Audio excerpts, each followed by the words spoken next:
Day 1. And that person is the CEO, Impact Investing Ghana. Please put your hands together for Amalate as she comes forward to give a recap of Day 1. Can we make the applause louder for her, ladies and gentlemen? Thank you, everyone. Didn't we have fun yesterday? So if you were here yesterday, you met someone new. Can you give us a wave? You met someone new. Wow, that's almost everyone. So this was a great place for meeting new people. If you met someone and you got a new idea about something that you could do, or you got more convinced about something you're already doing to take it to the next level, wave your hand. Wow, so we were sharing ideas. This was a great place. And that's what this conversation is all about. It's about taking action. So yesterday was partly a call to action and partly us deciding what actions to take.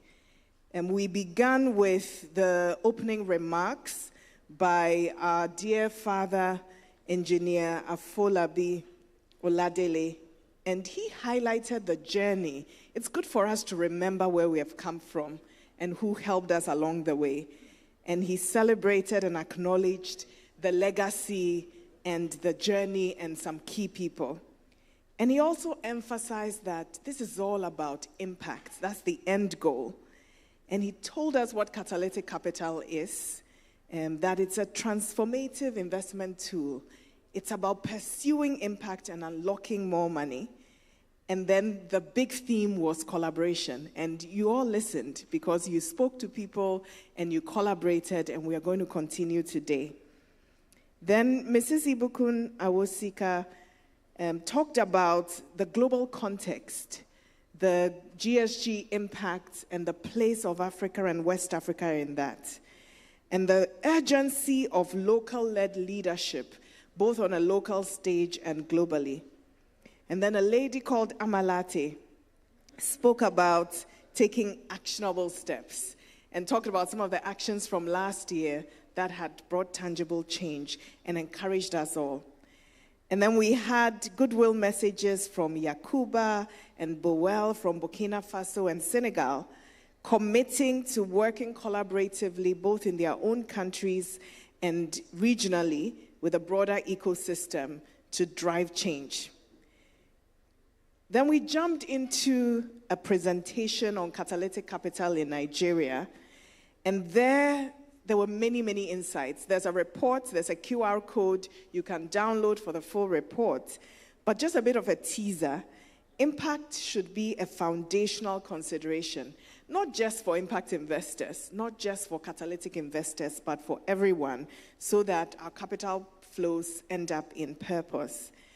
And there were also a call for incentives, tax incentives and other incentives. So download the report and read the full report.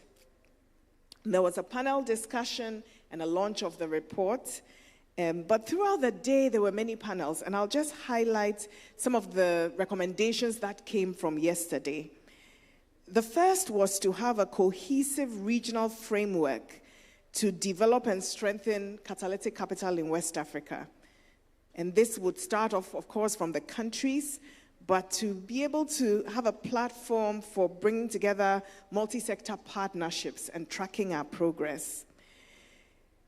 There was also, this was a theme that came up in multiple conversations, the need for more collaboration between the public sector and the private sector and between different actors like international development and asset owners, and the importance of data collection, impact measurements, just truth-telling. We need to tell ourselves the truth about what we've accomplished and what we haven't accomplished so we can learn. And then there was also talk about building the businesses, the pipeline of businesses that are needed to absorb this capital. So sustainable financing for that, and also for corporate governance development, for strategic partnerships, for the research. And there were conversations about digital technology, matching, and the way digital technology can help us bridge gaps. So we have a lot of work to do. And so we're continuing today, And at the end, we will have a joint statement that captures what we're going to work on between now and the next summit in Accra. Thank you.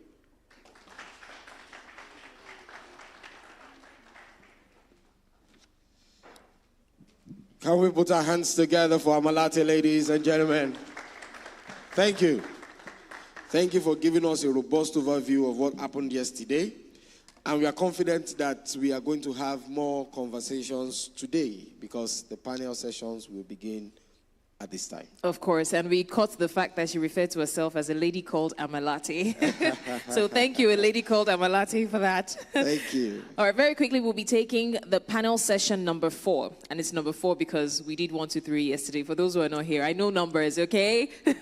Okay, so panel session number 4 will be on mobilizing catalytic capital in West Africa, innovative and alternative financing vehicles for West Africa's growth. And we have a couple of persons who will be driving the conversation, and starting with our moderator. Ladies and gentlemen, we are very honored to have the CEO, Africa Venture Philanthropy Alliance. Please put your hands together for Frank Aswani. And of course, joining Frank on stage will be the CEO, Opportunic Global Fund, Kola Oyeneye. A round of applause, please. Also to join us here this morning, ladies and gentlemen, the CEO, Kuramo Capital Management, Wale Adeosun. Joining them as a panelist is the CEO, Pension Fund Operators Association of Nigeria, PENOP, Aguda Oguche. A round of applause, please. Also to join us, ladies and gentlemen, is a lady called Amalate. Please put your hands together for the CEO. A round of applause for a lady called Amalate. Ghana. Thank you. And the fifth panelist on the panel will be the CEO, Eno Power Indie Incorporated, Emil Ekio. Please sustain the applause. Thank you. I think the more you clap, the less the effect of the AC is, don't you think? So let's try it again. A round of applause. Yes, sir. So right now, ladies and gentlemen, we are going to leave you with the moderator as the conversation will begin. Sit back and enjoy this. Thank you very much. Good morning, everyone. Thank you so much for making time to join us. We are proud to be here as a panel of males with a lady called Amalate amidst us. I think this is a really interesting panel because if you think about the world of impact today, we're not short of money. What we're short of is risk capital. We're short of the catalytic capital to unlock private capital that can advance our progress towards the SDGs and beyond. And I think this panel is really critical to talk about what are the vehicles with which we shall use to innovate around mobilizing this capital. And there's no better place for you to do this than in Africa because we have so many interesting and exciting impact opportunities to solve that we're arguably the world's global sandbox for impact. And the good thing about Africa, whatever works in Africa is globally scalable. So we have a responsibility not just to our people, but to the world to be really innovative and impactful in the work that we do. So I'm honored to be here with a really strong group of people. Whenever I'm Kenyan and I live in Johannesburg. Whenever you come to Nigeria, you're going to be hanging out with the real people. This is where it all happens. So I'm really delighted to be here. And I just want to make a mention that when we do our work in Africa, there is no country that has the caliber of people involved in the impact space than Nigeria. Nigeria has by far attracted the most impactful people from business and government into their impact work. So I really want to commend all of you for the work that you're doing in Nigeria. Well done. So I want to give each of you 30 seconds, including Lady called Amalate, to introduce yourselves and the work that you do before I come around to your questions. 30 seconds. All right. Good morning, everyone. My name is a guy called Kola. Since we have a lady called Amalate, but my name is Kola Oyeneye. I'm the CEO and Chief Investment Officer of Opportunic Global Fund. We're a Mauritius-based fund that invests across Africa, Asia, the US market as well. We're extremely focused on unlocking African prosperity. That's what I live for. That's what I breathe for every day, and unlocking prosperity for all Africans. We're building the BlackRock of Africa, essentially the rails that enable alternative investments that drives growth, scale, and development across Africa's continent. We have a presence in Nigeria, advisory firm in Nigeria, Kenya, Mauritius, and Cayman. Thank you. Thank you. My name is... A round of applause for Colin. Yeah, my name is Oguchi Aguda. I'm Chief Executive of the Pension Fund Operators Association of Nigeria, and that's the industry body for licensed pension funds in Nigeria. I mean, collectively, the pension funds, I think they manage about 21 trillion as at today, from about 10 million individuals who've been contributing. And most of these funds, about 65% is invested in government bonds, and the remaining 35 is in different areas, whether it's commercial banks, infrastructure funds, infrastructure bonds. Pension funds traditionally, especially in Nigeria, have not really invested in impact as much. It's an area that is new, not only to us, but I think globally. But it's an area that we are looking at, and we're hoping that engaging with people like you guys and just forums like this, we can lead the way in impact investments. Thank you. Thank you. I think I've already introduced myself, but in this role, I'm actually replacing Hamdia Ismaila, who is the fund manager for Chigaba, $75 million fund of funds to unlock local pension funding in Ghana for West Africa, for Ghana and West Africa. And let me just say that unlocking local capital is critical, as well as blending in interesting ways. So I'll be wearing my hat as a board member of Chigaba on this panel as we have the conversation. Thank you, Emma. Thank you. Good morning. My name is Emil Ekio. I'm the CEO of InnoPower. InnoPower is the power of innovation. How do we solve problems and create opportunities in a totally different way? We really believe today in the world we live in, there's so much more prosperity than ever, but there's so many more problems in the world we live in than ever. To solve this problem, we believe in the power of the entrepreneur, the local entrepreneur. But we know that the local entrepreneur needs resources, needs capital, like we've all been talking about, to do this. So innovation is solving these problems with a local entrepreneur is new to us. Because normally people have tried to solve this problem for us, to come tell us what needs to be done. And it really hasn't been entrepreneurial, it's been programmatic. So how do we harness that? How do we unleash that?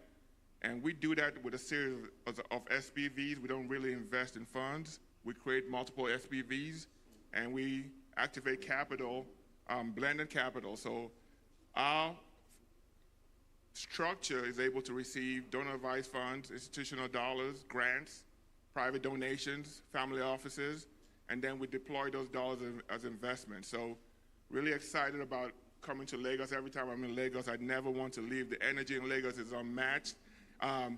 But what I say to people in Lagos when I come all the time is the talent is here more than ever. The people are here, but we need to activate Lagos a lot more. So really excited about the opportunities we have to do that, and being here this last 2 days has been amazing. So the future is very bright, and we're excited to be part of it. Thank you, Emil. Thank you. And to the audience, we'll have a session where you can ask the speakers questions. So I'll make time at the end to make sure you can engage you as well on any questions. So let's get going with Kola. Kola, in line with the topic of conversation today, what innovative financing structures have Opportunitic developed to address the unique challenges of scaling businesses in West Africa? Yes, thank you. Let me first start by making a statement that might sound a bit maybe might sound like fact, but I think we need to start to make statements of facts as Africans so people actually know that we're serious. One is that there is no deal that is not fundable. And that for me, I need us to understand that there is no deal that is not fundable. It really depends on what structure that particular deal or transaction would demand. I've seen very complex deals that really at the phase of it, it was impossible for banks to fund it. It was impossible for family offices to fund it. It was impossible for practically anyone to fund it. And it came to us and really creating the right structure, mobilize a different kind of capital that is not bank capital, that is not sometimes even leverage capital, funded it and unlocked it. So I think for me it's very important that we lay that foundation. Now there are about maybe 10 different structures that potentially could fund deals in Africa. My work has got, initially from private equity to hedge fund to now managing a fund of multiple funds of about $45 million AUM. I've seen structures that funded early stage companies, that some of them are now $1 billion companies in Africa. I literally saw one of them grow from a team of 4 people, giving them an office space and providing a team of people for initial capital. Now $1 trillion company. Started out of Lagos, just about 10 minutes drive from here, Flutterwave.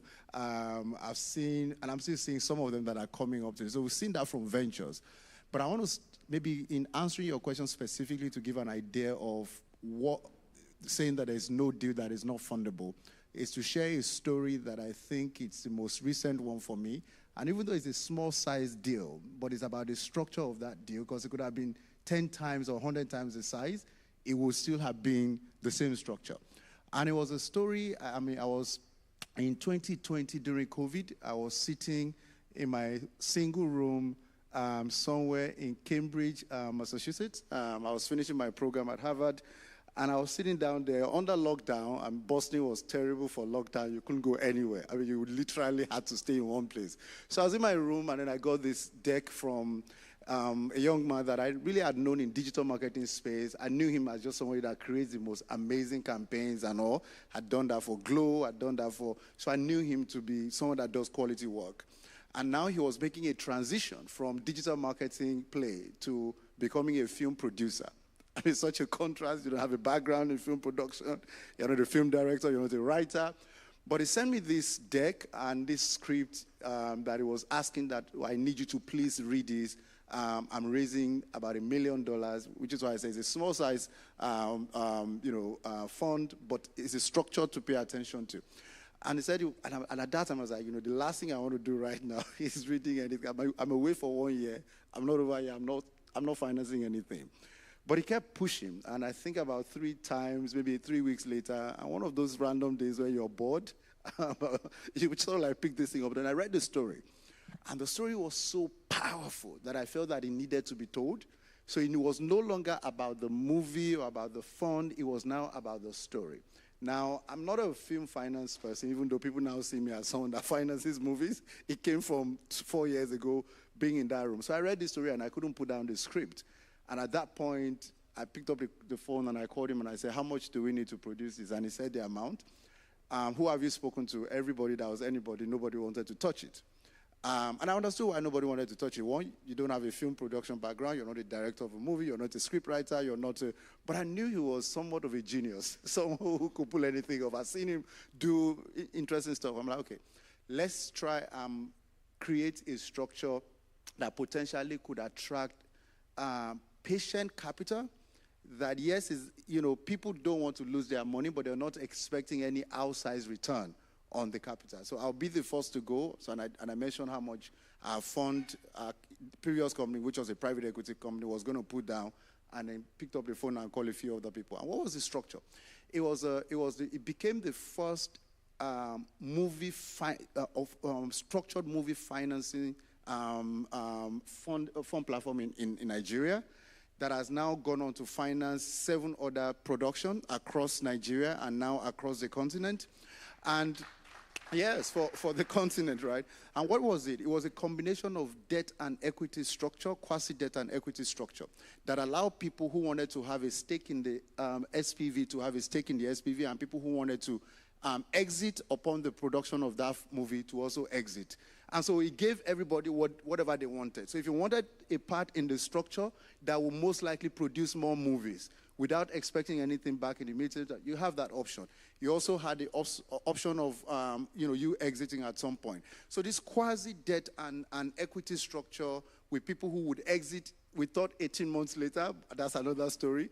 But cut a long story short, the movie was produced. We had some delays because of COVID, and it ended up, and this is where catalytic, the word is catalyst, to speed up the rate of reaction. For me, it's about the capital that can speed up rates.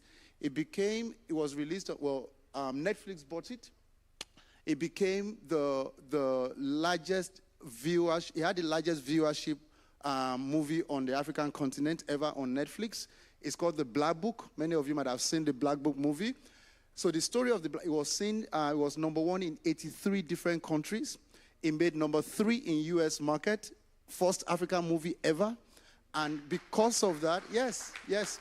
And because of that, people who wanted to back the structure who didn't do debt, people who did debt exited 3 years later, about at least 12 months more longer than the deadline. But people who remain in the structure are now in conversation to finance 5 more movies backed by big LA production companies. What am I trying to say? Essentially trying to say to us that if we really think creatively, there is no deal, there's no project that cannot be financed, but it will require a degree of flexibility on our end to be able to do it. Wow. We have to go to places where no one else has gone, and we've got to do things that no one else has done to move this continent forward. I think that's a really good example, Kola, because catalytic capital is not just about the risk of the capital, but the risk of the mindset. We've got to be ready to push the limits in our own mindset, and I think the biggest change we've got to make is in our own mindset. But what's exciting about our story is your story can be replicated, your model can be replicated into many other places. Yeah, we talk about the creatives. When I grew up, when you went to a party, you danced to American music. Today, you dance to African music. It doesn't matter if you're in India, wherever. And there's so much talent and potential in that. So that's truly, truly powerful. And I'd love to get a bit more of that. I want to share it. Maybe I should host you on a webinar to share that story a bit more. So that would be good. But let's stay in line with that conversation. And I want to go to Emil for the next question. So could you share specific examples of where innovative financing structures have worked well in historically underserved entrepreneurs in your experience? Oh, thank you for that. So when it comes to under-resourced communities, we know that the catalytic financing is so important, right? So what we do is we're able to create the mechanism that allows us to tap into those dollars with the people that understand that this is patient capital, but they're just tired of giving grants. They've done it for so long. We call it free money, right? And they're saying, we want to help solve a big problem. How can we do this together? So the mechanism we created under resource communities is saying, okay, institutional dollars, give us the grant, and then we can deploy that grant to not an individual company, but to an ecosystem or to a structured entity in a community. So we never invest directly into individual entrepreneurs because we think it robs that community from the structure it needs if we just come in and do that. So we try to find partners that approach it the same way we approach with an ecosystem approach. And we try to understand, once we do this, we know that individual entrepreneur that you support needs a community of supports. So we want to know, what is your community of supports for this entrepreneur? Where does the entrepreneur plug in? How do they grow? And then we tap into our networks to get those dollars to support that entity. So what we love about being in the US, as much as we would love to be here and be based here, is we need to educate people about the opportunity here. And not just the traditional target audience of family offices and wealth. There are other potential investors that we tap into to tell the story. So one of the things we do, a lot of churches take mission trips, and they've done that for years. They want to go to a village and they want to build a well. Well, today we say this: the money you spend to travel, the money you use to build that well in that village, we love that. But that $100,000 can go towards an investment, right, that grows, multiplies so much. So we serve as that catalyst or that conduit to say, here's an opportunity that we see. Let's activate these dollars for you from the perspective of patient capital impact investment. Now, in the other area where it comes to just let's make money, venture, private equity, all of those things, total different conversation, total different target audience that we engage to do that, right? So what we say is the SPVs we create go into the venture space, goes into the private equity space, and we use those to do that. The blended finance approach that we use, where we say to institutions, some of our partners like Cummins, Eli Lilly's, companies like that, that can't do the investment, but they want to support communities. They've done that through grants and aid. So today we say, let's not do that anymore because that doesn't multiply. It doesn't create wealth. So there's the power of the entrepreneur, the power of ecosystems, there's the power of entities that work with the ecosystem approach that we try to work with, because we know when we do that, it multiplies instead of coming in and finding individual entrepreneurs. As much as we hate saying that to individual entrepreneurs, because we meet some dynamic entrepreneurs and it is tempting to go do that. But we know when we do that, it doesn't contribute to the growth of the ecosystem and the community because we're just parachuting in, making money and parachuting out. So that's kind of the model and the approach we take to doing it. But what we like to do is the narrative around what's happening, not just in Lagos, in Rwanda, in Ghana, all of this place is incredible, but we're not doing a good enough job of educating people about the opportunity and transitioning mindset from aid to investments that you can actually make a return in Africa. And there are ways to protect you and your investment to do that. And you can also do good, but do it as an investment and let's get away from the aid mentality. So that's our approach, if I answered the question properly, I think. Thank you. And I think one of the things that many people don't realize, Emil, is aid to Africa is declining. There's a lot less aid coming to the continent today. I think it's gone down by almost 40% in the last 8 years. We've got to think creatively, and the only way for us is to see how we can bring more private capital into the impact space. But speaking, and one more thing I forgot, Kola, when I was talking to you earlier, we had the U.S. ambassador as our guest speaker in Nairobi last week. And as you think about the creative space, I'm going to give you a secret. They're looking to bring the Grammys to Africa, so someone needs to bid for that. So please check that out. Amma, because I can, I'll ask you a question because I know you can answer. Okay? But I'm a big fan of Amma. She's one of my favorite people in this space. Amma, so local investor participation, you mentioned that earlier. And I totally agree with you. We have $1.8 trillion sitting in dormant capital on the continent, pension funds, insurance companies, dormant bank accounts. And sometimes when we are going to talk for Africa and raise money, it's very hard when they ask you, okay, so who of your local people are investing in there? You know, we need the nairas, the shillings, and the rands to lead before we can get the dollars in, okay?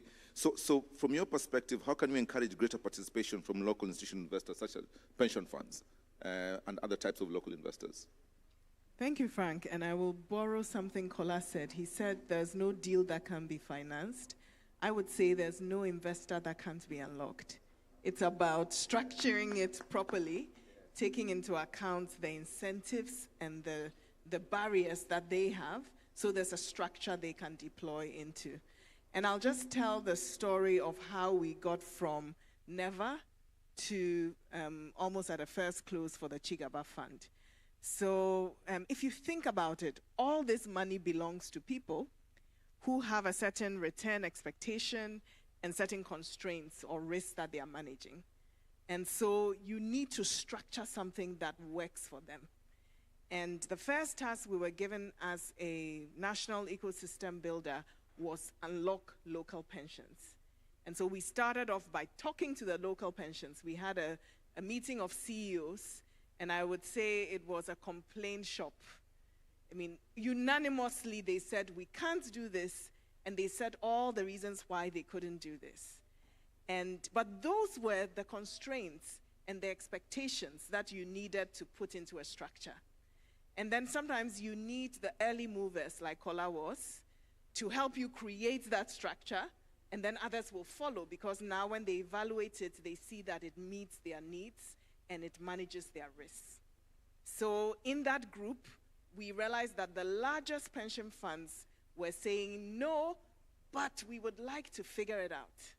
So we brought a smaller group together of the largest pension trustees and said, help us figure it out. And they gave us a clear list of requirements and criteria, which then went into the structure. Now, along the way, we had to engage with DFIs right from the beginning, because we thought, that's an interesting place to blend. But the interests of DFIs and the interests of the pensions did not align. And so you needed to make a judgment call. Who do you drop? Because new features to the structure came that were not going to really result in unlocking pensions at the scale we were looking for. And so we dropped the DFIs and said, this is for local pensions. We will design what local pensions want. And interesting enough, we have DFIs in the group of our first close who are looking to be part of innovation. And so we need to also make these trade-offs. You can't create that vehicle for everything. It was created for this film to make sense, and then based on that learning, you can do more. And I think there are lessons to learn. This is how innovation happens. It happens because you understand the requirements, you design for them, and you listen to everyone. We knew we had to bring the regulator along with us. And so engaging the regulator to understand what we were doing, asking them for what their concerns were, and factoring all that into the eventual design was important. And I would say that's what we need to do for anybody. Any asset we want to unlock, we need to understand and design for. Excellent response, Amma. Thank you. So Mr. Good, let's now come to the pension funds. We've been talking for you. Let's hear from your side. So what role can pension funds play in mobilizing catalytic capital and driving sustainable development in West Africa?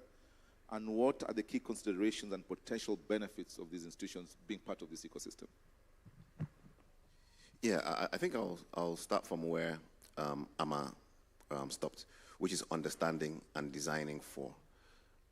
It's really about understanding the key considerations for pension funds, understanding what is important to them, and making structures that make them comfortable, because they are also answerable to some people, right? And maybe, the story of impact investments, and even me on this role, is a story in terms of, worked in a bank for a number of years, and I started feeling, we're making money every year. What is my role in Nigeria's development? Making profits as a bank, but down the road, there are women that can't feed their kids and all of that, and I really wanted to help. And I had the opportunity to work with the government as an advisor to a minister, and we had a chat. And he said, you know what, I understand you want to help, but good intentions alone are not enough, right? Don't drop your finance hat. You're very skilled in finance, keep that, and then come and work with me in the government. And that opened my eyes, because oftentimes when we talk of impact, it's really about helping. And if I was to ask anyone in the room, if somebody came to meet you to say, I'm broke, I need a loan, you probably take your money, give you 100,000 naira, and say, okay, thanks, go away. But if someone came and said, you know what, I have an investment that can make you 30% annually, you know what you do? You call your friends, borrow money, and look for 100 million and give the person. And that's the mindset we need to think about. Because if it's all about helping, then we'll just give change, like he said. People come mission trips and all of that. So it's looking for those structures. From the pension funds, in terms of how they can help, I think number one is signaling. Number one, making it's known that, number one, they are open for business. They want to fund. And then signaling what is their minimum acceptance criteria, so that those who are looking for funding can begin to make structures that work towards that. So, sometimes when you have meetings with pension funds, they might not want to hurt you and they'll say they'll look at it, but they'll never look at it. And that's the truth. But if they signal to say, you know what, this is what I want X%, this is my hurdle rate, this is how I'm looking, I don't want to lose money. So that signaling is very important for the Impact Investment Committee. And as pension funds, we need to do that, to say this is what is important to us, so that the structures can happen, the blended finance can happen. And I'm happy what we're beginning to see globally is that, You know, people who are used to give grants before will say, instead of giving this grant, why don't I just keep this money as a first loss? Because I was willing to lose that money anyway. So I'll drop that money. I don't mind losing it. And then the pension fund is now more emboldened and has more capacity to invest, knowing that if I lose money, it's not going to be me that's going to lose first. So I think the first thing is signaling. As pension funds, we need to signal. Then I think the second thing is reaching out. Oftentimes we've stayed in our cocoon or stayed in our investments, and we oftentimes speak to ourselves, you know, investment return, IRR, and we have those investment speaks. It's reaching out, and the way Kola did it is he looked at the story and he says, this story needs to be told. So understanding that, you know, deals are not just Naira and Kobo, it's not just returns, there are human beings behind. So reaching out to the impact investment community generally, and then collaborating. Because we can't do it by ourselves, talking to the DFIs and working together to create structures that can bring that impact.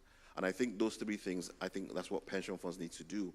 And the benefits for us is that if the economy improves, if we're getting more businesses, if businesses are growing, then we have more people that can actually pay pensions. So it's a loop that I think is very important, because as we invest and as the economy grows, people get jobs, and they pay pensions, and we grow. So we need to look at it as a win-win, and we need to begin to think of enlightened self-interest of the pension funds, and I think that's what will move the needle. Thank you. And Mr. Agud, I think you'll agree with me, if we continue the rate of youth unemployment we're facing at the moment, pension funds will cease to exist. Yes, I think so. Yes, so it's no longer just a nice to do, it's becoming a business risk for pension funds. I think we had a group from Uganda last week in Nairobi, and they said they now have to get involved in job creation because they've got to create their own members, and that's kind of where we're going. I just want to come back to you now wearing your other hat and to ask you, it's not always about money. It's always also about the support we get, the non-financial services we get. And in your work around the work that you support Hamdia with, can you share examples of how Savannah Impact Advisory has helped structure investment that effectively align with key development priorities in West Africa, such as climate resilience and digital transformation? Thank you, Frank. So when it comes to ensuring that investments lead to impact, you need to design it in from the beginning so that you can be intentional. So what Chigaba has done is to look at what's its goal. It wants to invest in venture funds that are investing in SMEs that can contribute in some way to the SDGs. So what are those sectors where that potential could come from? We're talking about agriculture, we're talking about light manufacturing, and other places where you can have sustainable jobs. But it's possible to invest in a business, and that business will be exploitative. It will not deliver sustainable jobs. It will not take good care of its stakeholders.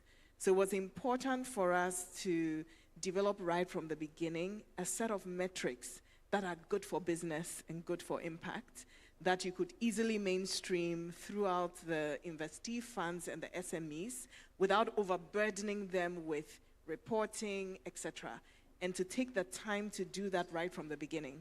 And it's interesting, if we went to any pension fund and said, let's unlock your money for impact, for gender, etc., they would be hesitant. We actually did that, and it didn't end in a lot of enthusiasm. And so we dropped that and focused on the commercial case and presented the impact framework as a risk management strategy. It was 100% unanimous agreement that this should be an essential part of the design. And so I would say that we need to be careful about our language. We're not in to evangelize and get everybody in financial services to say yay to impact investing. What we want is results at the end of the day, the jobs. And so we should be able to translate what we're doing into terms that allow people to come along. So if the pension funds we have in Africa now are more comfortable with a structure that has a clear commercial case, that is using impact as a risk mitigation strategy, but there's a clear way you are doing it that will actually result in measurable impact on jobs, on the environment, etc., then that's the way you message it. And so it's that intentionality to invest upfront in creating the impact measurement, adding that to the value creation strategy, and financing that through a technical assistance facility so that we can actually do it. And really make impact a core part of what your discussion is. Okay. And I think Mr. Bukun mentioned yesterday that there's something being done around putting value to impact. It would really help to have a P&L that has financial and impact in the same frame. Because sometimes I think we undervalue the impact we deliver in the bigger scheme of things. So that's really important to do. And Frank, it can be a value creation strategy. When you have low employee turnover, because you're an employer of choice in your industry, it begins to affect the bottom line. So we need to articulate those we need to measure so that we have data, and then we need to articulate so that people can understand. And in a language that they understand. Yeah. Exactly. No, absolutely correct. So that's cool. Kola, let me come back to you. So just based on your experience, what are the key success factors for creating sustainable impact investing models in Africa? I think the first thing is a change of mindset, and let me just explain what I mean by that. I think we need to move away from thinking that everything is charity to a place where, yes, we're measuring impact, but we're also very careful that, the funds that we're using to create that impact is not free. I think it's very important. That's one of the major ones for me. I see so many deals on the table, so many conversations, and people that come for this, they have many times no sense of how do you even return the capital when this is done? So yes, we want to do, and I believe, by the way, I believe in capital for good. Anyone that knows me very well knows that that's what I live for.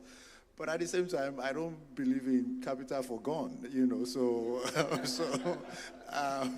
it can be for good and also be for growth. So let it come back. Let's even agree that let it come back. About 2 weeks ago or 3 weeks ago, someone in global finance was in Nigeria, Jamie Dimon, and a few of us had this lunch with him on his visit, just about 10 of us. And I will never forget something he said in that room full of, finance people, really 10 of us. And someone asked and said, when is JP Morgan going to deploy more? I was slightly embarrassed by the question, by the way, but when is JP Morgan going to deploy more capital into Africa to finance innovation labs for young people? And he said, well, I haven't seen many of your banks doing innovation labs in Africa. Why is JP Morgan coming to do it? And I was like, we're not charity. I think it's so important that we understand that, yes, we're for impact, but we're not necessarily charity. And I love philanthropy platforms because they've created a path for charity.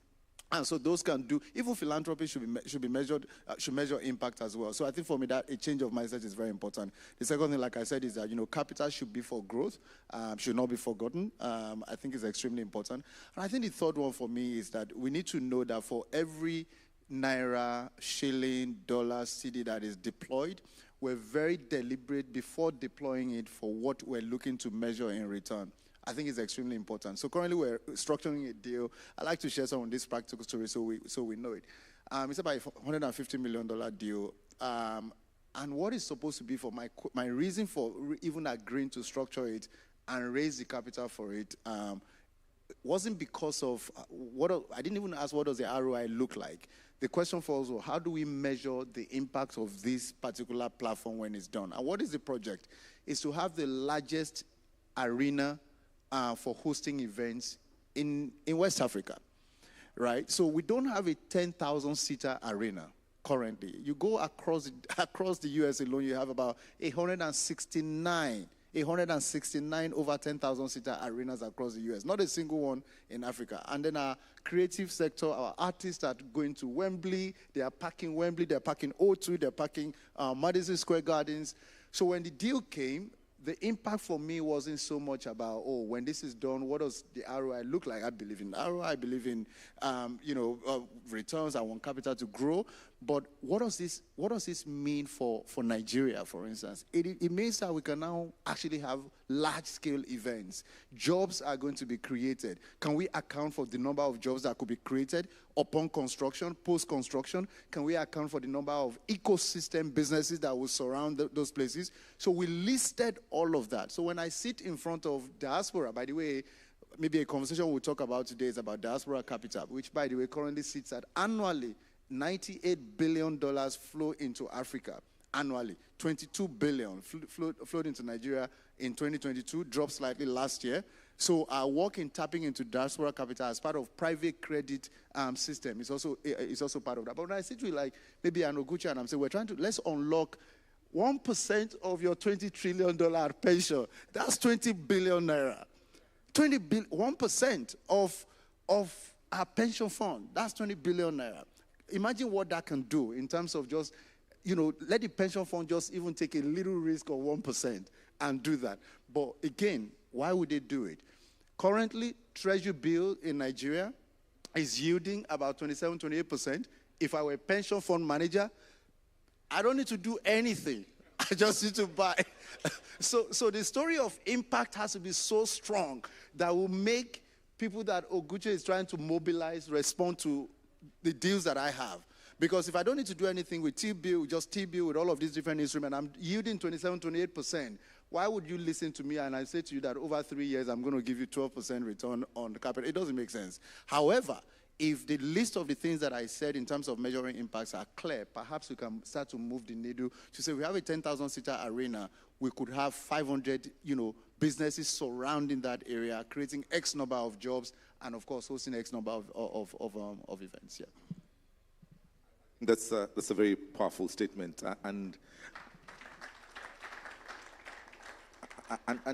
we underestimate the power of the mind and the mindset. I think we've got to start believing a lot in ourselves first, and we've got to drive our own solutions. No one's going to come and solve our problem for us, absolutely, and we need to do this sustainably. And one of the ways we need to get comfortable, I say this all the time, it's okay to get comfortable making profits as you solve problems. It's perfectly fine, okay? Mr. Oguchi, while you are at it and the issue of risks and pension funds, what are the perceived risks and challenges that prevent pension funds from allocating more capital to impact investments in the region, and how can this be addressed to unlock their potential? Yeah, I think the perceived risks we have sort of skimmed over them. Number one is, the risk that, I'll get a below market return, the risk that the money won't come back, the risk that either the entrepreneur is not sufficiently skilled to manage the funds. So those are some of the risks. The risks that, I'll get fired. Someone says, nobody ever got fired for investing in government bonds, like you said. Nobody ever got fired. But if you are a chief investment officer, you want to invest in a creative deal and it goes south, you're going to be on your own. Why did you do this? So I think, so those are the risks that we have to manage. But I think, how do we deal with them? And one of them is coming up with funds, funds, either direct funds or funds of funds, like we are thinking of doing in Nigeria with the wholesale fund. For instance, I'll just jump on the deal that Kola said, the $1 million deal. I don't know how much that is in Naira, maybe 1.7 billion. The pension funds won't get out of bed for that, right? Because even within the regulation, there's a minimum deal size of 5 billion. So they might not be able to do it on their own. But if about 4 of those deals came together, so we can bunch them together and get fund managers to manage them. So as a pension fund, I might not be able to deal with different entrepreneurs, but I can deal with someone like Kola who has given them a room, who's engaging them, who's, in a sense, shepherding them because I know him, right? He's an experienced fund manager. So if we have more experienced fund managers who can interface between the pension funds and those deals, that's one way to go about those specific risks. Another thing is the partnerships with some of these DFIs. And just like Amma said, when I was speaking with the DFI and I told them, they told me some of the things they're trying to do in terms of they want to help in lessening the energy poverty in Nigeria. People don't have access to power and all of that. But they said they don't understand why pension funds are not investing. And I said, perhaps it's the way you went to meet them. So don't tell them about energy poverty. Don't tell them about how you want to help tell them about the deal you want to do and the return it's going to bring. So just working with the pension funds, because they didn't understand. They say, oh, this is a good idea. Why don't pension funds want it? I said, yeah, they're human beings. They like it, but, you know, it doesn't meet their return profile. So rather lead and say, you know, I've got a profitable deal. It's going to give you XX%. But you know what? It's going to create jobs. It's going to, and that's the way to lead with it. So the language, the communication, and the partnership with DFIs, you know, I don't know if I'm permitted to say this, but the US government, you know, when we had a meeting and they said, you know, they've invested about $1 billion in Nigeria in grants. And I'm saying, where is that? We don't see that money. So perhaps some of that $1 billion can be used in some of these deals to help to blend and to help to catalyze some of that. And that's just the US government, not talk of the other countries who are pouring money into Nigeria, EU, and the rest. So there has to be that partnership. There has to be that shared commitment. And we need to work with fund managers to be able to unlock that, I think. Excellent. So I'm going to ask Emil the last question, then I'll take questions from the audience, so get your questions ready. So Emil, at InnoPower, you combine access to capital with education and social connections. How can investors and financial institutions in West Africa better integrate non-financial support? And this is building on some of the stuff that Amma was mentioning earlier, with their funding mechanisms to enhance entrepreneur success rates. So, I took a note about what you said. I love that. I believe in capital for good. I just don't believe in capital for gone. that is the quote of the week so far. So, one of the things that we say as we engage institutions, you talked about JP Morgan Chase, one of our partners in the U.S., give you an example of what we did there. JP Morgan Chase, through George Floyd, wanted to support minority businesses in the U.S. and poured a lot of money in communities to do that. We saw a lot of the minority businesses just had issues with capacity. 77% of those businesses were solopreneurs or sole proprietors. So to scale and get the capacity just costs so much. So we looked at that problem in several communities in the U.S. and said, okay, how can we help this capacity issue? Well, a lot of those businesses were using Fiverr and those things just to help with capacity for graphic designs. So we started thinking, like, you know what? There's so much talent on the ground in Lagos, right? How can we, under the auspice of doing well, leverage the talent here to support the capacity of minority businesses in the U.S.? Today, we have over 200 minority businesses using Nigerian talent. So the Nigerian talent is making money. We've helped the capacity issue. And JP Morgan Chase gave a grant to help us do that. But now it's more sustainable because now it helps them with their problem for minority businesses. And we were always looking, how do we support the talent here to help people make money here? So those kind of things and scaling that, right, is one of the things that we're doing. But it's saying to our institutional partners, and he made a great statement, is you've been willing to lose that money anyways. You've been losing it for a long time. Let's put the money to work for you. And if you give us $1 million, we'll never come back to you. Ever. You'll never see me. We'll give you reports on how this $1 million is multiplied. But you've been given $1 million every year anyways.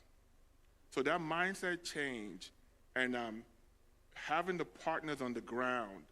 So that's why I say it's so important for us that we have solid partners and not necessarily look to invest in individual entrepreneurs, right? Because those partners help with accountability too. They protect the investments.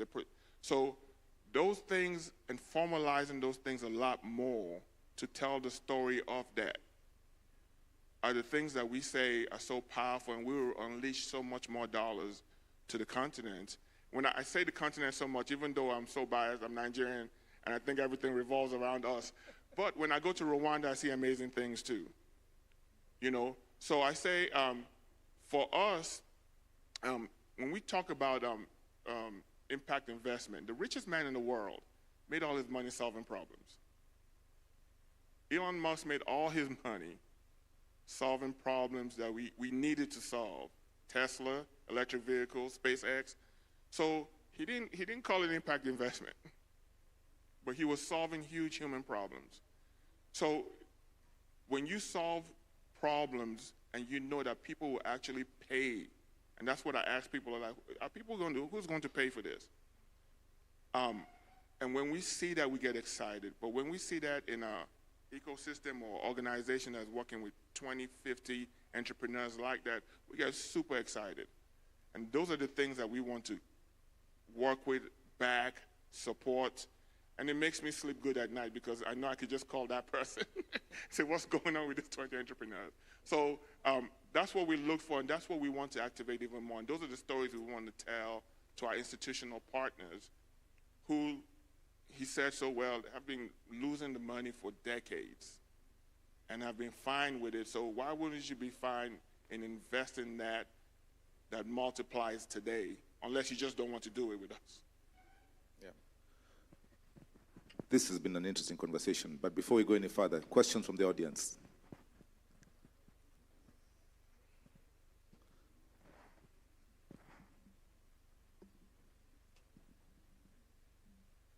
There's one more here. Please make it short and precise, and if you're directing it to anyone, please mention the person. Okay, sorry, good morning. My name is Michael. I listened to the conversation that is going on, and I want to make a comment. Sorry, sir, we can't hear you properly. My name is Michael, and thanks for having me. And number one, when you look at Africa, we look at so many problems that we have in Africa right now.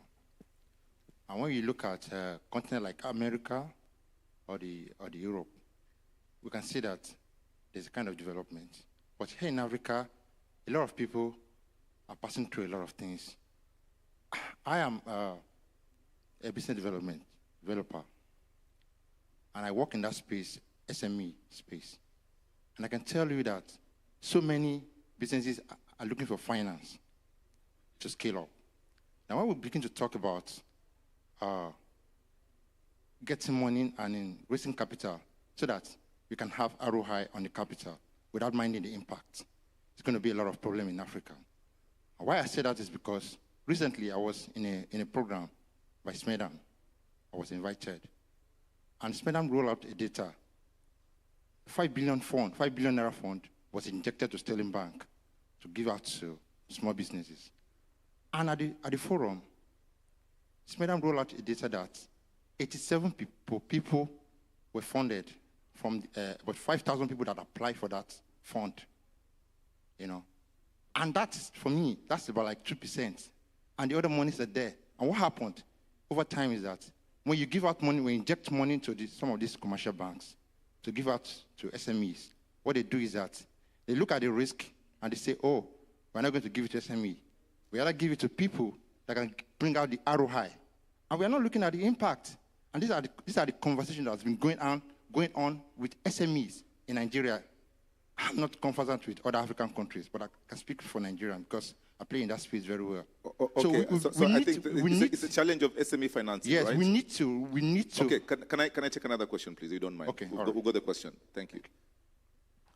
Emil, do you want to, let's take a few questions. Hi, Adrian Mill from ESS. I'll go very quickly because I'm on the next panel as well, so I won't take up the time. Innovative and alternative financing, we've talked about it in great detail, but one of the biggest opportunities for Africa is carbon credits and in the future nature credits. We're talking multi-billion-dollar opportunity, which is only going to grow, and Africa only accounts for 2% of these emissions right now. So as Africa grows, we can offset our own emissions and take those Western countries and East Asian countries as well.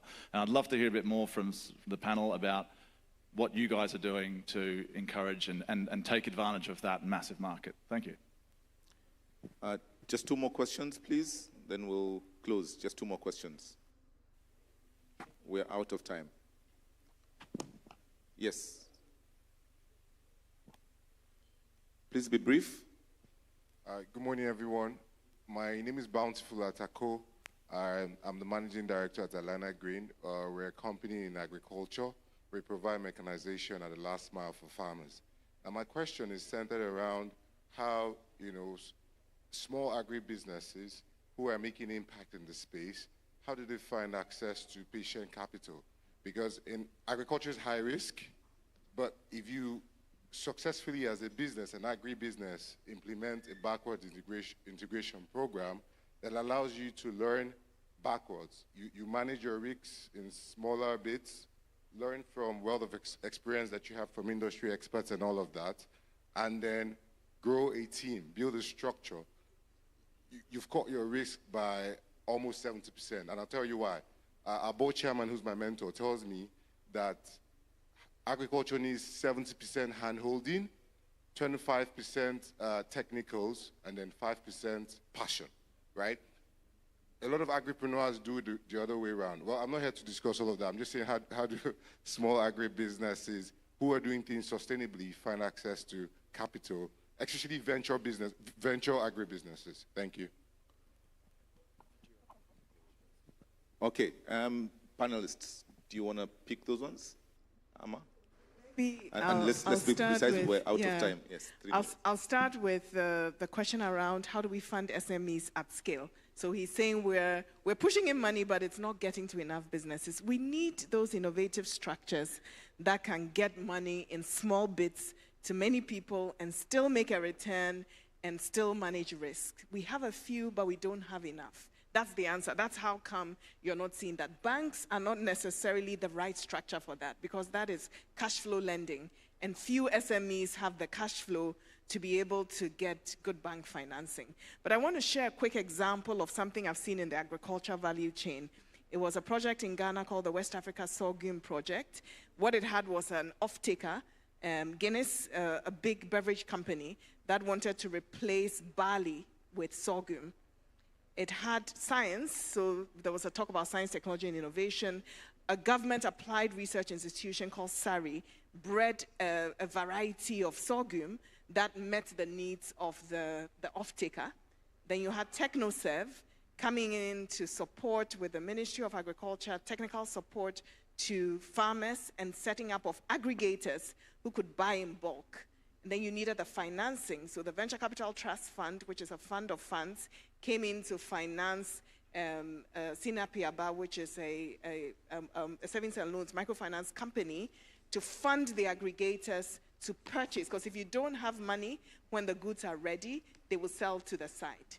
And so through putting all these things together, over time, they were able to deliver the volumes. They also took into account that these farmers are subsistence farmers, so they needed to farm sorghum and the things that they eat, and so that those inputs were provided. It just looked at all the things that could go wrong and designed for it, and it worked. And so we need more interventions like that in specific value chains where there's deep understanding of the culture and how people behave, financing, but also all the other pieces to bring transformation. Thank you. Kola? I'll just double tap on that very quickly. We do some financing in agriculture space. We don't understand the entire value chain, and we don't want to. And that's simply because of we like our funds to be sort of like focused and specialized. And so we finance what I like to call the last mile of agriculture. We could do a bit of processing, so we're interested in processing company. We most likely will not finance smallholder farmers, for instance. We have no idea what they're doing there. We don't necessarily want to learn it. We don't have the internal structure. I mean, just really being honest. But if it gets to processing and storage, so for instance, we're looking for storage companies because one of the biggest challenges we have in Africa and in Nigeria particularly is because you have, I think in tomato, about 80% of the good of harvested tomato doesn't make it to the market. 65% of mangoes, I mean, the data is stark. So if we have processing companies or storage companies that are looking for financing with a track record, please connect with us. We're looking for carbon capture companies, actually. So carbon capture for us is very, very important. We believe that where Africa can truly lead the world when it comes to energy and climate change conversation is actually carbon capture. We have the land to carbon capture. All we need is the technology to carbon capture. So if we have any company within Africa that is really solving carbon capture problems and they're looking for capital, if it aligns with what we on our strategic objectives, we're happy to look at that. So happy to connect on that. Yeah, and there's certain things you can't differentiate with. Like, you can't be blessed for the kind of climate Africa has. You can't be blessed for the geology that we have. We have certain assets that no one else in the world has. But we have to be a lot more deliberate about leveraging the carbon credit market, because I think that's another place where another capital will come in. Many U.S. pension funds are looking to net zero their investments in the U.S., and we're the only people with the carbon offsets. So we have to be very deliberate about it. My panelists. Let me answer his statement. I think what you shared lies some of the problem, right? Because this is where this journey is so new, right, for us, that we have to be very careful that we don't lose competitive advantages in emerging trends, right? AI, carbon, all of those things, because we're trying to still catch up, right? We're solving some things and we're building infrastructures, but the world is moving, right? And the fourth industrial revolution is the very first time that we get a chance to participate with everybody. So the way we have a vision to stay on track with emerging trends, but still build the infrastructures that allows us to catch up, like the things we're talking about and the problems, it's something that we, gatherings like this, or kudos for this gathering, that if you don't come together and address these things and educate people about opportunity, you lose track of what's happening. And that's what's happened to us, is the technologies have come to us last, but we really have an opportunity to stay and compete with everybody else, because the talent, there's more talent here than anywhere else. So it's not a talent issue. We're just new. So I say that, and also to the SMEs, I think there's a fallacy that from a banking standpoint in the West, that the banks are a lot friendlier there. It's the same issue with small businesses there. It's just so hard to get financing from banks, because banks just don't take risks. So the alternate sources of capital that can be made available to support SMEs, but I think one of the key things that warms my heart about this conversation is the conversation about the return and not free money, has to be, your business model, even for impact, has to show that you have a sustainable model, that you are going to generate some revenue. It can be dependent on free money and grants, but you need some money just to get started. The beauty about us is also, which is also a bad thing, is our exchange rate and those things. But in some cases, it's also a good thing, because we can attract capital because of our exchange rates to support the small business so they can take off. So I don't know if that encourages you, but just so you know that it's not, the grass isn't green in other places when it comes to banks. So thank you so much to my panel. I really want to just give you guys 20 seconds closing remarks, then we can be off stage. Starting with Amma, then Emil, then we'll come. So I think I loved what Kola started with, that there's no deal that can't be funded, and I wanted maybe end with that to say there's no investor that can be unlocked. There's no way we can figure out how to fund SMEs at scale. We can solve these problems. Let's just make progress. Let's do it. Let's be bold. Thank you. Emil? I truly believe in the power of the entrepreneur. We're going to solve problems. We're going to take off. It has to be a market approach. The entrepreneurs are going to drive that. They're going to come up with ideas. They're going to find ways to make money, and we have to be able to support that. But to support that, we have to, yesterday they talked a lot about collaborations. That is the hardest thing, for people to come together under a common goal. But that is the only thing that's going to accelerate things. There's just not enough resources to do it on your own. So the collaborations, the ecosystem approach is solving problems, but with a market approach is what we need. And I think everybody agrees on that in this room, and is trying to find a way to do that. So encouraged by this gathering, encouraged by future gatherings, but we want to say that if you do have an ecosystem, if you do have an accelerator, if you have a community of entrepreneurs that you work with, we would love to meet you. We would love to meet your entrepreneurs. We would love to learn about what you do, how you do it, because those are the partners that we're looking for. Thank you. Oguchi and Kola, 20 seconds, please. Thank you. I'll just jump on Kola's phrase, capital for good, not capital for gone. I think that's really sticks for me. Thank you. Yeah. Thank you, everyone, for listening. It's been a wonderful panel. Let me conclude by just saying that there are three things that I believe would help Africa truly, truly begin to develop. Not really about infrastructure we need to finance, but three things. One, capital. Two, capital. Three, capital. Ladies and gentlemen, I think what's been exciting about this panel is that we've seen people who are doing the work, who are solving for local solutions and local options. And I think we've got to own this. This is our continent. In the next 10 years, we should be the Ivy League for impact in the world. People should be coming to us to learn about impact. We shouldn't be going up north, they should be coming down south. Okay? Because we have the diversity of impact opportunities to test and innovate all these mechanisms better than anyone else. Okay? So that's our responsibility. Philanthropists in the room, we can't do it without you. We have to have you thinking. Please read an article I wrote a couple of months ago about the evolving role of philanthropy. And for those who were in Nairobi last week, we launched a $200 million catalytic pool fund as AVPA. Come on board, because we need to unlock this domestic capital. Thank you so much, everyone. Thank you very, very much indeed. Very, very interesting conversations there. Thank you very much to our moderator and our speakers. Can we put our hands together for them one more time? Thank you. Thank you so much. Thank you. Thank you. All right, very quickly, we have some side events, one of which is already, both of which are already happening, two side events that are happening in two different halls.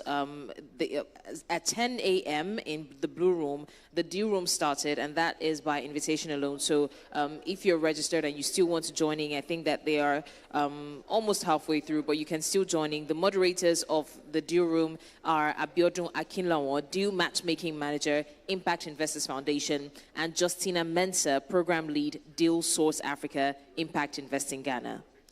Also, ladies and gentlemen, there is another side event happening in the Gold Room, and that is by Leap Africa.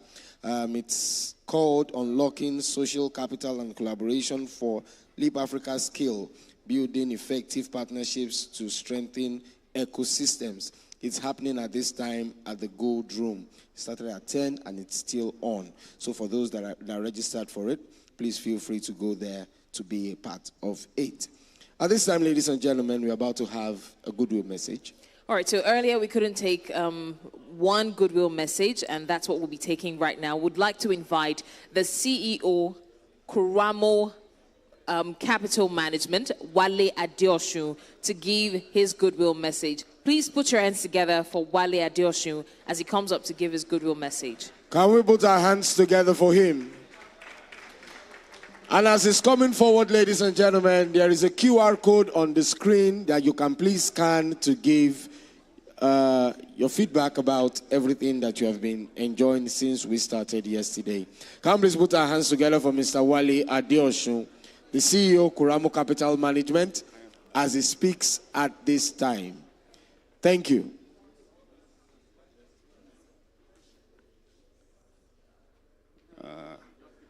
Good morning.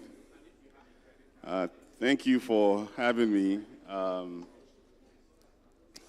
Please, let's give another round of applause to that last panel that was moderated by Frank, Kola, Oguchi, Emil, and Ama.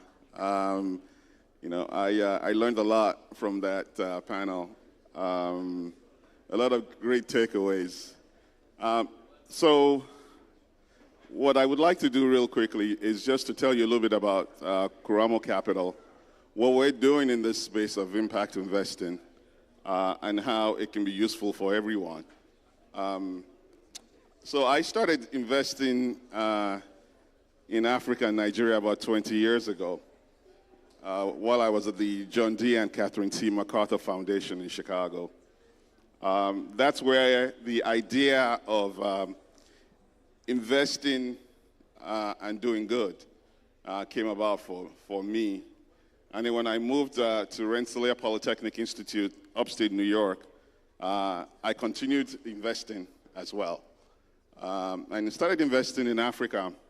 So what have we done at Kuramo Capital? So what we did was kind of the way Kola ended that last panel, where we looked at the world we lived in, and we decided that most of the capital that we would need for anything we wanted to do on the continent was in the private sector. About $270 trillion or so we came across in the private sector. And we said that's where the money is. We knew the DFIs had been investing in Africa for a while, and they'd been helping us. But they didn't have all of the money that the private sector had. So we went and we focused on the private sector. So what did we do at Koramo? We focused on private endowments and pension funds in the US, particularly. And I had experience with the private endowments. So we reached out to the private endowments because in the hierarchy of large pools of capital in the world, the US endowments sit at the top. And if you can convince the endowments that investing in Africa was a great venture, they will definitely come, and everybody else below them will also join you in coming into the continent. And we will be able to solve pretty much all the problems that we do have on the continent. And so that's what we started to do. So we at Koramo Capital really reached out to a few endowments and foundations, and they supported us. Today, the University of Michigan Endowment is our largest investor. And then we started investing. We looked on the ground when we came to investing. We wrote a paper on the private equity ecosystem, and we really didn't like a lot of the players and what we saw. And so we decided that we were going to start off by investing in first-time funds. And then we looked up, several years later, we had invested in over 15 first-time funds. And we'd catalyzed over $3.5 billion into the continent. So we did not start off as an impact investing entity. But when we looked up 10, 12, 13 years later, we realized that we had made tremendous impact on the continent. Tremendous impact in catalyzing capital, the $3.5 billion I mentioned. 2, tremendous capital in creating jobs. We had helped create over 650,000 jobs. 3, tremendous impact on the lives of people. If you multiply that 650,000 by each family of maybe 7 or so, we had impacted over 3 million lives. So that was significant impact for us. And I frankly, after doing this for almost 14, 15 years as Koramo, the greatest joy in my life has been the impact that we have made at Koramo on the lives of people and on the continent. So we're very, very grateful for that. So what have we then done from that learning? So we then decided to become intentional going forward. When we looked at the group of first-time funds that we had supported, the 15 first-time funds, only one was a woman-led fund, and we realized that we were leaving 50% of the opportunity on the ground. So we intentionally now created what we call our own gender lens investment initiative. And we took some of the learnings from what we'd been doing in the past. When we were anchoring first-time funds, we really didn't have a structure. And so we created a structure, a very simple structure. It's called ABC. A stands for accelerate, B is to bridge, and C is to catalyze. And so what we've done now is we've reached out to folks that have supported us. We created our first accelerator of 25 first-time women funds managers in Nairobi last year.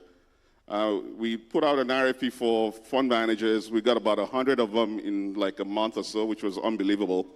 And so we anchored, we started with 25 first-time women fund managers in the first cohort, and we just completed another cohort of 15 first-time women fund managers for a total of 40 first-time women fund managers. Thank you.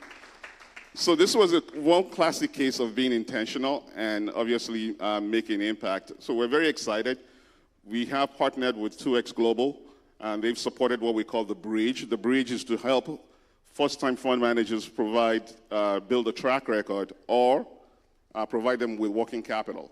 And so that fund will be having its first close this December. We're excited about that. And then the third thing we've done is what we have, which is to catalyze, which is to create a fund of funds for first-time women fund managers, which is led by my colleague, Sarah Ngamau out of Nairobi.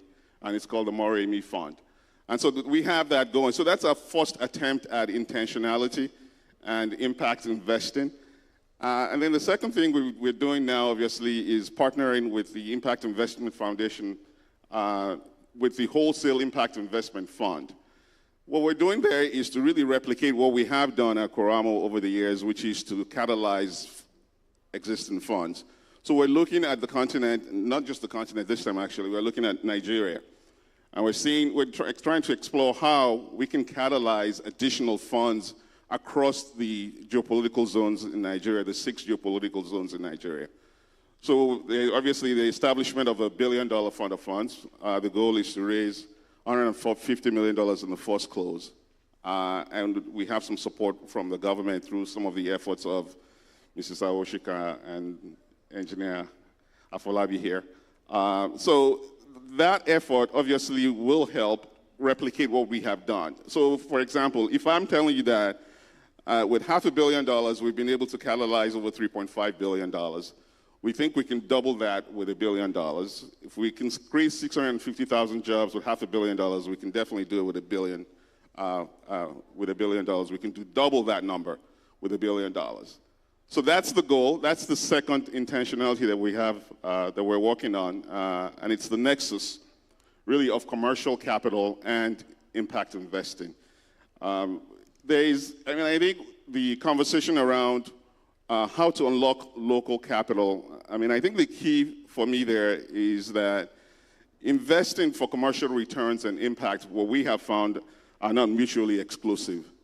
You get to do both. We started off, like I said earlier, investing for commercial returns, and then we ended up realizing that we'd made tremendous impact, and we think that can continue, and so that's what we're trying to replicate. And then when it comes to really unlocking local capital, I think the key thing here is you want to be able to educate, and I think the folks have talked about the education part of how investing for commercial returns can generate impact. And so it's not just like, okay, we're just investing just to create jobs. You will get returns and you will get impact as well. So the education effort is one, and it's key, and it continues. Then coming up with innovative models that will encourage the pension funds to understand how they can play a role here.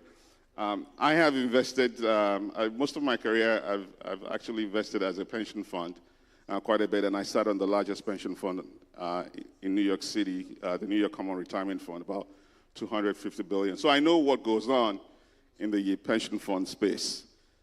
What we're trying to do for pension funds in Nigeria today is, if you think about it, what you really, when we invest capital generally, what we're thinking about two or three terms, right? Let's say, so it's capital preservation, right?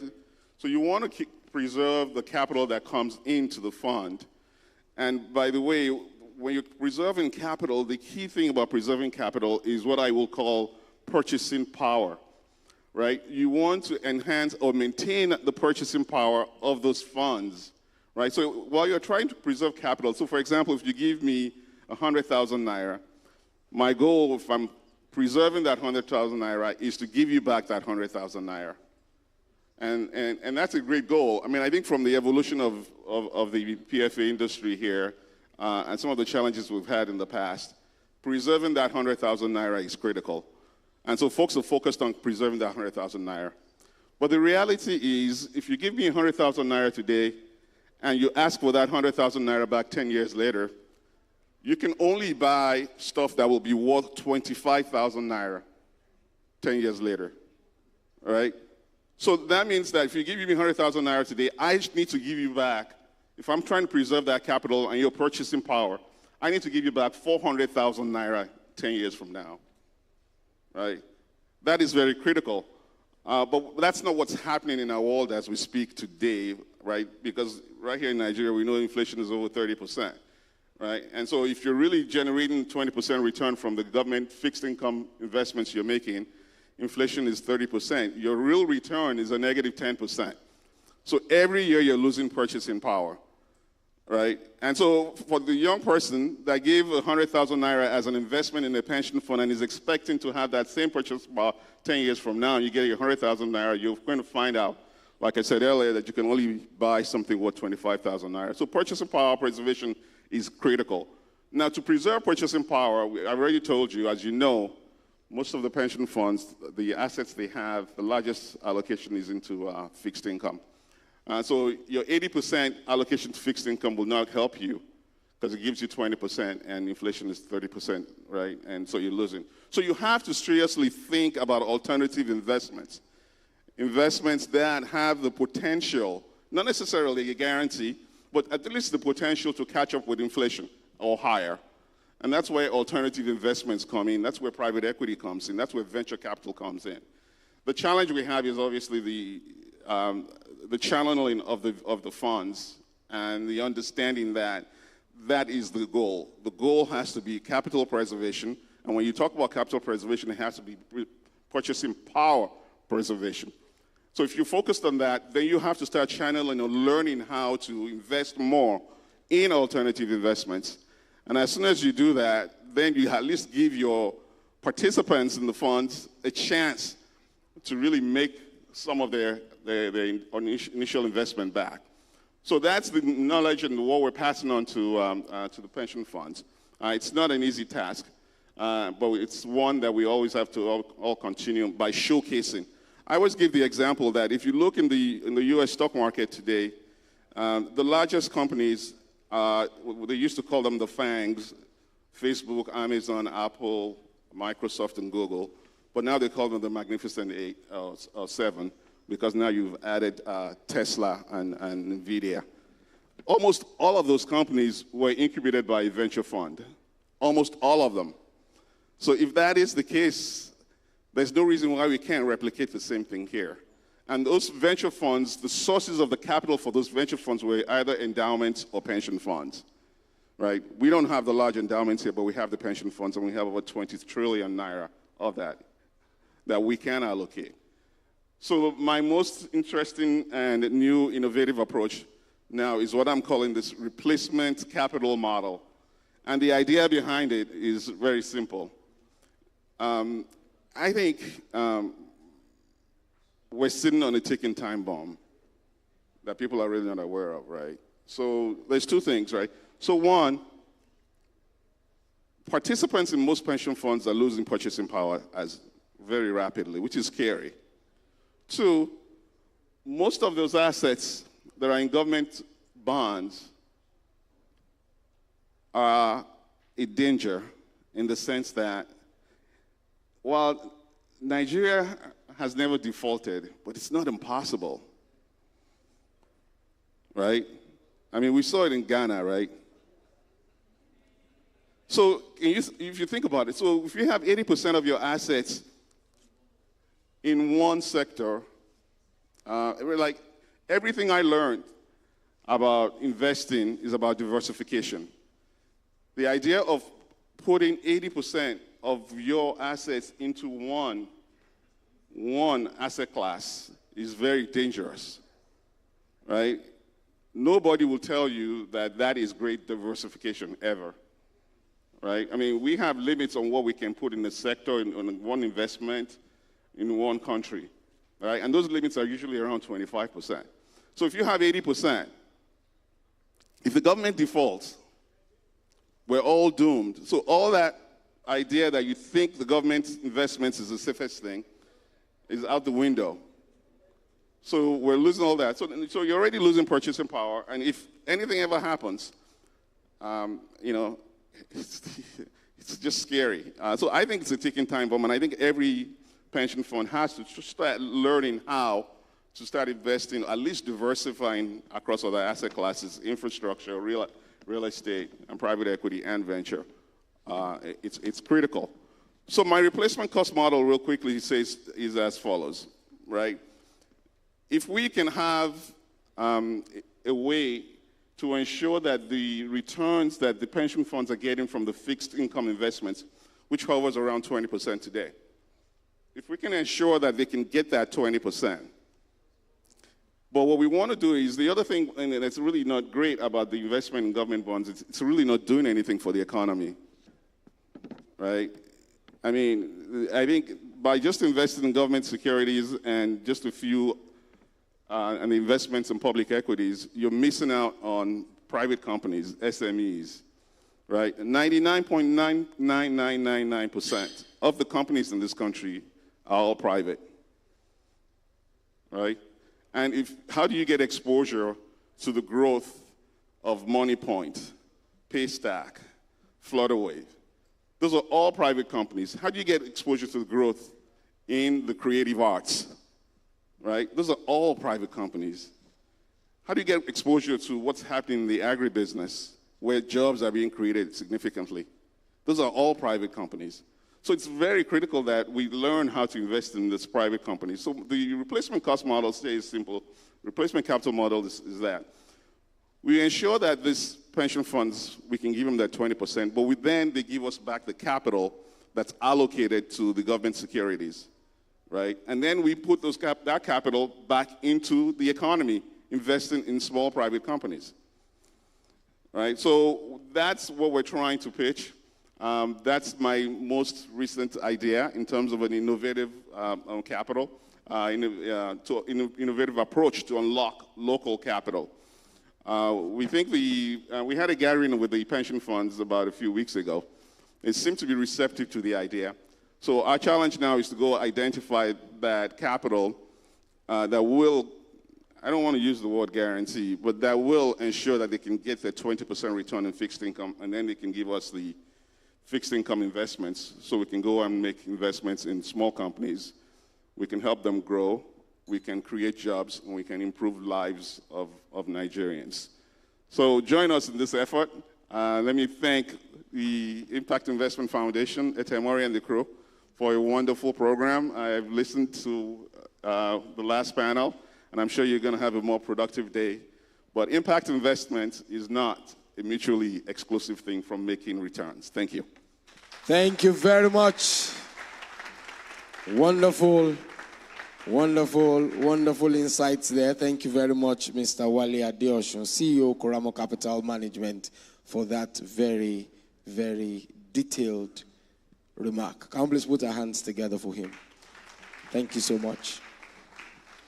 And I also like to say thank you for sitting and listening attentively. Well, the time has come for us to have a little bit of refreshment. We will be taking our refreshment break and some video interludes very shortly. And of course, you can feel free to network. That will be for 10 minutes so that we can continue the program. But after the break, we'll be having the 5th panel session. And remember, I said that it's number 5 because we had 1 to 3 yesterday. The 5th panel session will be focusing on unlocking catalytic capital through increased transparency, leveraging IMM and sustainability reporting practices. That segment is going to happen just immediately after the refreshment. So please feel free to move around, have something to chew and sip. I'll be right back in 10 minutes. Thank you very much.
Please, if you're done with taking your meal from the food stand outside, we'd like you to come in because we need to continue. Thank you very much. For those that have taken their meal already from the food stand outside, we'd like you to please come in so that we can settle in for the next panel session. Thank you very much, ladies and gentlemen. Thank you.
If you have gotten your finger foods, we would like you to please come back to your seats because the panel will happen very shortly. Thank you very much, ladies and gentlemen. Thank you.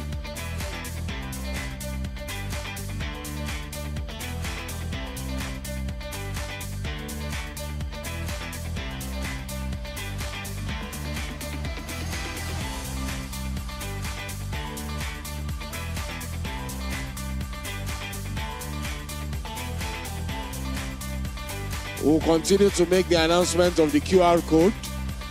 As you are enjoying your finger food, please just grab your phone to scan the QR code on the screen. As you enjoy your finger food, please just scan the QR code on the screen to give your feedback. Thank you very much. Please scan the QR code. Very simple. Just take your phone out, scan the QR code, and just give your quick feedback. You can quickly do that while you are chewing something. Thank you so much, ladies and gentlemen. Thank you. I can see some of us are doing that already. You can just quickly bring out your phones and scan so that you can fill the form right away. Thank you so much. One time. Let's go.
Ladies and gentlemen, it's good to see that you're networking and, of course, that you're taking your finger food.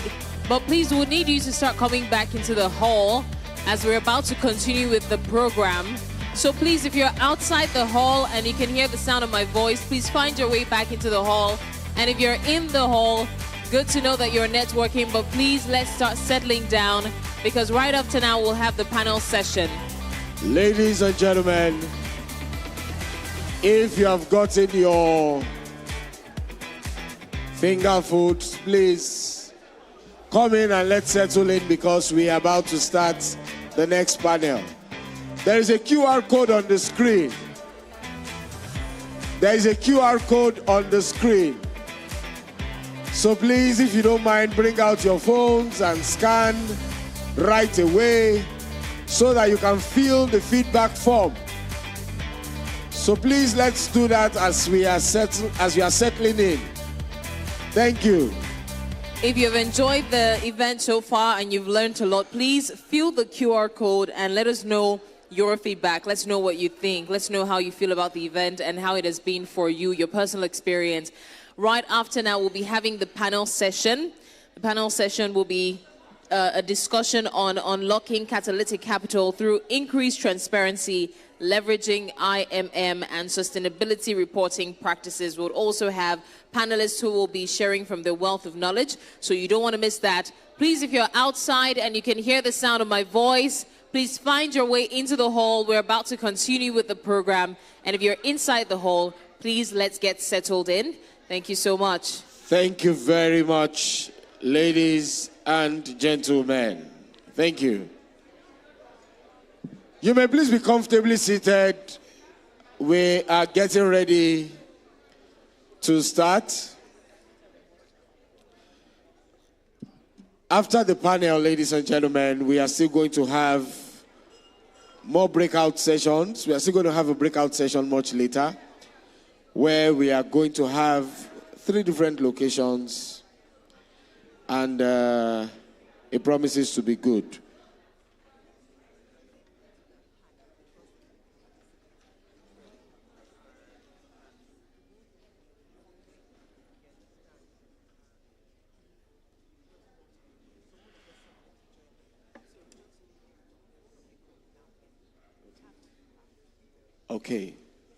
Okay. All right. We'll appreciate that we all are comfortably seated. Blessing. Yes, sir. There is something that I like doing. Okay. And I believe somebody in the house will be able to do this with us as we continue. Let's hear it. So I'm going to engage you in I don't know Masu. It's not mass, don't worry. Because a number of us, even me, I run away from mass. That's why I studied something far away from it. I'm ready then. All right, it's a conversational engagement. Myself and yourself will have a conversation right now.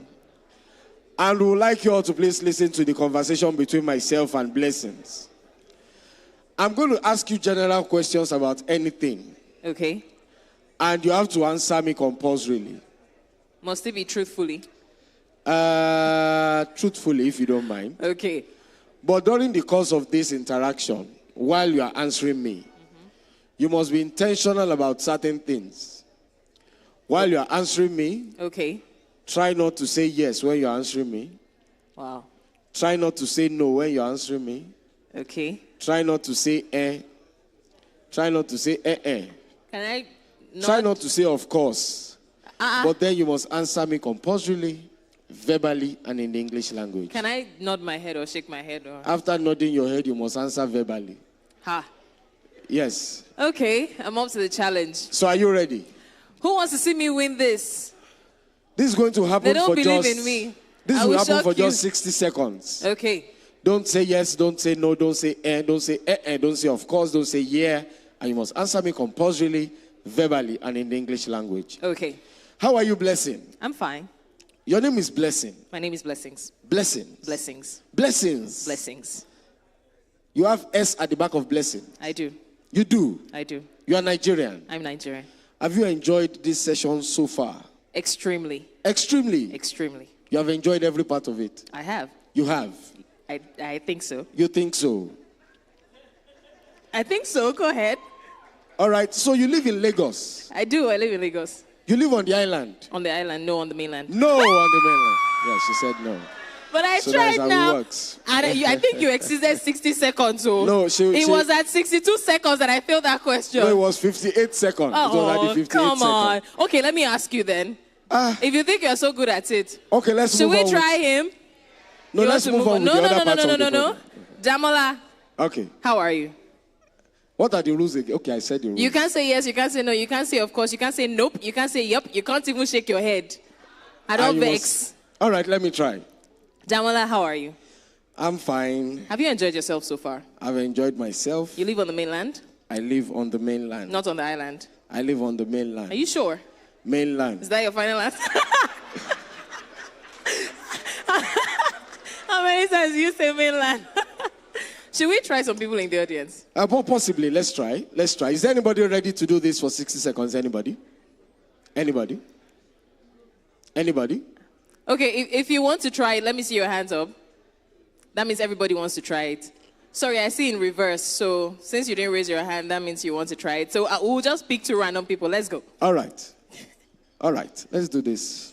Start getting ready. The rule is you can't say yes, you can't say no, you can't say nope, you can't say you can't say So, why is everybody running away? Damola, feel free to pick one lady. We have somebody. We have somebody where? Where? A lady? Somebody wants to try? Okay, we have a lady here. So, Blessings, you are going to engage. Okay. All right. Don't say yes, don't say no, don't say of course, yeah, and you must answer compulsorily. She has drunk her coffee. She's ready. How are you? Your time starts now. Hi, Daramola. I'm very well, fine, thank you. What's your name? Priscilla Ibokwe. You said what? Priscilla Ibokwe. Priscilla. Okay. Have you enjoyed yourself so far? Most definitely. What has been the highlight for you? The financial conversations that was had yesterday, especially where you see that some people believe it's their village, just taking it out of context, that it's their village people that is affecting them. Meanwhile, they don't have the knowledge of how to expand what has been given to them. Did you say village people? Did you say village people? Pardon? Did you say village people? Most definitely. Financial conversations. Do you stay on the island? I live on the mainland. You have to be faster. You live on the mainland. You are using cheat code for me. Using 60 seconds to answer. Okay, you live on the mainland. You've asked me the question more than 60 seconds, so I think it's your time now. Hey, voila. Let us go It's to like another we chose the wrong person. person. Please, a round of applause for her. She's giving us basbos. Okay, just one more, and then we'll move on to... One more person. We need a male now. A gentleman. I will engage. A gentleman. Okay, we have somebody at the back. Great. Please, Blessings, can you take the microphone to him? Okay, let's go. All right. Okay, let me go this way. General questions about anything and everything. Don't say yes, don't say no, don't say of course, yeah, and you must answer compulsorily, And verbally, please and in English try and language. answer faster. How are you today? Don't worry, let me hold the mic so that you can think well. Good. How are you today? Great. What's your name? Kingsley. Your name is what? Kingsley. Kingsley. Yes. He did not even waste our time. Damola, He did not. That's what I like about him. He said yes with confidence. He did not waste our time. He said it passionately. I'm telling you. He said it from the bottom of his heart. So confidently. All right, so ladies But and please gentlemen. put your hands together for him. We tried.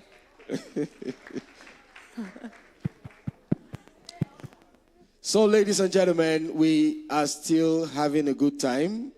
We are about to have another panel session, and it promises to be full of insights and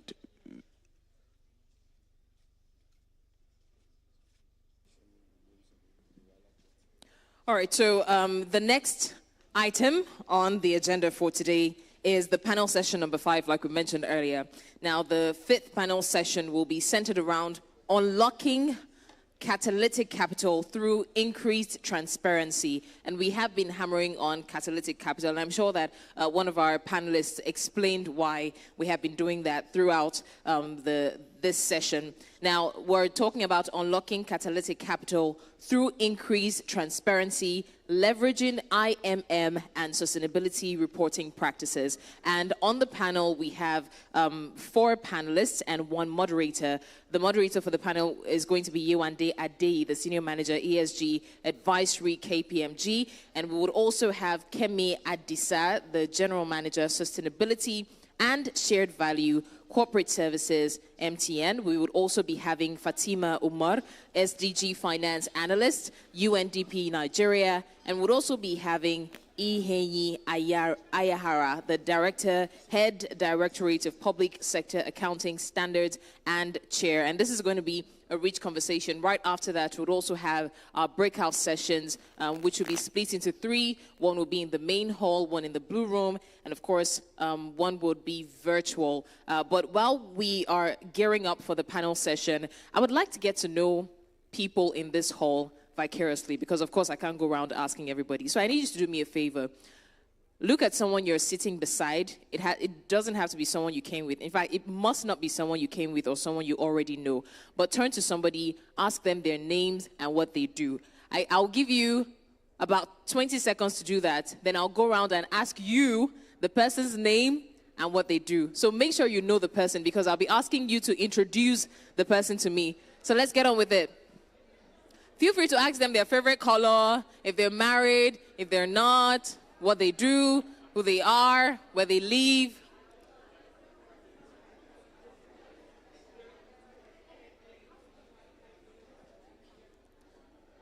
So when I come down, you will introduce the person to me, and you have to introduce the person as good as they would introduce themselves.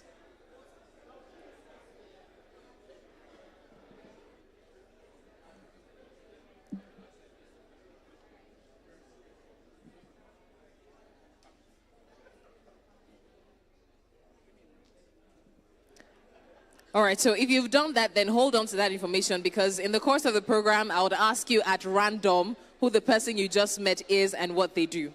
All right. Thank you very much, ladies and gentlemen. Thank you. Right now, we are about to have the 5th panel session, and our moderator is going to come forward at this time. I will appreciate that we please put our hands together for our moderator. The panel is centered around unlocking catalytic capital through increased transparency, leveraging IMM and sustainability reporting practices. Can we have your attention, ladies and gentlemen? Thank you. Please put your hands together as we invite and welcome the Senior Manager, ESG Advisory, KPMG, Yewande Adeyi, the moderator of this segment. Thank you so much. And joining as a panelist is the General Manager, Sustainability and Shared Value, Corporate Services, MTN, Kemi Adisa. Please put your hands together. Please put your hands together for Kemi Adisa as she comes forward. Thank you very much.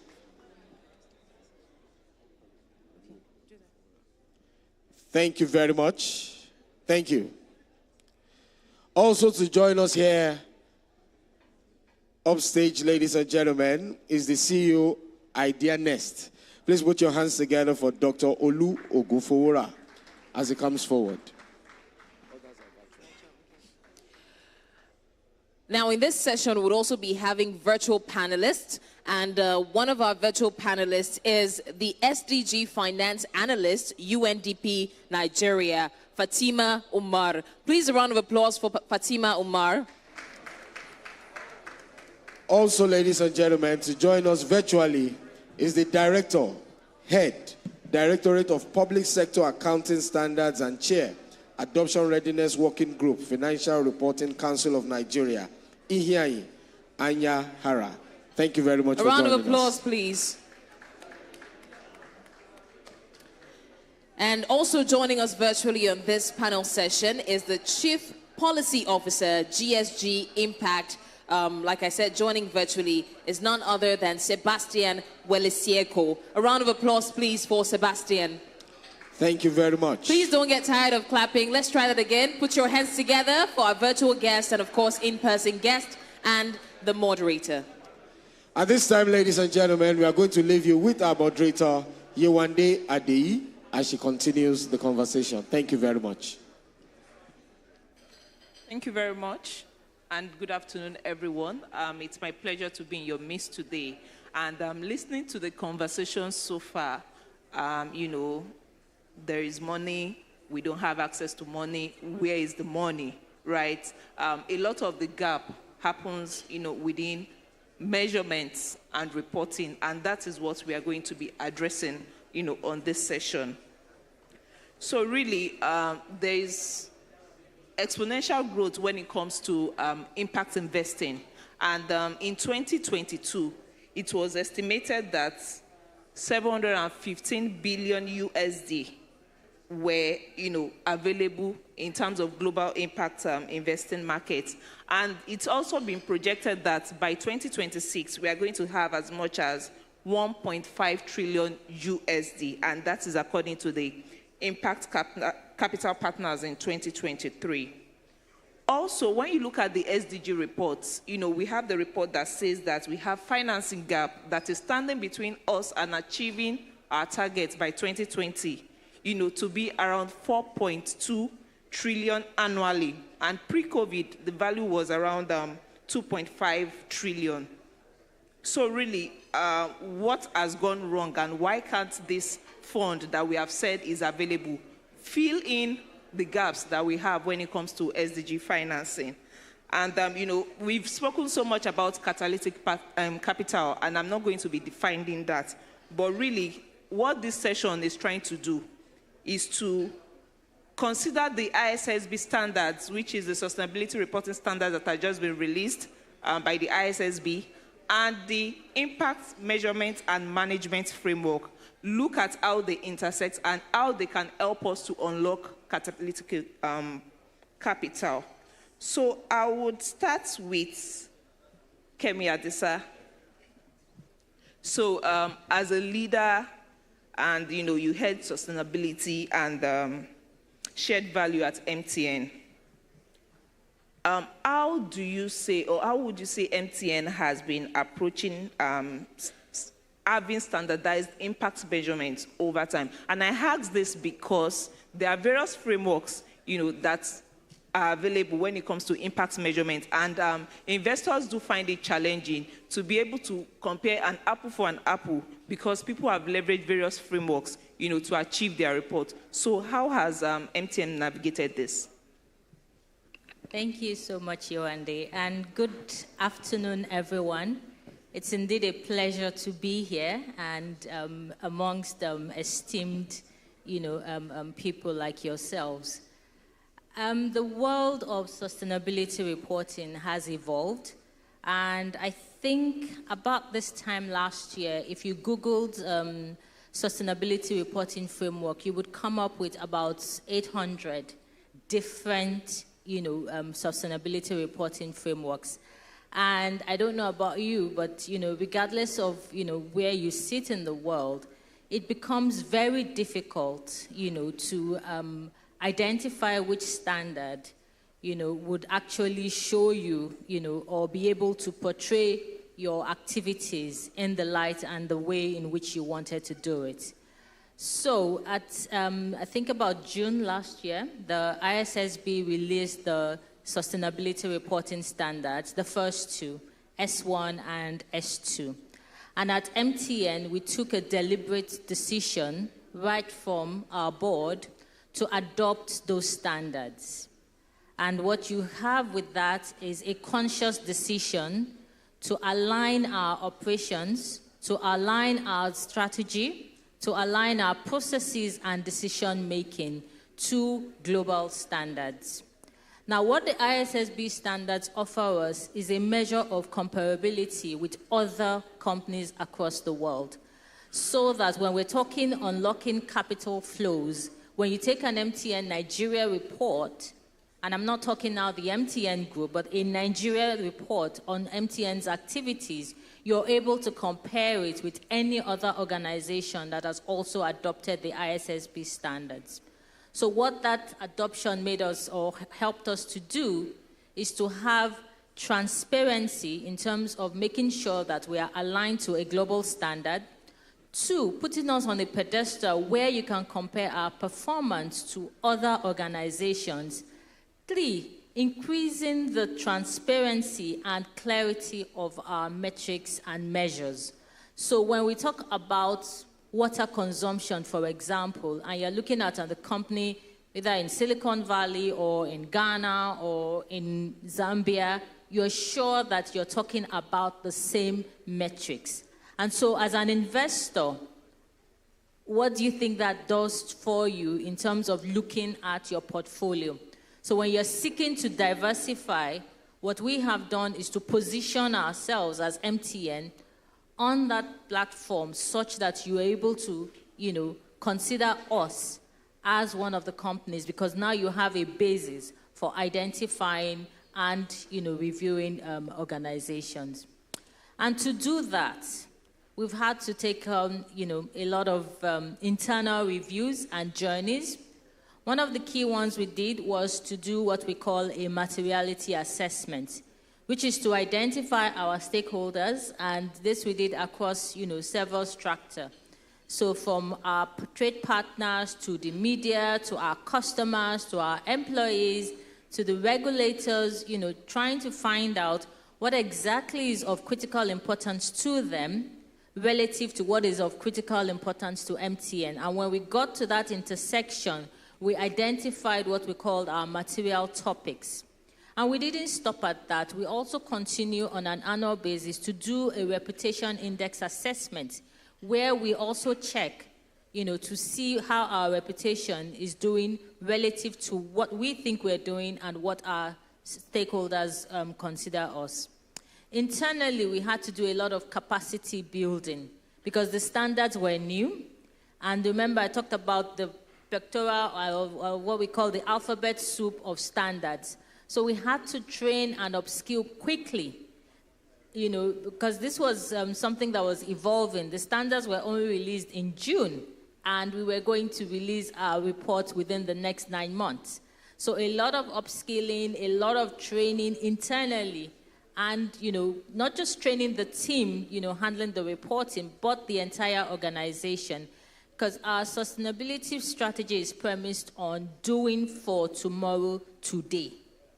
That's what we say. And to do that, it wasn't about the reporting team. It was about getting everyone in the organization to understand what that meant.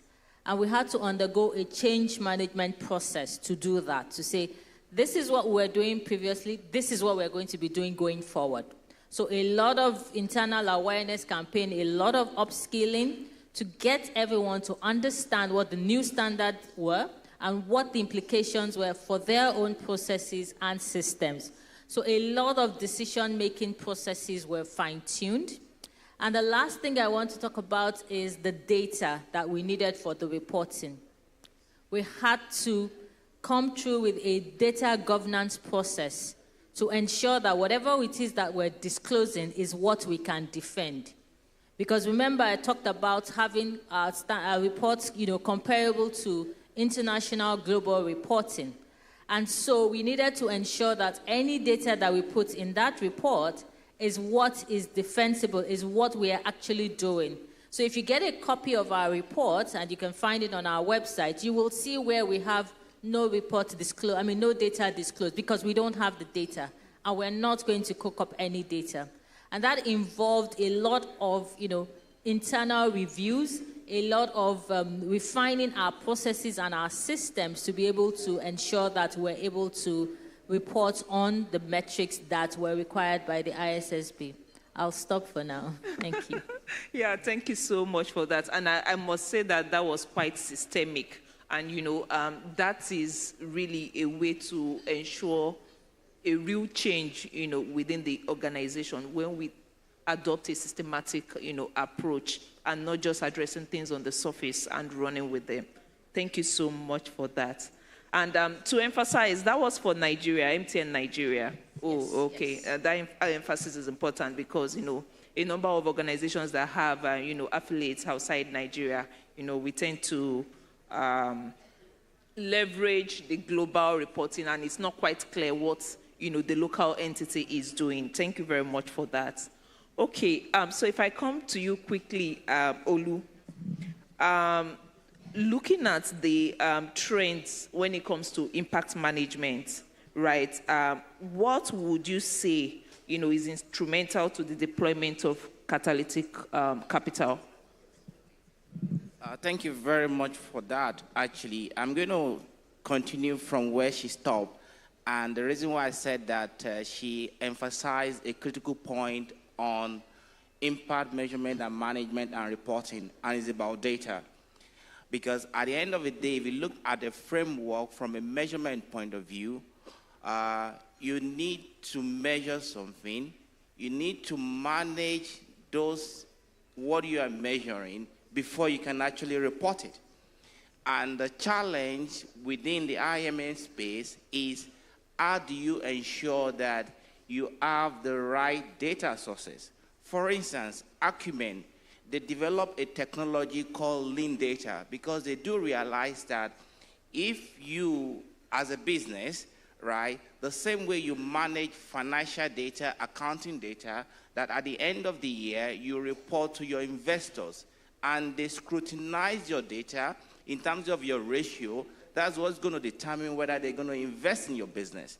And the trend that is going on within the ecosystem for impact measurement and management, let me even reiterate and emphasize that without impact measurement and management, there is no impact investing, because it's the intentionality for you to measure that impact that makes the investment to be impactful. So what are the efforts in terms of ensuring that we have the right data points? I was in Oxford in June on a program focused on impact measurement, actually. And my interest here really is that there is a consideration that how can we deploy technology to ensure that we automate the process of actually collecting data. And especially when you want to talk about achieving the SDGs. If you look at I'm sure Fatima will talk more about that. If you looked at the SDG Impact Investor, tracking the progress. So it is possible when you have massive amount of data, you deploy your technology such that people that will look at this, they will know that you are comparing apples to apples. Recently, last month, the Global Impact Investor Network, they launched the Gene Metrics. Because one of the things really is that by the time I'm reporting the data on healthcare, for instance, infant mortality rate, or in terms of literacy rate, in terms of reducing out-of-school children, and I need to compare the performance of Nigeria with Ghana. But you need to make sure that you're actually looking at the right data.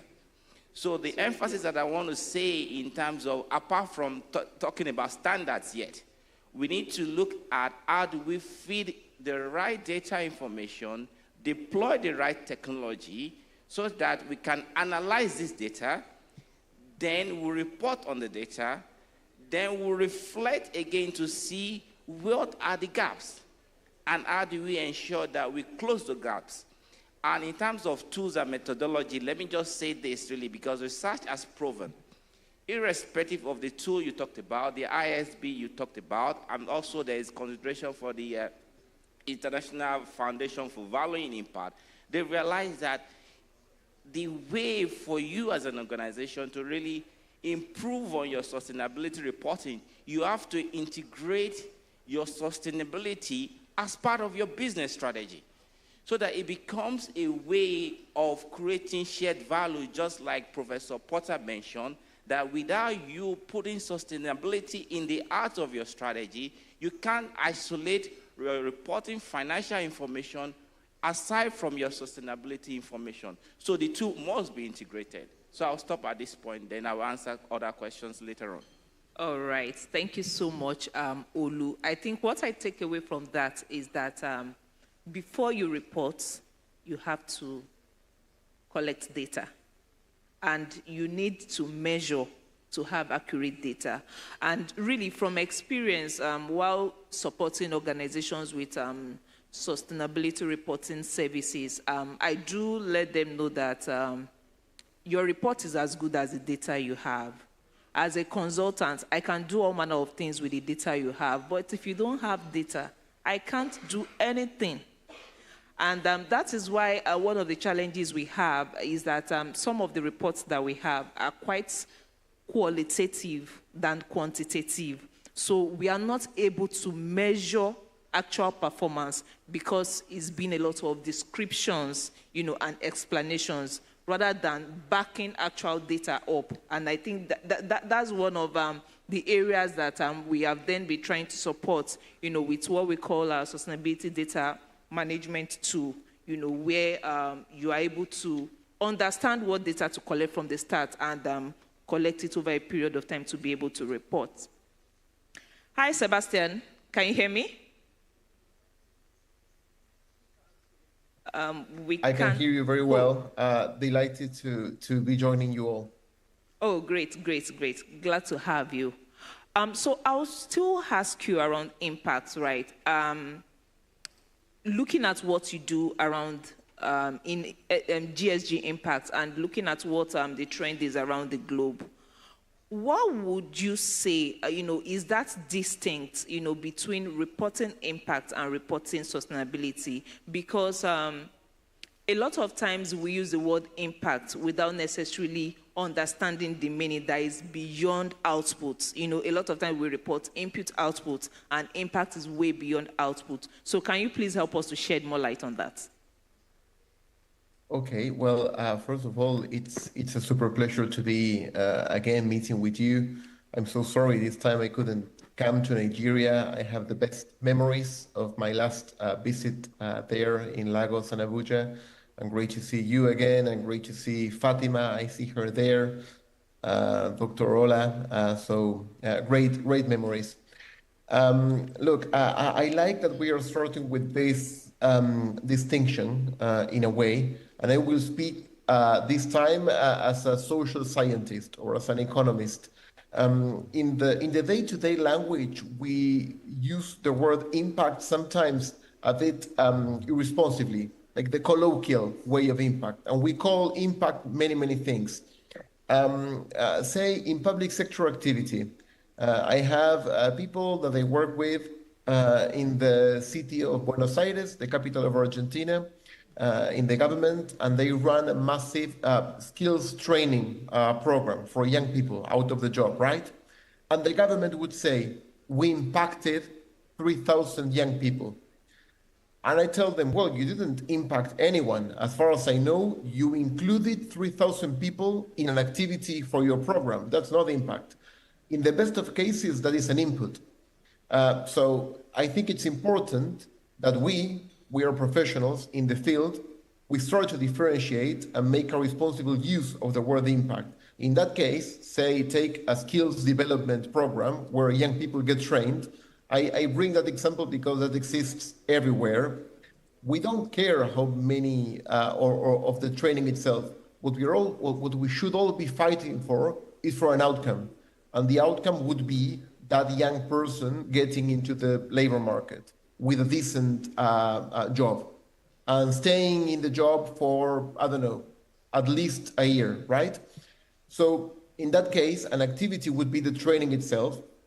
Maybe an output can be that person completing the training to a certain standards. An outcome is that person getting into a job, but there are many outcomes. We want that person to enter a job, we want that person to have a decent wage, and we want that person to sustain in the long term that employability situation. Those are three outcomes, and there could be more outcomes. Now, the impact, which is in what we call the theory of change, the fourth degree of separation, has to do with the fundamental change in the quality of life of that young person, its household, its family, implications for education, for health, for overall well-being. And in impact investment, this is kind of confusing. We don't actually measure impact. We observe outcomes. And that is fine. As long as the theory of change is robust enough, we should be happy enough, confident enough, comfortable enough with observing very tangible outcomes that we know that will lead to that impact. So when we talk about impact measurement, really, we are observing outcomes. And that's fine, as long as we are aware that colloquially we say impact measurement, but what we are really doing is observing outcomes that will lead to an impact that we don't measure. We do measure impact when we run an experimental evaluation, like the one that academics do, when a group of scientists, PhDs, come to observe an intervention a few years after, and they do randomized controlled trials and all of those complex things. Those are fine for learning, for academic purposes, but you cannot make investment decisions based on very expensive, exposed, randomized controlled trials. We make investment decisions based on the real-time observation of outcomes. And as Dr. Olu was saying, without that, he called it impact measurement and management, a term that I also use. Without that, there is no impact investment. That is the fundamental change, in our view, in the way that the DNA of capitalism is shaped. The decisions for investors are being heavily influenced by that kind of information. But also, I say as a trend, of consumers increasingly who don't want to buy anything from everyone. And the same thing will go for public sector activity, but maybe we can come back there later. So apologies for the boring technical or theoretical explanation about impact measurement against observing outcomes. Yes, thank you very much, Sebastian. Yes, impact measurement, we have to be deliberate about it and, measure, report beyond the outcome. And if we are reporting outcome, it needs to be indicated that it's an outcome report that we are disclosing. And I think one of the things those impact measurement and management frameworks help us to do is to establish a baseline, because really, how do you determine impact if you don't have a reference point? Where are we starting from? So a lot of times we take initiatives and we run with them, we do wonderful things, but we don't have a reference point from where we have started.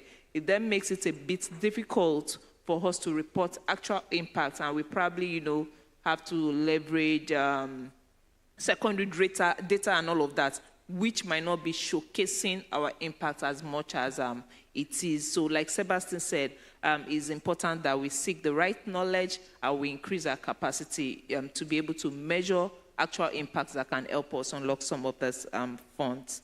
And Olu, you mentioned earlier that Fatima was going to support us with SDG, but maybe you will do that for us now, really. What key metrics or reporting framework would you say, have been most effective in demonstrating impact to catalytic capital providers, when it comes to SDG achievements or contribution to the SDGs? Thank you very much for that question. Really, it's interesting. Really, is that the question you asked actually was the key component of my PhD research. I looked at the various. I looked at the various tools for reporting sustainability. You can talk about GRI, those reporting standards, and also the IFRS that you had mentioned. And from what Sebastian talked about, if you looked at all these tools and methodologies and you analyze them from an academic point of view, it's just a composition of theory of change, stakeholder engagement, and goals and objectives of the organization in terms of your key performance indicators. Interestingly, really, is that from an impact point of view, all the impact we are trying to achieve, they are encapsulated in the SDGs. And if you look at the SDGs, provide a compass in terms of those 17 goals and the sub-metrics. So what you now see when you analyze those tools, really, and what you want to do, really, if you are looking for metrics, for instance, you can identify who are the critical stakeholders to your business. Get their input. What do they want to see? What kind of impact are they looking at? Then you decide which of those SDG goals you want to align your impact to. If you're in the education business or in a technology business, like I was having a side talk with Kemi Adisa, for instance, right? Technology, right, could be used to scale different sectors. Now, we've got a lot of startups, right, in education.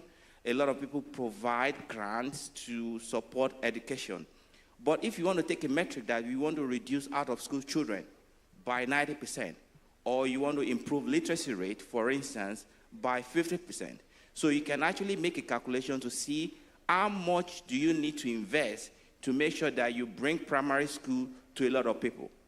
So I said to her, just before we came in, MTN can invest in EdTech startup, right, from a technology point of view, and say in all the 774 local governments in Nigeria, we will deploy the necessary technology to support this startup such that at any point in time, every child will have access to learning. That will change the dynamics in terms of the way we see impact. Or do we want to talk about healthcare? We can use telemedicine. And the bedrock of a telemedicine really is technology. Providing the broadband access to tech companies that are actually in this state. All the primary healthcare centers, our politicians are focused on building physical healthcare infrastructure, whereby the metrics you are supposed to be looking really is at access to healthcare, not the number of physical building of primary healthcare centers that you allocate money for. But you want to make sure that 200 million Nigerians can have access to primary healthcare. And you can do that speedily using technology. So the question really is that if your metric is focused, aligned with the one that will be impactful, then it will be quite interesting. I will end up this one because I can talk about impact measurement and management too endlessly. Where it gets interesting, there is this initiative that is started in Harvard, is impact-weighted accounting standard. Because it's interesting in the sense that if you look at the, right now, for those of us who are accountants or people who are accountants in the room, if you look at accounting standards, even right now, there is being refined over the years. And the school of thought, the conversation really is that if we want to be rigorous in terms of impact measurement, management, and reporting, the same way we are rigorous in terms of accounting standards and reporting is the same way we have to be rigorous about impact. So the question then really is that, how do we now have an integrated risk-return impact framework? And that's why the researchers in Harvard, they're already looking at, we need to be able to have an integrated reporting system. And in that integrated reporting system, you are reporting your financial information as well as your sustainability information, because you now give investors a good overview in terms of what to look out for. Because if you want to make an investment decision, you look at your IRR, you're looking at 15%, and for those in private equity, you're trying to make 4 times, 5 times in terms of the money you put in. You must be able to assign the same kind of metrics or indices to your impact. And the way you're able to do it really is that when you integrate your finance with your impact, then you can have a net in terms of if you assign a ratio. So the question really is that from a metrics point of view, it's going to depend on the goals and objectives that you have set within your strategy framework. So it doesn't matter what kind of tools you decide to use, but you have to have the voice of the stakeholders as an important contribution in terms of the metrics you want to report. Thank you.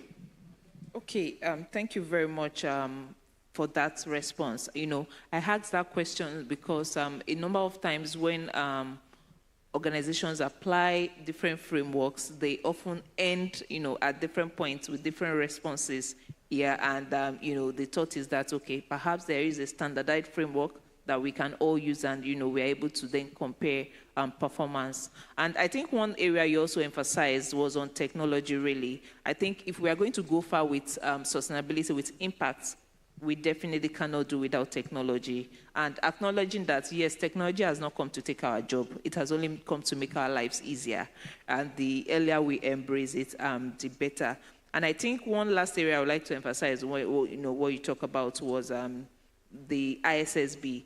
Really, they call the ISSB standards sister standards to the IAS standards, because what it has come to do, is to bring sustainability reporting on equal footing with accounting, such that we're all speaking the same language and we can see how, it interacts and impacts. And I think that is one way that I would have loved Dr. Ayara to talk about, on how the FRC has been supporting organizations to understand the standards and the way forward.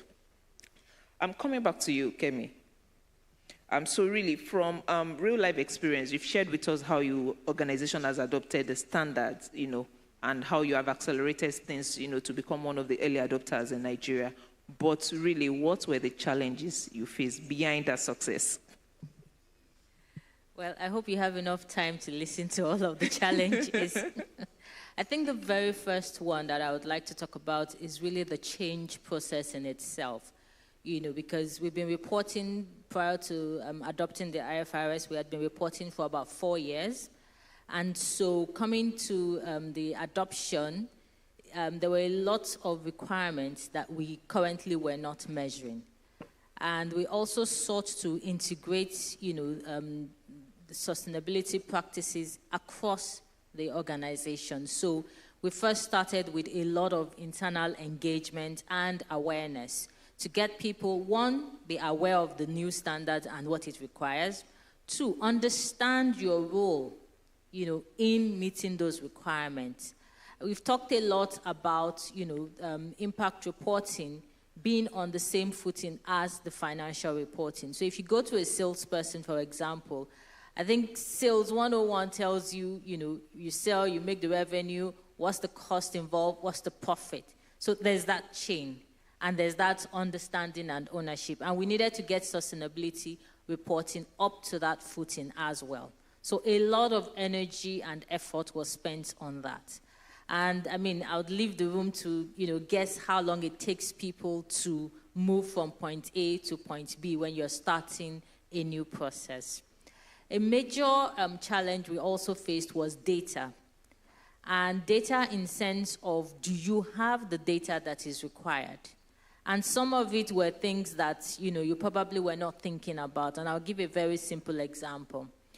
Annually, we have our employee volunteering process, which we call Yellow Care, where, we give back. I'm sure, you can relate to all of that. But as simple as that process was, we never actually, collated the data of how many people participated, in that process. We just knew that everybody, across, all of the various locations in the company, each, person would go out. But to say this is the number of people that went out, we never, collated that data. So there was nothing to measure and report on.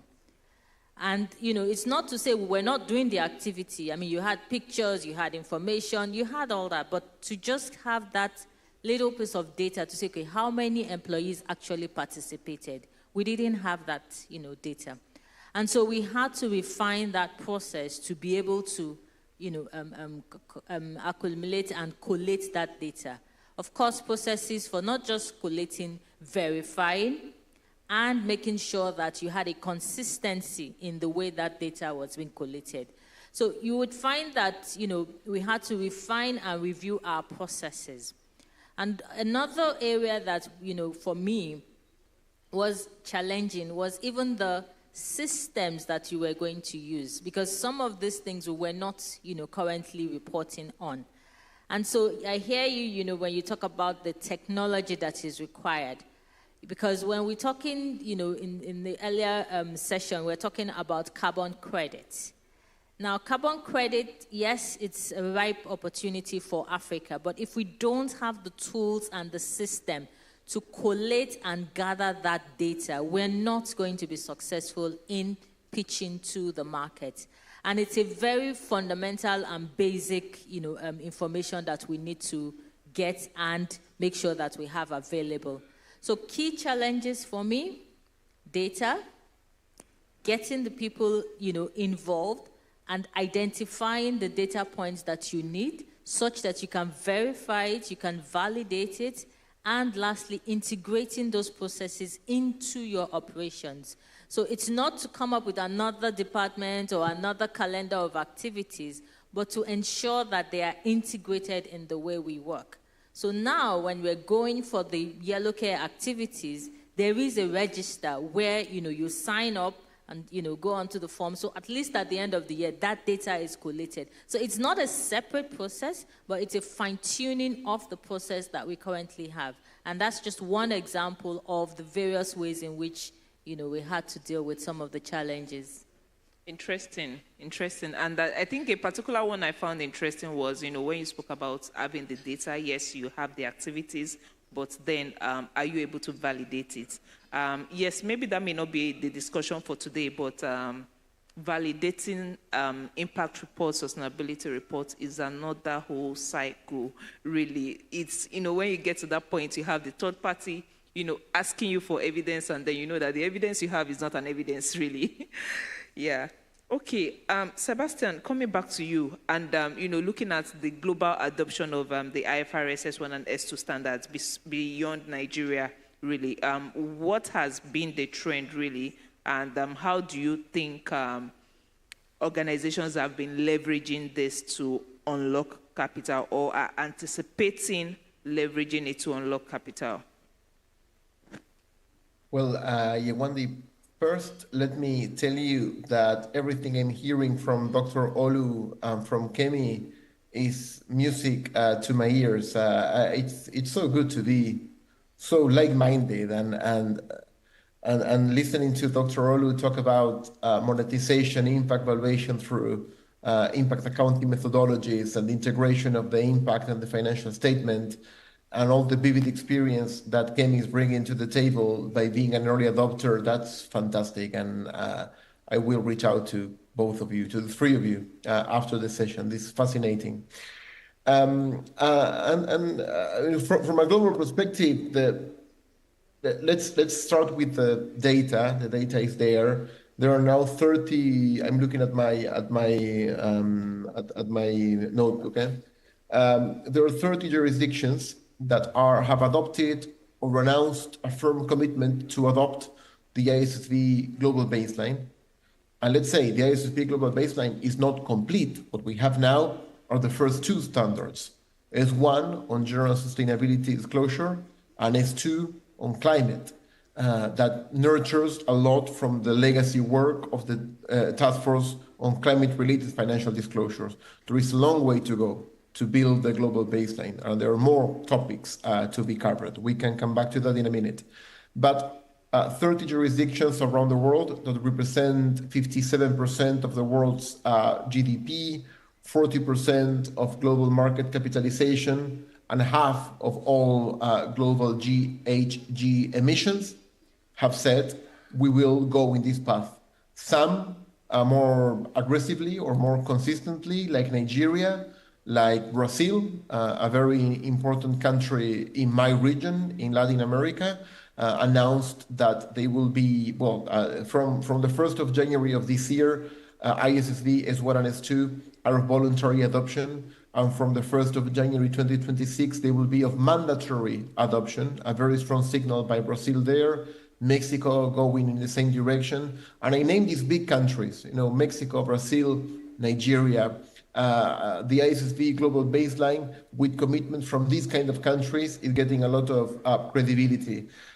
In Africa, more generally, Nigeria and Ghana are probably being at the forefront, also establishing roadmaps for the adoption. I don't know if Dr. Anyahara is around, but by the creation of the Adoption Readiness Working Group, I was so pleased back in February to hear about his work to help in this adoption.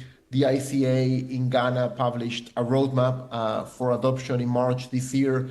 So yeah, in Africa, obviously, Nigeria and Ghana today in a different league, but Tanzania, Zambia also sending strong signals for adoption. And as we know, Kenya, Uganda, and Zimbabwe making progress, but perhaps in an earlier stage of consultation. So there you have 7 important countries in the African continent. You have many important countries in Latin America. And I stress this because it cannot be a matter, it cannot be a conversation only of the richer countries. I will bring this emerging market bias, and I'm speaking to you from Buenos Aires, and we share, as I learned when I was in Nigeria, many of the same challenges and frustrations. So one thing is the adoption, but I think that the challenge for all of us collectively is to play a stronger voice in shaping those standards. And then when I say we, it's we Latin Americans, Africans, folks in Southeast Asia. And have we been protagonists of the design of the first standards? We think that we haven't. And the next standard, probably, or the next family of standards, as per the agenda priorities of the ISSB, will be about socially related issues, social-related issues. It will be about human capital or human rights, as they stated.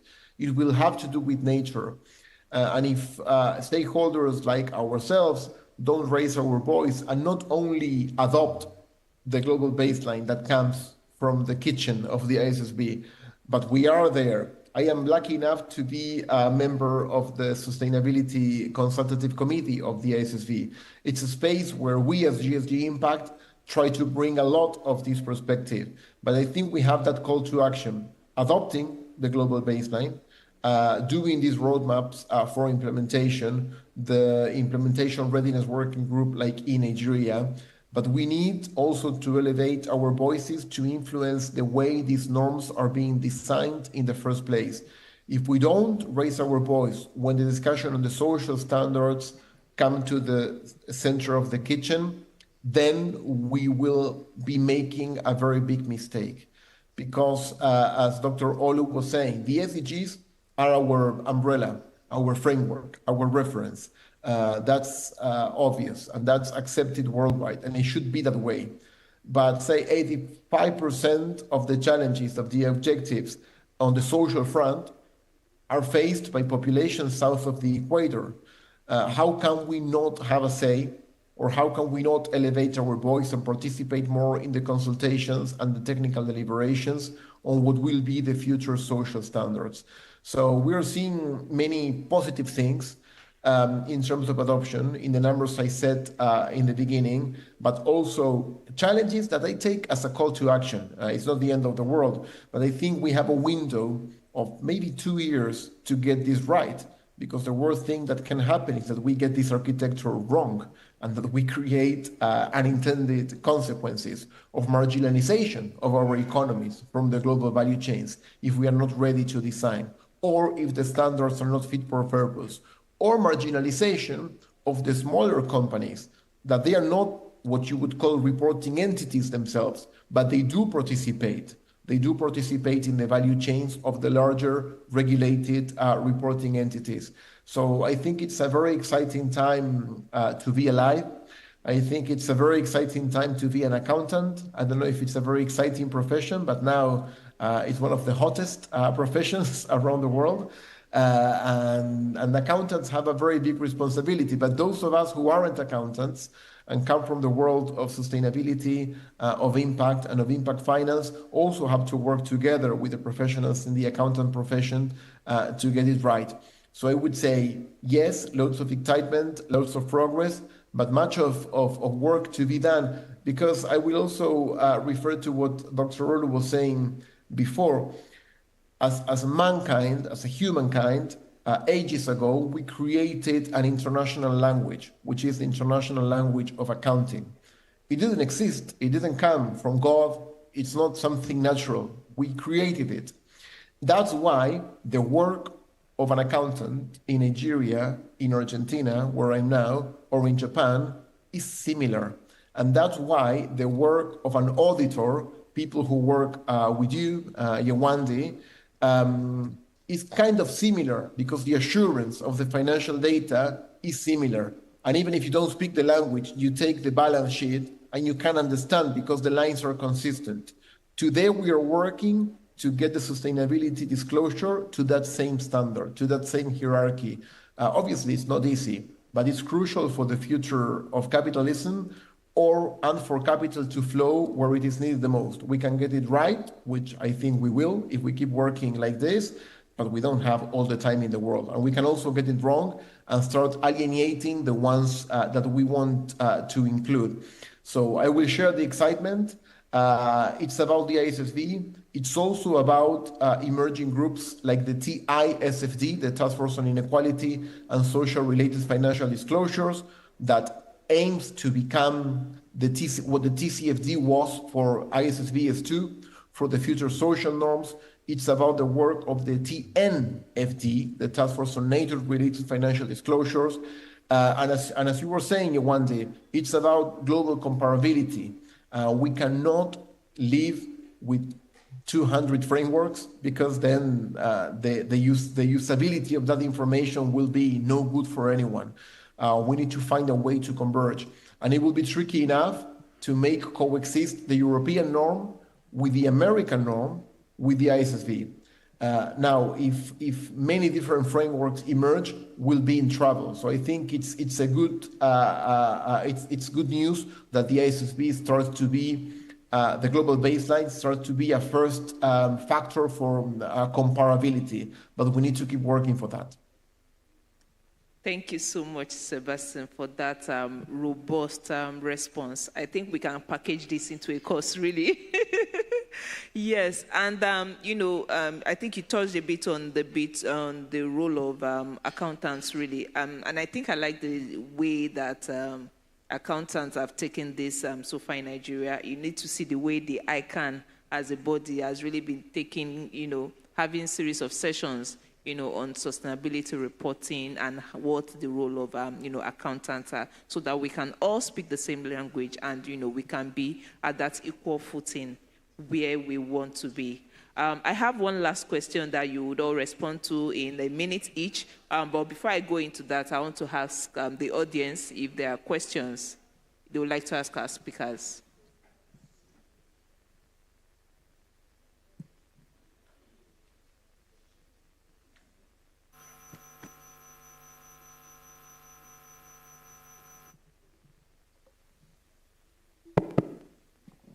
Yeah, good afternoon, everyone. Good afternoon. My name is Isimeme White. I work for Juniors Hub. Thank you for the clarity. But I just wanted to ask, are there metrics to measure behavioral change? And if you have metrics you have used to measure behavioral change because of the kind of work we do. So how do we measure behavioral change? Thank you.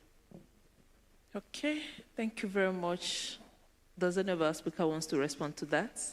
Are there metrics to measure behavioral change? We had said that the standards, the frameworks, they need a systemic change, to be able to achieve our objectives. So she's asking if there are metrics to measure behavioral change.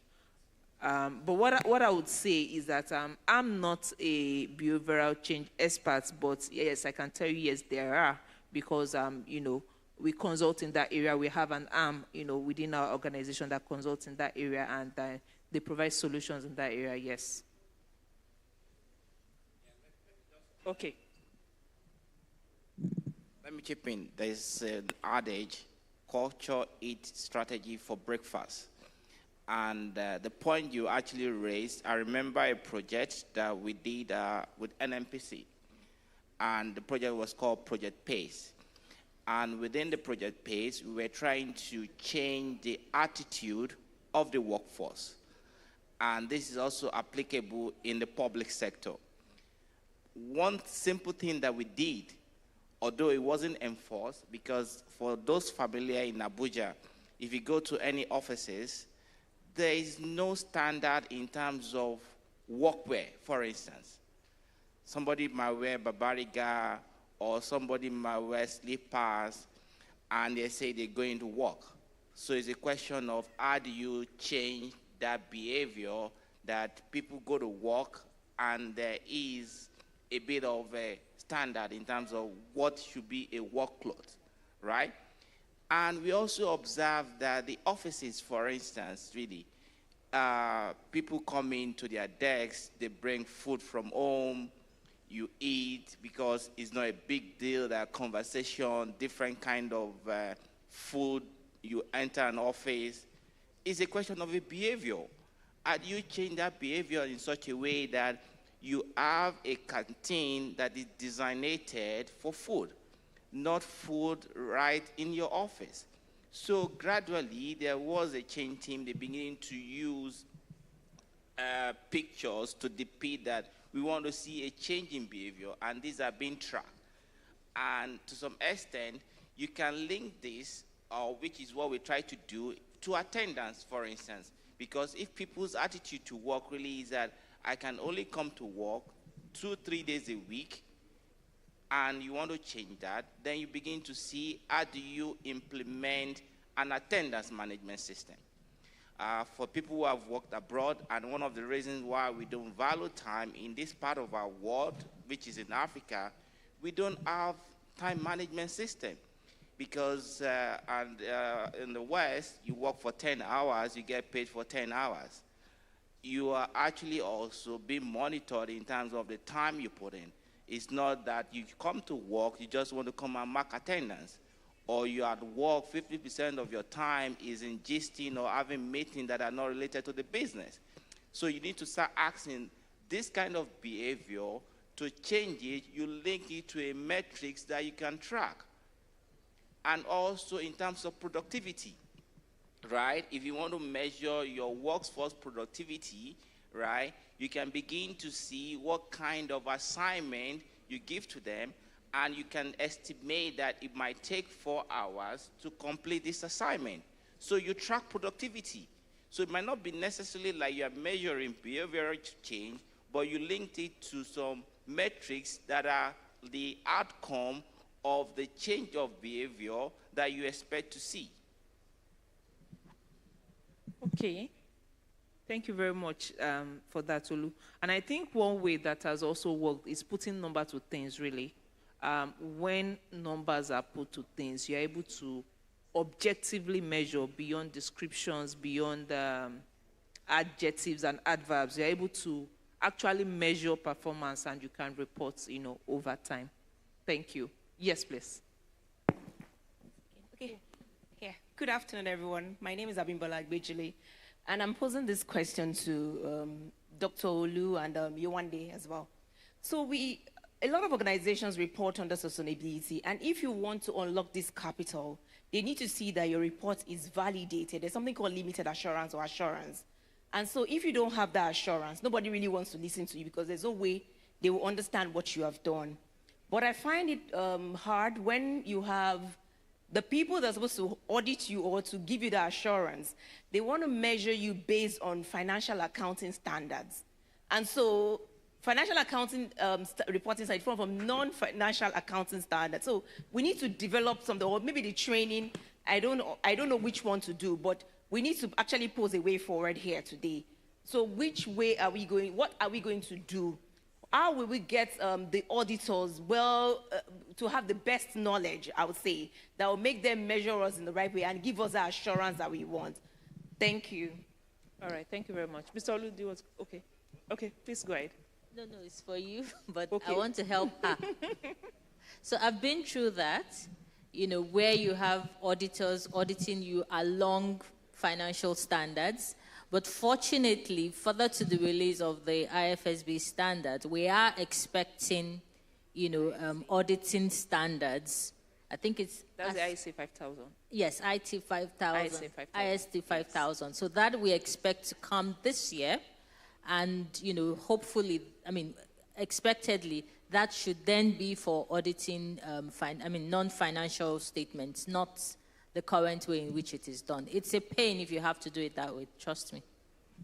Yeah. You actually have a valid point. There is actually consideration, is already ongoing, third-party validation.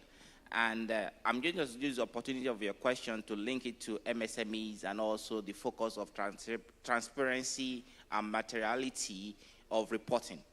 And one of the challenges in terms of sustainability reporting, because there's a thin line between you trying to do a greenwash and using this as a marketing tool. And one of the things that we realized that if we actually have to unlock catalytic capital for MSMEs, we need to see sustainability reporting as transparency and trying to report materiality, not as a marketing tool. And the whole idea of marketing for sustainability came about as a CSR, because most organizations, they use CSR for marketing, for brand recognition, and all of those things.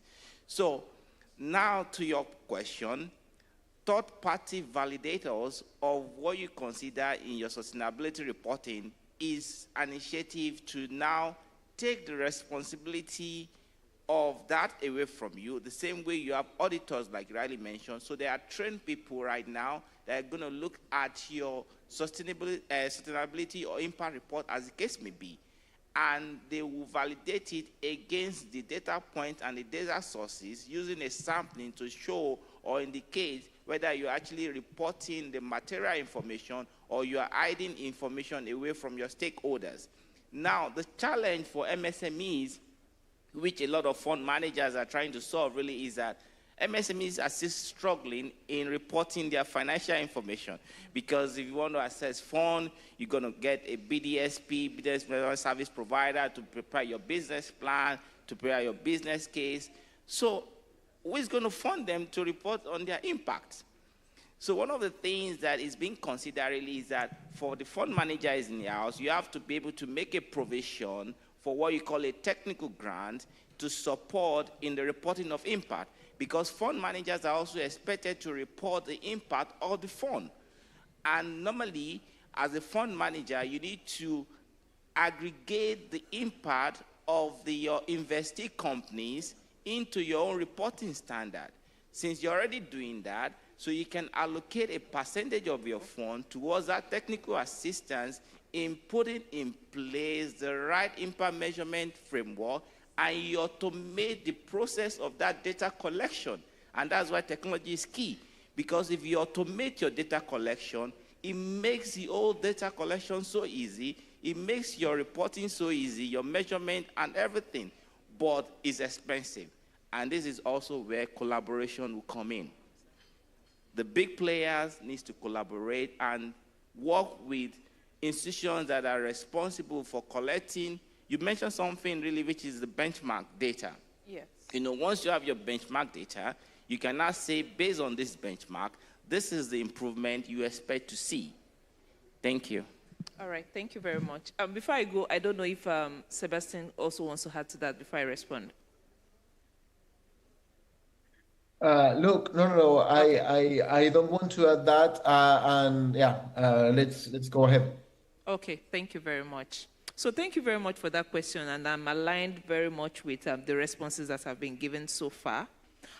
So there is a COSO WSCD framework, you know, that kind of brings the enterprise risk management professional and the ESG professionals together, such that, you know, from your understanding of enterprise risk, you are then able to learn ESG so that it is actually enterprise indeed. Also, the ESG professional is also then trained in such a way that they also understand beyond ESG, enterprise, and both parties have to work together. So in coming to that, really, I think what will continue to happen will still be the integration of accounting knowledge and ESG knowledge, where both parties will continue to understand where the perspectives of the other, and they're able to work collaboratively. And I would say that one way that KPMG has been trying to support organizations with that when it comes to sustainability assurance, you know, is to go collaboratively, the auditors and the ESG SMEs, so that we're able to work together and give that holistic solution such that you are not having the issues that you're talking about. And another good news is that the ISA 5000 that is supposed to be for, you know, to guide auditing of the IFRS S1 and S2 standards, in the adoption readiness roadmap report, it's been said that organizations will be accredited, you know, to be able to do that. And I want to trust that the FRC, you know, would have done all that checks to certify an organization So that way you have that comfort that they're not just auditing you from financial perspective, they are also SMEs when it comes to sustainability. All right, thank you very much.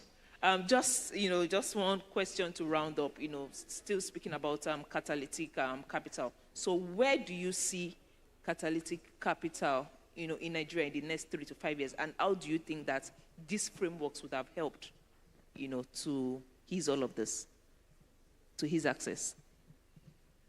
A minute each, Let me please. rephrase your question, because when you say 3 to 5 years, then that capital is not catalytic, because that's a short time horizon. Because it's not patient, right? Okay. So it's not patient. So I would want to project at least 7 years. Of course, there are baby steps in terms of how you track the short, medium, and the long I'm talking of access now. Yeah, I know. I'm going to answer the question. Okay. I'm just saying the horizon, because we might not, the effort we are making right now, we might not see the outcome next year.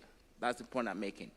But we are putting the seed in place, and we are creating the awareness in terms of the power of catalytic capital. So in being an optimist, and I'm also need to be a realist, right? I'm optimistic about the future of Nigeria, of the future of Africa, but I also need to be realistic in the sense that we don't have the political leadership to put the regulation and the policy framework that we need to be able to get to where we're going. So my optimism really is that for us in the private sector in this room, we need to do a lot more to engage with the public stakeholders, the actors, such that we can comfortably say that we can project in terms of what we want to see 3 years, 5 years, 7 years from now. Because otherwise, what you find out really is that we can make our plans, and come 2027, a new administration emerges, and we are back to square one.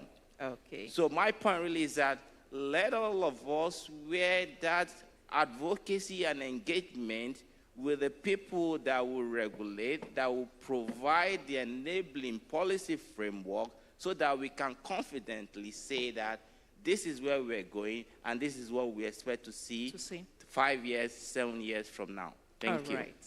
Thank you very much. Kebi, please. Okay.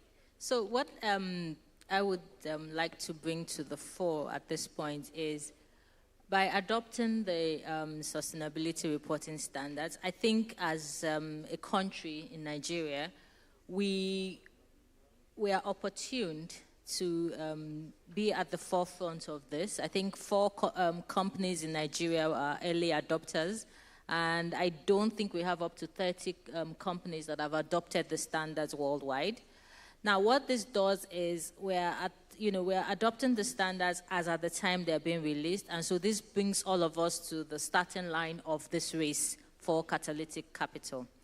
The second thing I wanted to point out is that we have international rating agencies who are on the lookout for, companies that are adopting this reporting. And the standards and the ratings they're going to be allocating would be the same across, continents.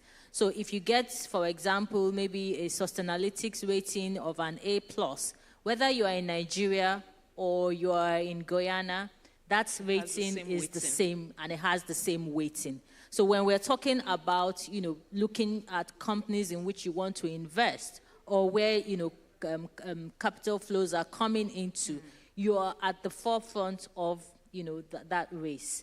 Thirdly is it's a long-term investment. It's not something you do and tomorrow you expect the capital to flow.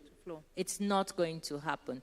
And so as you are investing in yourselves, getting your data points in terms of collating them, getting your, employees to understand their role in this, so embedding it into your processes, your decision-making, your strategy. As you're doing that, in parallel, the funding would also be looking towards you, because the processes for identifying those funding opportunities are also Already being in place. started. So it's like, two of you working the same journey in parallel. And so I don't want, right now we can't say, yes, it has attracted this capital or we've been able to source this capital, but I think it puts you in the race. It puts you on the path of being identified, and that advantage is something that you can't buy or, get from the market, as we say. Absolutely, Kemi. Thank you very much. So you're saying the time to start is now. All right. One last word from you, Sebastian. Well, I will coincide with what Kemi and Olu and yourself said. Getting this right will be crucial to attract capital, purpose-driven capital, call it catalytic, call it sustainable, call it impact capital. And it's the capital, the investment we need to meet the SDGs. So let's start by accepting that government funding alone in any country, in any point in time, will never be enough to address the environmental and social challenges ahead of us, that we are doing terrible against the SDGs. The 2030 agenda looks more like the 2100 agenda. That's tragic, and that the world is going to be a more uncomfortable place unless we invest where it's needed, at the right pace. So getting the framework right, getting the data right, accounting for impact right, and enabling for decision makers to put their money, their capital, or to take public sector government decisions at the right places is a core enabler. It's not a silver bullet. And I would like to finish with a little distinction between reporting and management. Reporting we talk more about reporting, and it's crucial because that's how you externally communicate. And one day you were saying the corporations have a challenge of marrying these two sides of the brains, the CFO and the sustainability expert. I think that in the next 2-3 years, the corporations have the challenge of integrating those two hemispheres that have been siloed for so long. So that's one thing. But then it's also about the management, the more internal processes. Probably Fatima from UNDP is there, the SDG impact standards, because we need to build a propositive narrative about sustainability management, not only disclosure. And there is value in managing your business, your investment portfolio according to sustainability. Those businesses will perform better and they will attract more capital, not only catalytic capital or impact capital period, investment period. So to me, it's the challenge of our time. Maybe it's 3 years, maybe it's 7 years, as Dr. Olu said. And I'm so glad that you all gathered today to talk about this and to advance it at the West Africa level.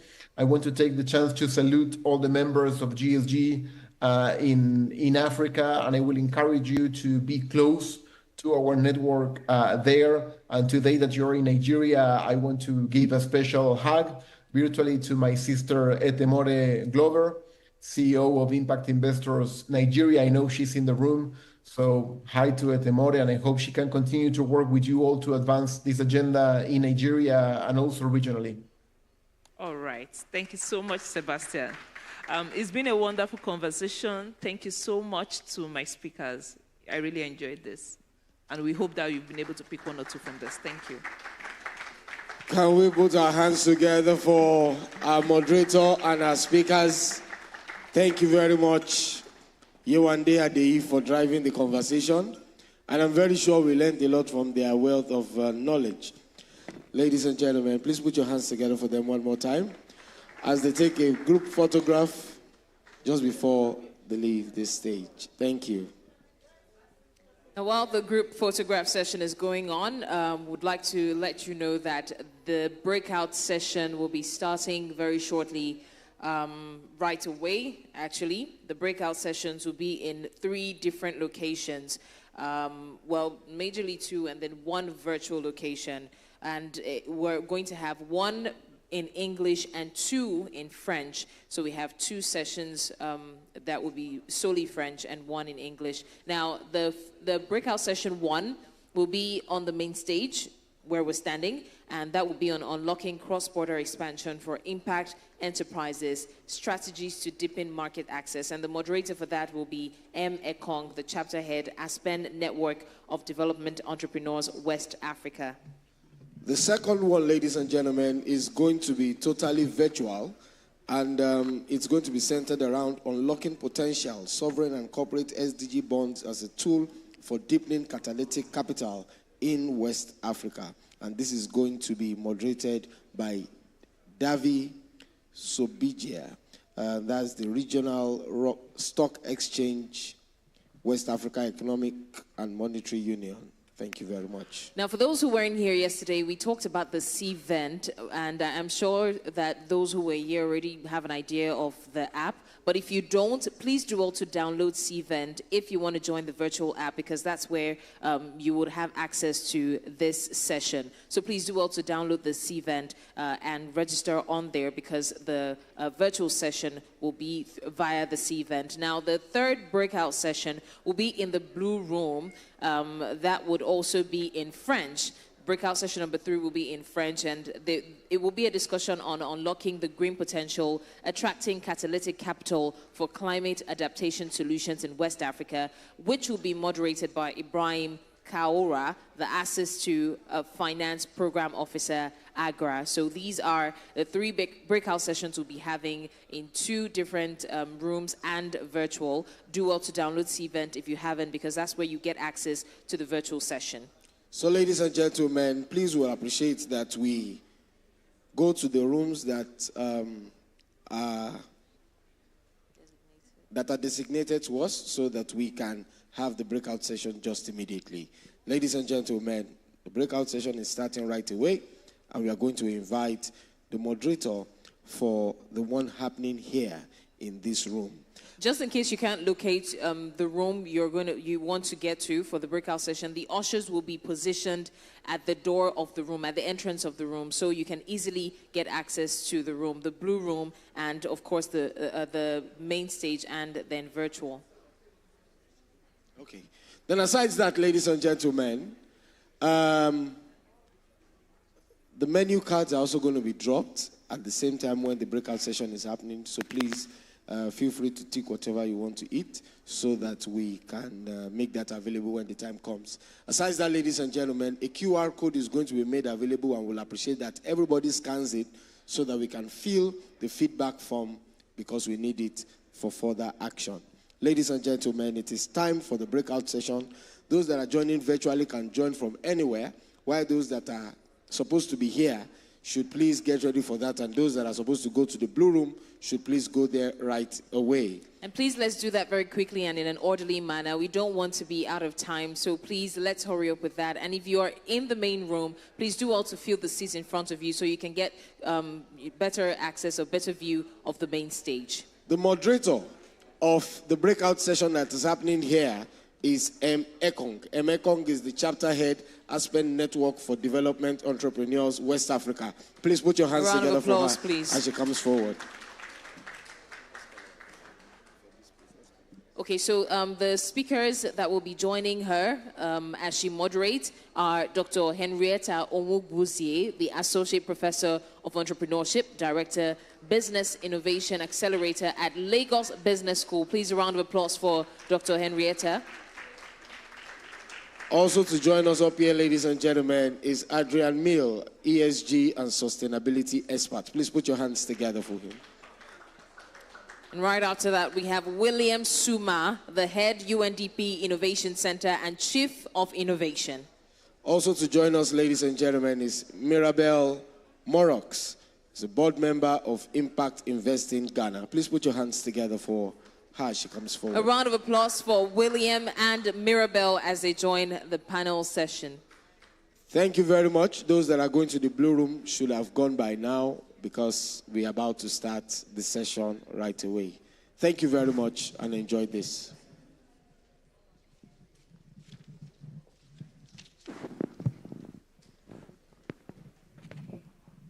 Hello, hello.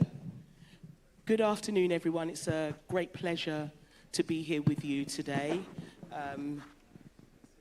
As mentioned, I'll be moderating this breakout session around unlocking cross-border expansion for impact enterprises, strategies to deepen market access. In a nutshell, expanding your business into more global markets, I'm assuming that the main topic area we'll be talking about there. I have 4 wonderful speakers here, esteemed. Thank you so much for joining me on this panel this morning. I take a deep breath because I want to say people's names. And Dr. Henrietta, you know that your name is... thank you so much, Henrietta, for that.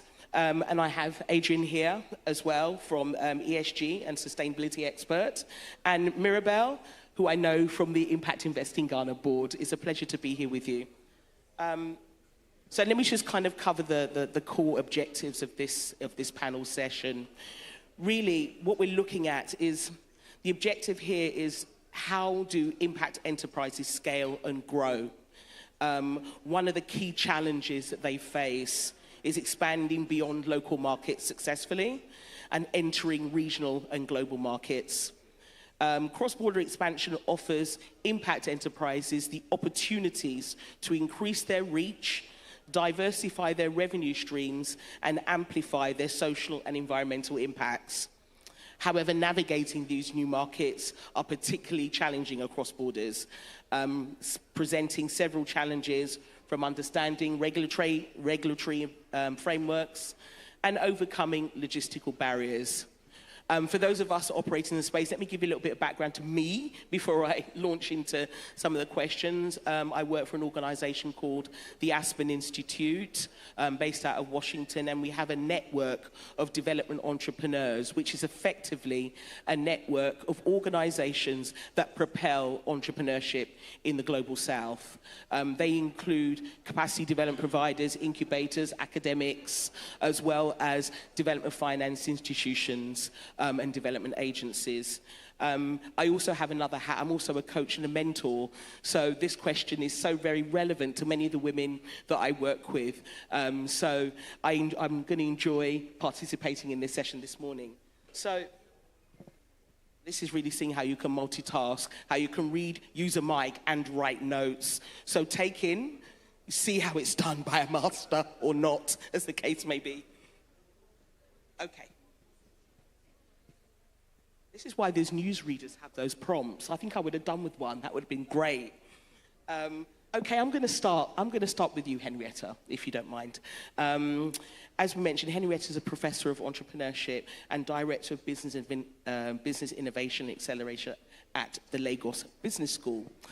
And we've heard a lot about it this morning, I think was around entrepreneurial mindsets.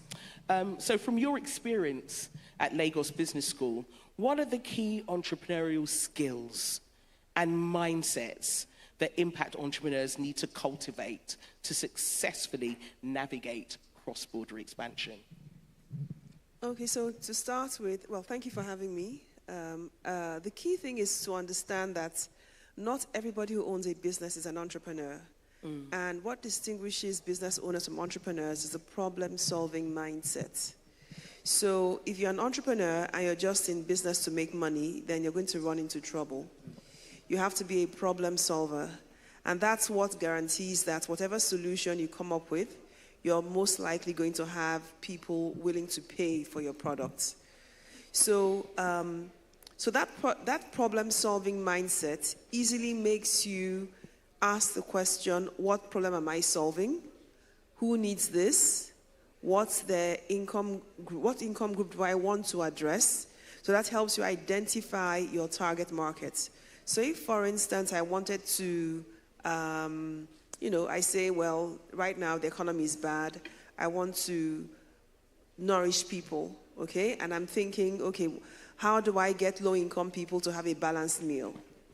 I know that, for example, they say that soy, crayfish, and groundnuts put together give you 80% of the nutrients. I can either make a very gourmet dish, which is very expensive, or make high-nutrient biscuits, which will be more affordable. So depending on who I want to serve, if I decide I want to serve the mass market, I could make these biscuits for as low as maybe say 200 naira and ensure that any child that has a packet a day at least is not going to become malnourished. So I've solved a particular problem. Okay, so that's the thing. So another way to put it is being purpose-driven. And research has shown that unlike what is popularly believed, that funding is the real problem, challenge that people have, the real reason why businesses fail is not funding. It's simply because most people are not purpose-driven. They are not solution-driven. They are in it for the money, and that makes us exploitative. So the fundamental mindset for entrepreneurial success is to be solution-driven. Okay, ask yourself, what problem am I solving? And that helps you identify your mission statements.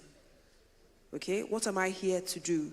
If I leave the market, will they miss me? So just imagine if Amazon leaves the market, or Google leaves the market, or WhatsApp. I mean, WhatsApp had a blip about 3 months ago, and the whole world, trembled. Okay?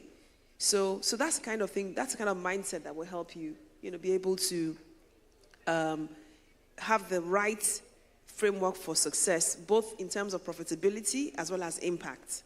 Okay?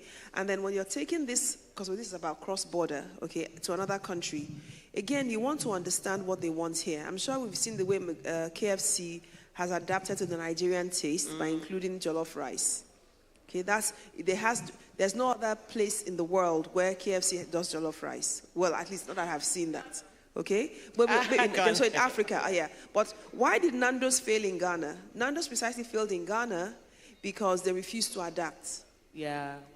Okay? So it's so important because if you have a problem-solving mindset, it gives you automatic adaptation, it makes you automatically innovative, and it ensures that your target markets are willing to pay for your goods or services. Because if they're not willing to pay, then you don't have a business.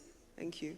Yeah, thank you. You said something really, really pertinent in terms of not everybody is an entrepreneur, and I think that that's something that resonates with me a lot here.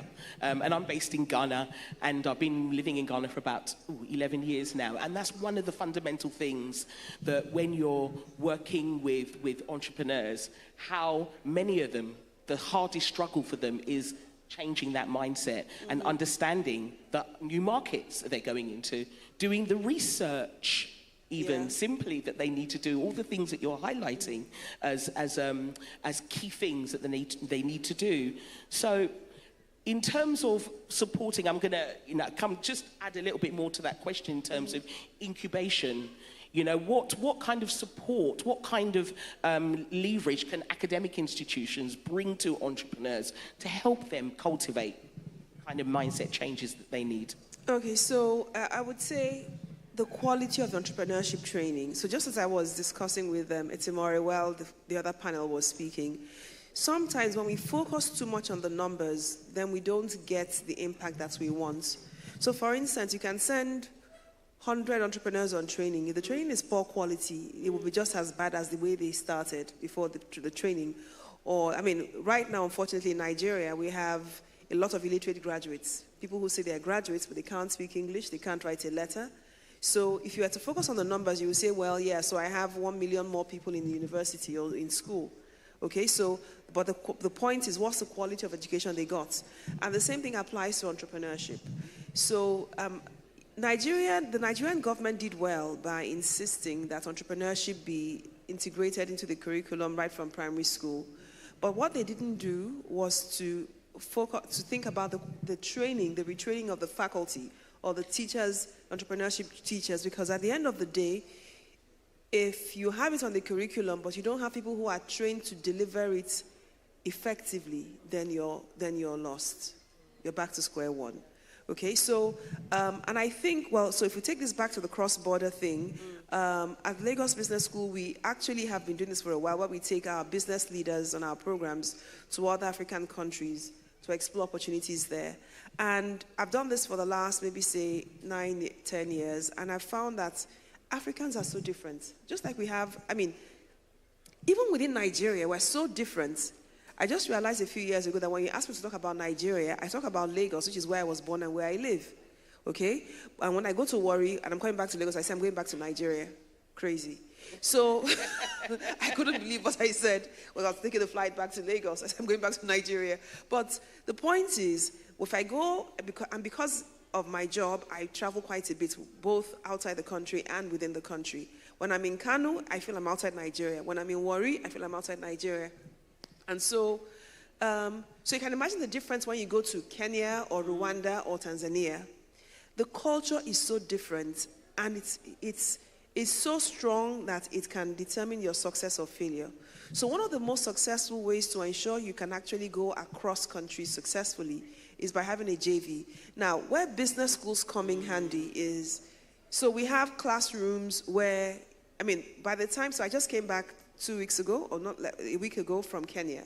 So we were at Strathmore Business School, and it was a blast because they had also come here. So they come here, they sit in class with Nigerians that they were scared of, and they tell us, oh, we're terrified, but hey, because Strathmore said this is a compulsory module, we came, but we've had a blast. Now, by the time we went over, it was not only a blast for our participants, they were actually cutting serious deals because they were now comfortable with each other. They had sat in class for a week in Nigeria, and they were now sitting in class again for another week in Kenya. So it was a fantastic experience on all levels. So business schools can actually play a strong role in, because we're talking about the African Continental Free Trade Agreement right now, in ensuring that it actually happens, because all the countries except Eritrea have signed the agreement. Yes, we still need visas to travel, okay? There are still all kinds of trade barriers. People still distrust each other. And the truth is, without trust, you can't do anything. And the biggest, and the unknown is the biggest fear everybody has. So before they meet Nigerians, they're scared. When they meet Nigerians, they love them. You know, so if business schools in different African countries can have these international programs where different countries come together, you're going to find that after will take place naturally. It will really accelerate that ability to have more inter-regional trade. Yeah, you said something critically important that's really about the power of networks. Academic institutions across the continent working collaboratively together can bring those networks of entrepreneurs together to make it so much easier to deal with cross-border trade and to learn the cultural nuances, which I think is really, really very important, and that we don't appreciate as much as we should do in terms of those networks, those associations, and how they in fact create the chances to open up markets for our entrepreneurs.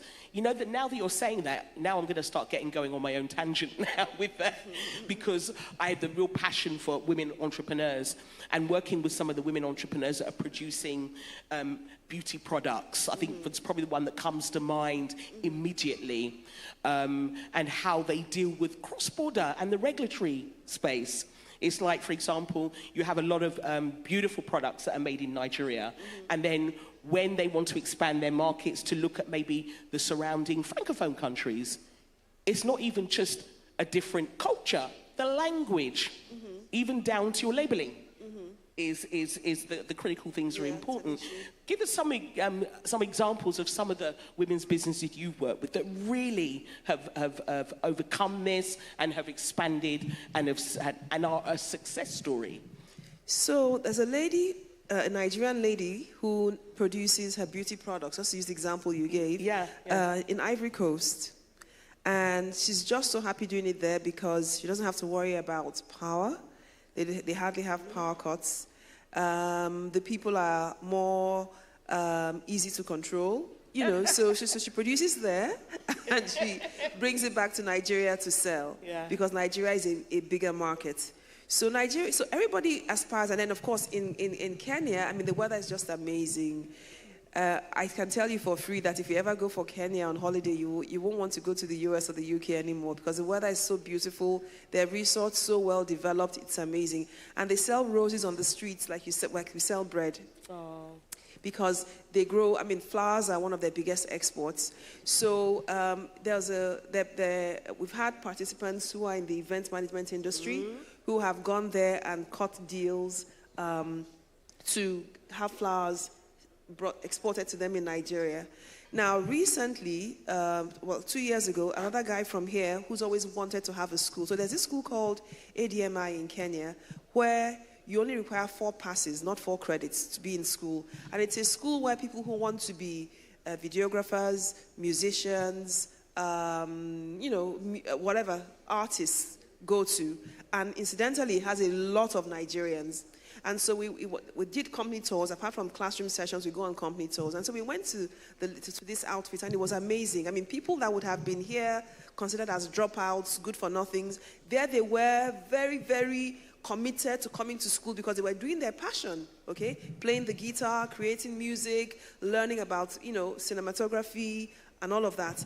And so the guy, one of the Nigerians said to me, I've always dreamt of this. I can't believe I'm seeing this. So now he's partnering with that lady to start up something similar in Nigeria, and they're also working with our School of Media and Communication at the Pan-Atlantic University.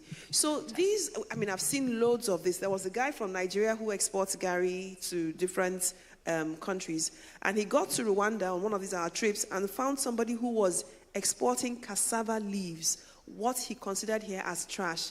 Apparently, Africans in the diaspora use cassava leaves for soup. Yes, we do. So suddenly his trash became treasure. Wow. And so today, they're both collaborating, and he also introduced him to a course in Germany where they learned about energy, so he went there. So now his farm is powered by solar, is powered by the sun, and they are doing all kinds of things together. So he's exporting his Gary as well as his cassava leaves to the rest of the world through this guy. So several, there have been so many rubbish is another success man's stories. gold, as you say. Thank you for that. Just now going on to my next speaker, we're going to talk a little bit about access to markets through sustainability. Now, I was having a joke with you a little bit earlier in terms of what this all means, Adrian, in terms of when we talk about sustainability. How can impact enterprises leverage their ESG credentials? And I hope everybody knows what ESG stands for in the room. Yes, we're all good with that. To gain better market access and to build trust with their stakeholders. And that trust thing has come up, and it will come up time and time again in the spaces that we work in. Adrian. Yeah, look, everyone asked me to explain them ESG, but I actually prefer to show people ESG. I think that's a better way of getting the point across. As long as I don't have to do anything. You don't have to do anything. You just got to use your eyes, okay? Everyone's got eyes. So, and I'll come back to that in a second. Everyone's got eyes. Maybe not everyone has ears. There's 20 or 30 disciplines in ESG, right? So there's a lot of things. But let's just talk about something basic like diversity and, gender, for example. This panel has 3 women on it, okay? Well done, by the way. I think we should give a round of applause to the organisers for already, well this done. is something that really takes first step, right? It's being translated in sign language, okay? Not many conferences I go to lots of conferences every year, and not many have that. I'm the only white guy. I mean, guys, this is all, this is just indications of how far we've come, okay? And again, it's something to celebrate. That's one aspect of ESG, 20 or 30 disciplines, okay? And that's just talking about ESG, and we talk about impact, and we talk about sustainability, right? We also talk about a thing called HSEC, Health, Safety, Environment, Communities, right? That's 4 different topics right there. First, 4 different subjects which are related, but not the same. So one side, you've got ESG and HSEC, okay, which is about risk management and compliance. You've got to do it. You want money from international financiers, you've got to have it, right? So it's like saying, look, I respect the law. Well done, that's what the law's there for. If you don't, you go to jail, right? So for entrepreneurs, if you don't do ESG, if you're not integrating that, then the investors won't touch you. So straight away, you've got a massive incentive to get it right. And of course, then on the other side, we talk about sustainability and impact, which are related because impact is really, we've had some fantastic speakers in the last one. The last panel was talking about how impact, is not just about metrics, about objectives and actually seeing that thing implemented, right? But then sustainability's got very clear objectives as part of the Sustainable Development Goals, the SDGs. But that's all about aspiration, right? So let me make it really brutal, left, right, okay? ESG versus sustainability, all right? If I'm a business owner and someone chops off a leg, I'm legally responsible for that. If I have a mine and the dam breaks and kills everyone below it, I can go to jail. There's fines. The company can shut down. Like, massive risk needs massive compliance, aspects. However, if I don't meet my GHG target for the year, I don't go to jail. I get no fine. A reputation-ish, because, I mean, look, we just saw what happened in the United States. Like, I don't think carbon is going to be, for the Americans at least, is going to be lower in the list of important things in terms of, government priorities. So that doesn't mean we shouldn't do them. They're global problems. So how do we tie that back to the SME entrepreneur? I'll give an example. Earlier today, I was walking up the stairs next to a young man, Shegan, his name was, and he was telling me about his amazing project, okay? He's got a farm in Ogun State, and he's developing, trying to develop it, and he was asking me for my advice in terms of ESG, okay? And I said to him, it's very straightforward, okay? Your biggest risks are you have a big footprint, okay? You're going to start, I said, do you have any trees? He said, yeah, lots of trees. We're going to cut them all down. I'm like, you're going to cut all the trees down? Oh, well, the biodiversity aspects of that don't sound very good. What about the animals? What about the, are there any native species there? Are there any protected species there? You're just going to go and chop all the trees down, are you? If I was an investor, I'd be very interested to know how you're going to address that. And he said, that's a really important one. He might be here in the room, actually. It's a very important one. What do I do? What do I do? I said, well, you want 1,000 hectares, right, which you're going to get from the paramount chief or the king or whatever, okay?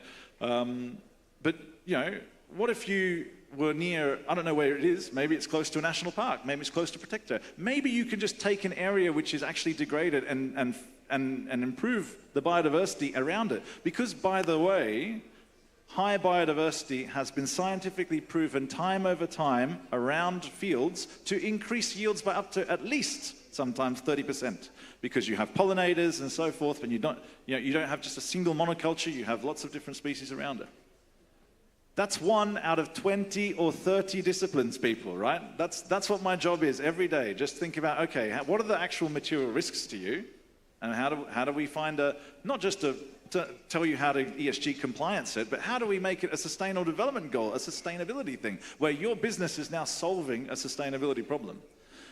And that's what impact is. That's what impact is. You're solving a sustainability problem, a global problem. We're running out of trees. We're chopping everything down. In my home country of Senegal, I don't know why, but Senegalese, when they see a tree, they want to chop it down. Okay? I love Senegal, and there's so many good things about Senegal. I can convince all of you to move to Senegal and not Kenya tomorrow, okay? I'll be going there in a few days. Exactly. She won't leave. Okay? Not going back to Ghana. Absolutely. You're all invited, right? Bienvenue. But the trees. And it's not just a Senegal problem, right? It's everywhere across Africa, West Africa especially. We have a big problem. We're not protecting our biodiversity. That's one problem. And then I said to the young man, what about the social aspects? How is the community benefit? His first thing, and this is my favorite thing when an entrepreneur goes, but they're getting jobs. I'm like, do you think you're the first person to ever give anyone a job? Is that what you're actually telling me? Like, that's your big benefit to communities, jobs? Are you proposing a community development fund? Are the communities going to become some kind of shareholder? And I'm not saying give them shares necessarily, because don't forget, you can give people shares, they'll sell those shares, and they see no benefit straight away. But what if you create a fund where some of the money, the profit you put aside into that fund, and the community goes, like each family who's impacted by your project, like maybe the traditional users of that land that the paramount chief accorded, back in the day, how do they get that benefit, right? So maybe you tie it to health and education and food security, so that every month they go to that fund and they prove that they're going to use the money for those things. So you're having a benefit. They spend the money how they want. Don't tell them what they want to spend it on. The community knows what they want to spend their money on, right? But give them the options and they will choose amongst them. It's a la carte, as we're about to eat shortly. I think that's an important thing. A la carte ESG, a la carte sustainability. Fantastic. You mentioned, I've got to hear about certification. What kind of certification do small and growing businesses have around this sustainability, ESG impact? You can tell I'm not a professional when it comes to this. Well, I'm going to say something. You can tell I love to shock, right? So everyone, look at the table in front of you. There's a whole bunch of water on that table. Did you check the certification before you drank that water? Nope.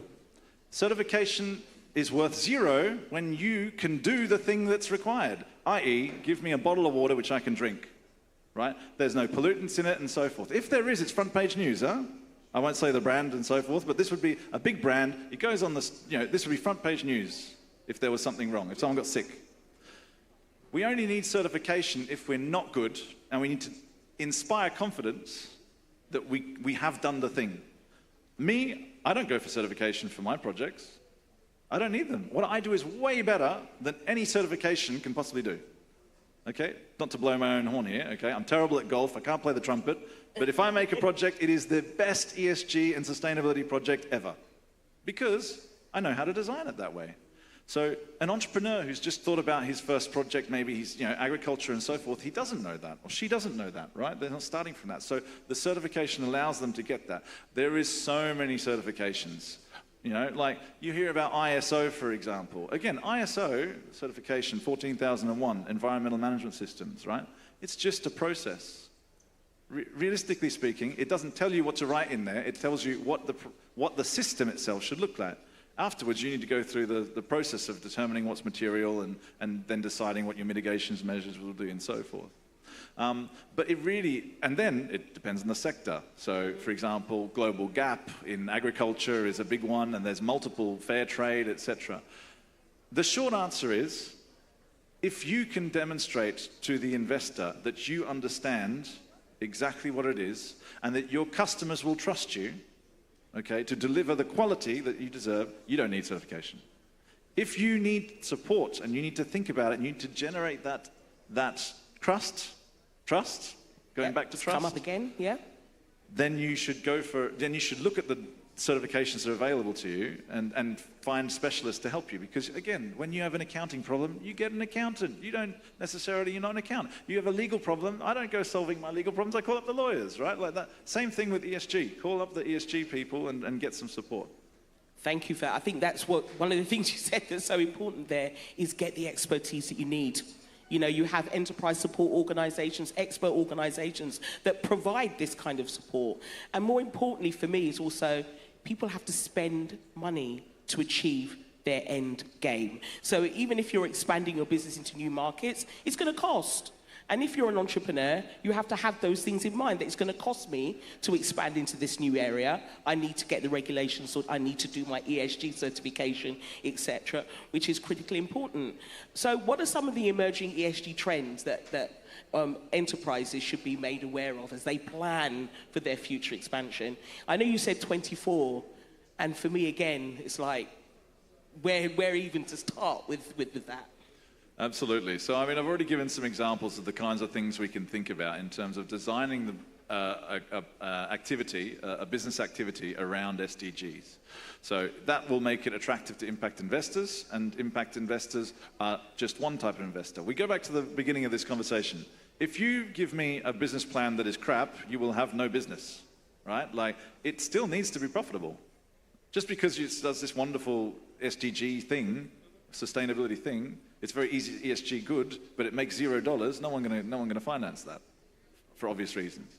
So I think one of the things that I get asked about a lot is, well, how do I benefit from things like carbon credits? Okay, I'm going to sit back now. Yeah, I could talk about carbon credits until the cows come home, because I'm developing a massive carbon project in Senegal. It's a big 5 safari park, so lions, elephants, and so forth.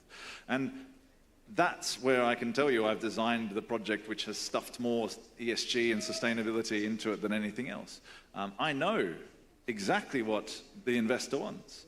Now, how do we sell those carbon credits? Because it's a relatively new market. It's something that's, and again, we're talking about market access here, right? So how do we get access to that market when many West African countries have rudimentary at best market mechanisms in place to be able to leverage those carbon credits? Well, the good answer is there is a dearth. There is a paucity. There are not many at all producers of carbon credits, okay? Sequesters of carbon, of high quality. What do I mean by high quality? Good biodiversity benefits.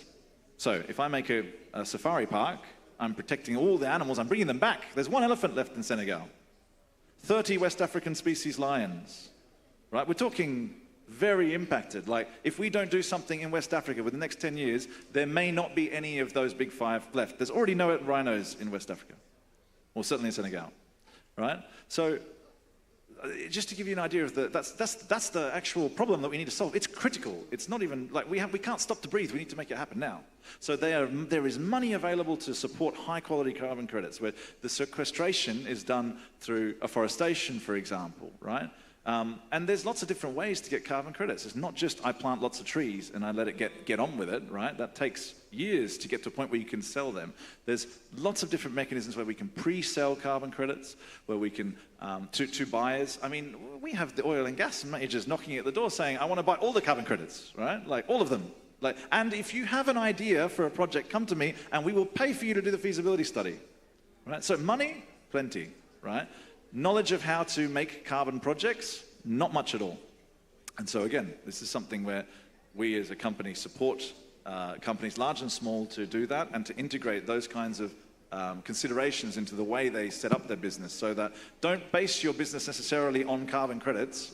For example, the gentleman who I've now convinced, hopefully, to put 1,000 hectares of trees around his 1,000 hectare farm, okay? Hopefully, he could sell those carbon credits and make extra money, right? But that shouldn't be the basis of his business model. So I'll leave it there. Wow, thank you. Thank you so much for that. I'm sure there's going to be lots of questions that come to you in a little bit. Now, the main focus here is really about driving investment and looking at cross-border as an opportunity. So, Maribel, I'm going to come to you as our investment champion with IIGH. From the investor's perspective, what are the key factors that make impact entrepreneurs attractive for investment when considering cross-border expansion? And what due diligence aspects are most critical? Thank you. Could we show by hands how many businesses are actually in the room? If you're micro, small, medium business, how many of you are in the room? Show by hands. Okay, we have a few. Okay, so a few. We have a few. Great. So this is mostly for you. And so the lens that I'm using to address the question is, having worked in the investment space for almost 2 decades and raised about 100 million USD and invested it in various countries in West Africa. And frankly, the criteria we look at for businesses who are trying to expand across multiple countries is the same as what we would look at if you're focused on one country. Nigeria is, 7 times the size of Ghana in terms of population. So if you have a product in Ghana and you're trying to come to Nigeria, for us that's exciting, because now we're going to look at diverse revenue streams. To specifically answer M's question, the first thing is partnerships, and Henrietta brought this up clearly when she was talking. Our markets are very different. We speak differently, we look different. The way I would sell to someone living in the middle of Ghana is not the same way I would sell to a higher income person living in somewhere in Ikoyi Island, let alone Accra. So you need partners who are well versed in the markets. And this is a very critical element. If you come to me and ask for money to expand into a market and you don't have presence there in terms of a partnership, whether it's JV or it's a subsidiary or any other legal arrangement, then you don't have credibility. If you look at the big multinationals, they have enough money to set up in country. So you have Unilever Ghana, Unilever Kenya, Unilever Nigeria, and they are spread across. If you're a small business, you don't have that base, so it's better you have partners. You're aligned both in terms of philosophy and then in terms of your legals, so that you know how you're going to share the money when it starts flowing. And it's very important to have those partnerships, otherwise you're just not having credibility. It's also quite important for you to understand the differences between the market of origin and the market you're trying to expand into. Again, if you have a good partner, this should be an easy tick box exercise for you, because they will do that work. There are certain products that will be positioned one way in one market at a certain price point. You come to another market, very different story. So all that work needs to be done. Finally, I would say you need to have a good focus on the team who's actually going to execute in country the different geographies that you're looking at. Because again, you could have great strategy, you could have money backing the strategy. If the people on the ground cannot execute, you will lose all your money and then your clothes and go back to, square one. So it's really important who you are going to work with to execute the expansion strategy. Yeah, thank you for that. Again, you mentioned the importance of the language, the narrative, and having JVs and partners in country is really important. Again, sometimes some of the businesses, when they think about expansion, because their product is nice, they automatically think that, oh, if I take it over to the next country, they're going to think it's nice as well. And it's really very, very important to establish those partnerships and associations with others that you raise. So how can impact enterprises effectively communicate their value proposition, in terms of their aspirations, and impact potentially to investors who are seeking and looking for cross-border growth? How would you do that? How can you impact enterprises effectively communicate their value propositions? So again, you articulate your value proposition in a way that works for the markets you're in. So I'll give you an example of a very small business. So I've been blessed to be able to work with very micro businesses and very big multinationals. And so this business needed to send a box of shoes from Ghana to Kenya. So the cost of the box of shoes in terms of her manufacturing cost and then her profit margin was about $750. Now the quote she was getting for airfare was $600. So what price will the shoes be when it lands in Nairobi? Because already the landed cost is 2x. The reseller is going to have stocking costs. The reseller is going to have their margins. So there's no way the price point of that same shoe will be the same for the person in Nairobi as it is for the person, the customer in Accra. And so all of a sudden, her brand positioning, her everything is just thrown out. So then it's back to the drawing board in terms of how do you change the positioning of the shoe? Do you actually create a very separate category for the Kenyan market because of the logistics costs involved and change the pricing to make it work?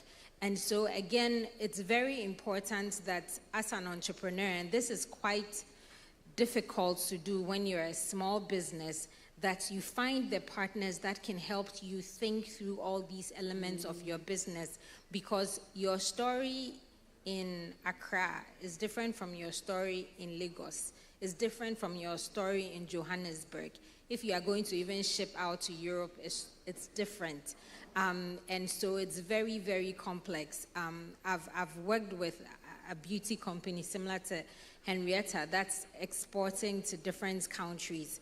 And if you look at even their websites in each of the markets, the product positioning is very different.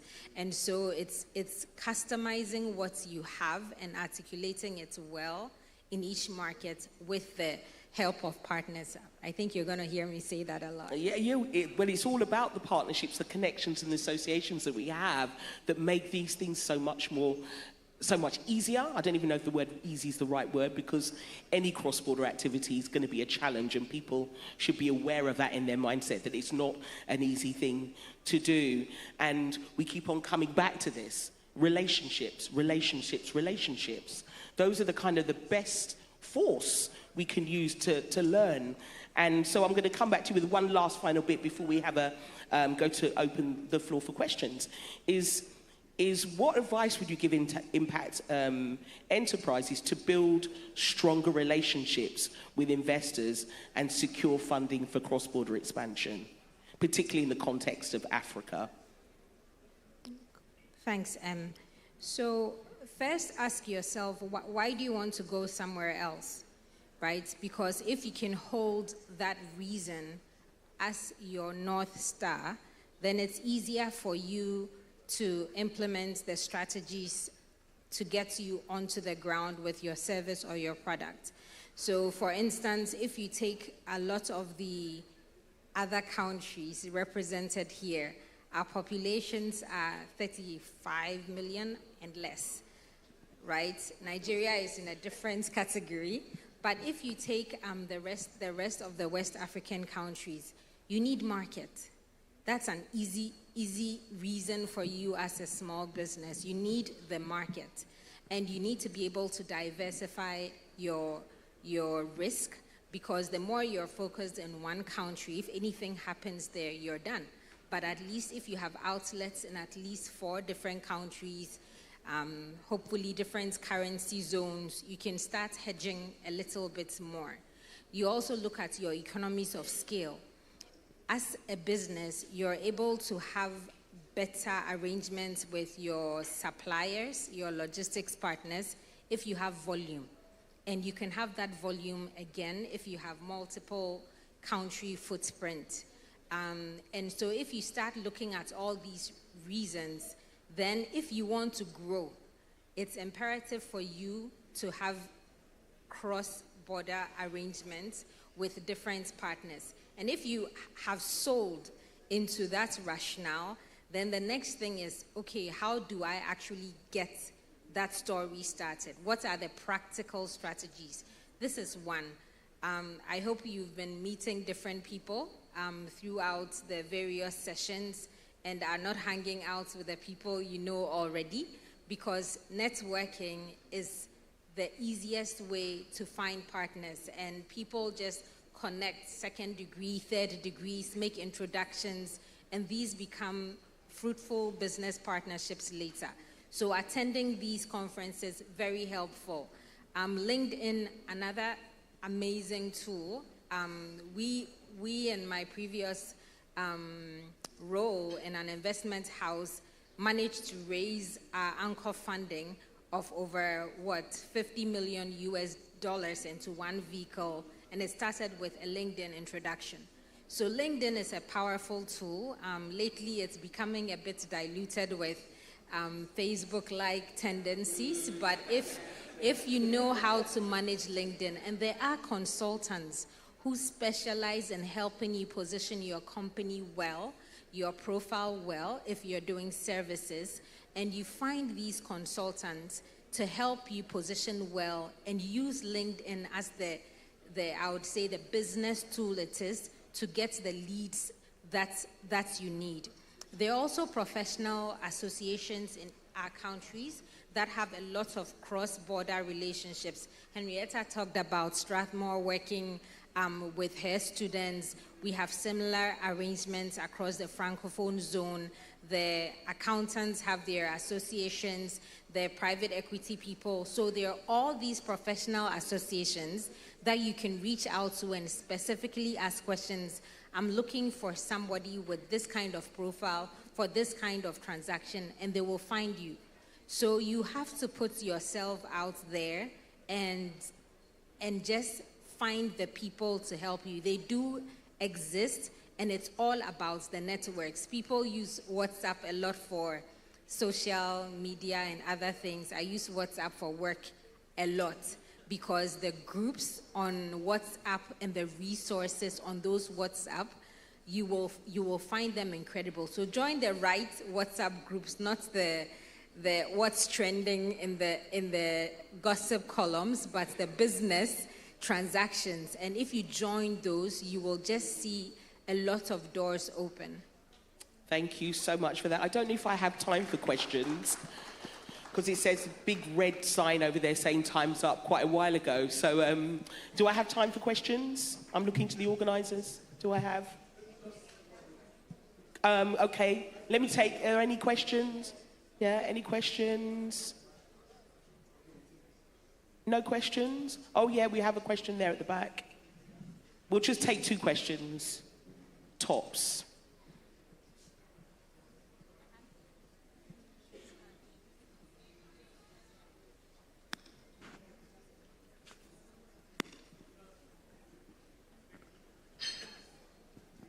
Yeah, good afternoon. Good Thank afternoon. you for having me.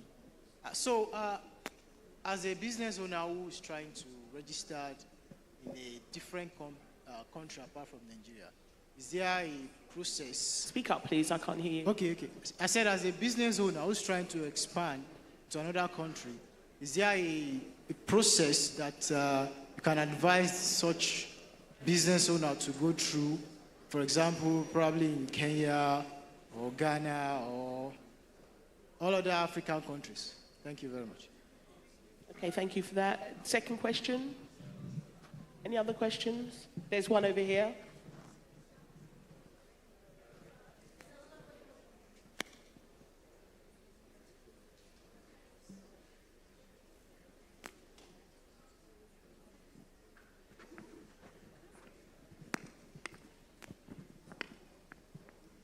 Thank you so much for your presentation. My name is Bolanle Akinlayopara from Nigerian Conservation Foundation. We've been in the business of protecting Nigeria environment for years. And the reason why I'm going to ask this question is most of the businesses that we do across the globe relies on the environment for its sustainability. And today we are discussing sustainability and how people can harness the possibility of what the environment can do. So NCF has been in the business of encouraging a lot of us for the past 4 decades to come join hands in protecting the environment. And my question goes to Andre. You said something about Senegal being the only country where you find the Big Five. Am I mistaken? NCF, we have a national parks in Nigeria, and some of our national parks still have some of the Big Fives.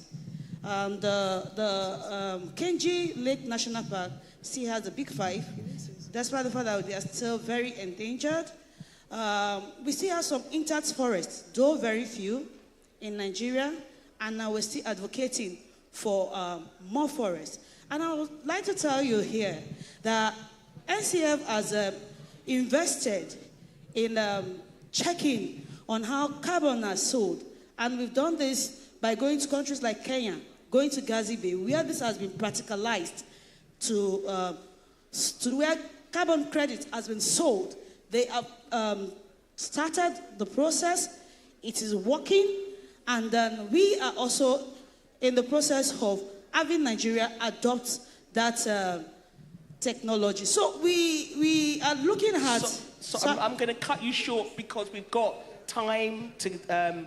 we're under pressure with time. We've got the question, the specific question that you want to, or maybe we can just... Sorry, I don't mean to cut you, but we've just got so little time available. I don't know, Henry, if you wanted to respond at all. Yeah, so I think we are actually already give you different hints. So starting from what you just said about LinkedIn, okay, we've said if you want to go to a different country, don't just go as a Nigerian because the culture is different. There's so many things that are different. The nuances are different. So typically a Nigerian can easily meet you and start talking business. If you do that with a Kenyan, you put them off. They need to know who you are for a while before they can start talking business with you. So you need to have a contact. So you're better off, you're safer if you find maybe someone on LinkedIn, you start chatting, you become friends, you discuss what you're doing, they help you find a contact, But don't go to a new country because the territory, the culture, everything is so different. And they may not even want what you have. So you need to be sure that that what you have is a solution for them in that country. And if it is, your positioning will also depend on the culture of the country, and having someone there who can help it who can help you make it easier, to settle and be able to sell. Thank you. That kind of answers that young gentleman's question as well about how to get advice. So just in summary, I'm going to take each of you to summarize, and then, we can end. Go ahead, Maribel.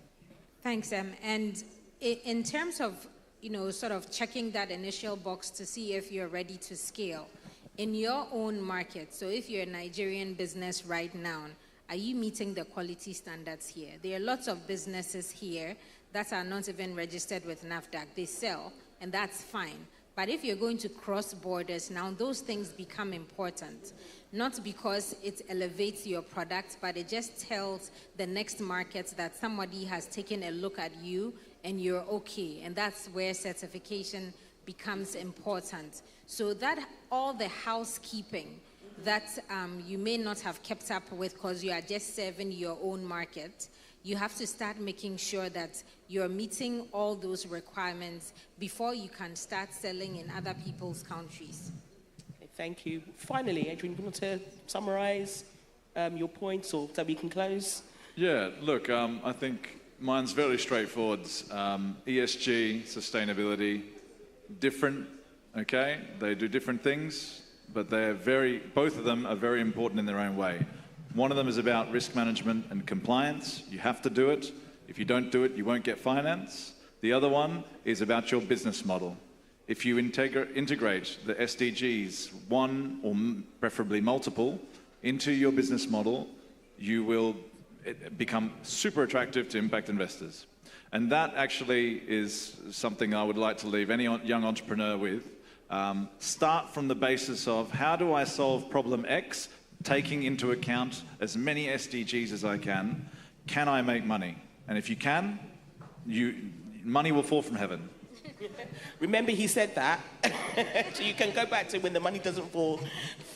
Thank you so much. Maybe just one last thing. I know the question was a bit convoluted. I'm not saying that there is no big five in or animals in Nigeria. I'm definitely saying there are. In Senegal, there's really running out of animals, and we are making a project to re-establish the big five there. And I think I put a challenge out to everyone from Nigeria, Ghana, Cote d'Ivoire, no matter where you're from, if you can bring me 50,000 hectares, I can make you a big five safari park. I mean, and the carbon credits pay for it, and it makes every community happy. They get money in their pocket. What's not to like? We're saving the animals for our kids and for their kids. I think that's the most important thing to keep away. Everything we should be doing should be working towards leaving a better planet for our children.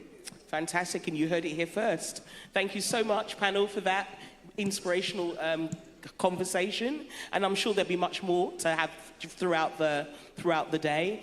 But again, reiterating just from my point of view in terms of moderating, key things: trust, building relationships, doing your homework, using the networks that you have well, including the packages that we have available to us. ESG, I'm not even going to try and summarize. There are experts in the room that can help you in this space, and it's critically important if you do work in terms of expanding your business into new markets.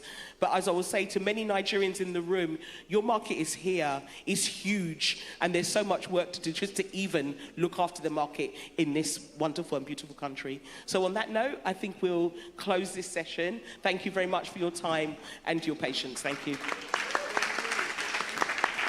Thank you very much.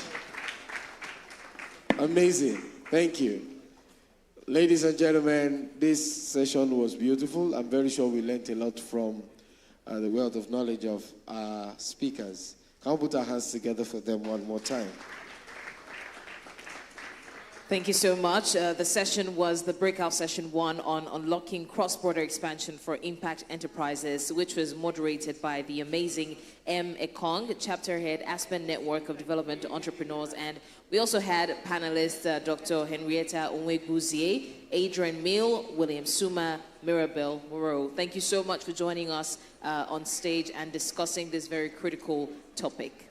Thank you so much. At this time, ladies and gentlemen, I want to believe that those in the other breakout sections have already made their way into the hall, because we're about to have reflections and synthesis of all the breakout sessions that we have had.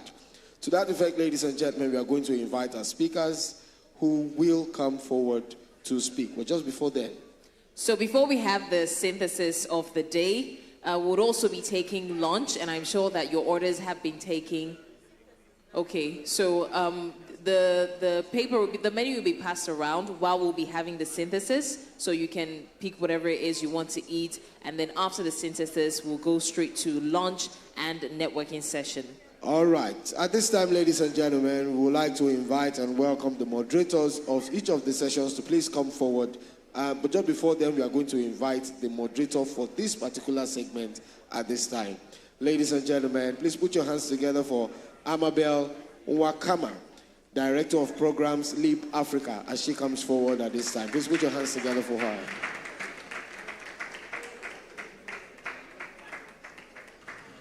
She's going to moderate this moment of synthesis. Thank you. We can make the applause louder, ladies and gentlemen.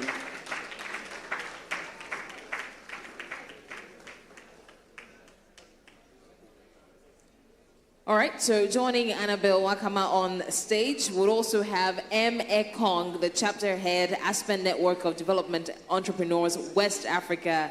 Thank you so much. Please put your hands together. We'll be having a synthesis of the general conversation. M seems lost. Okay.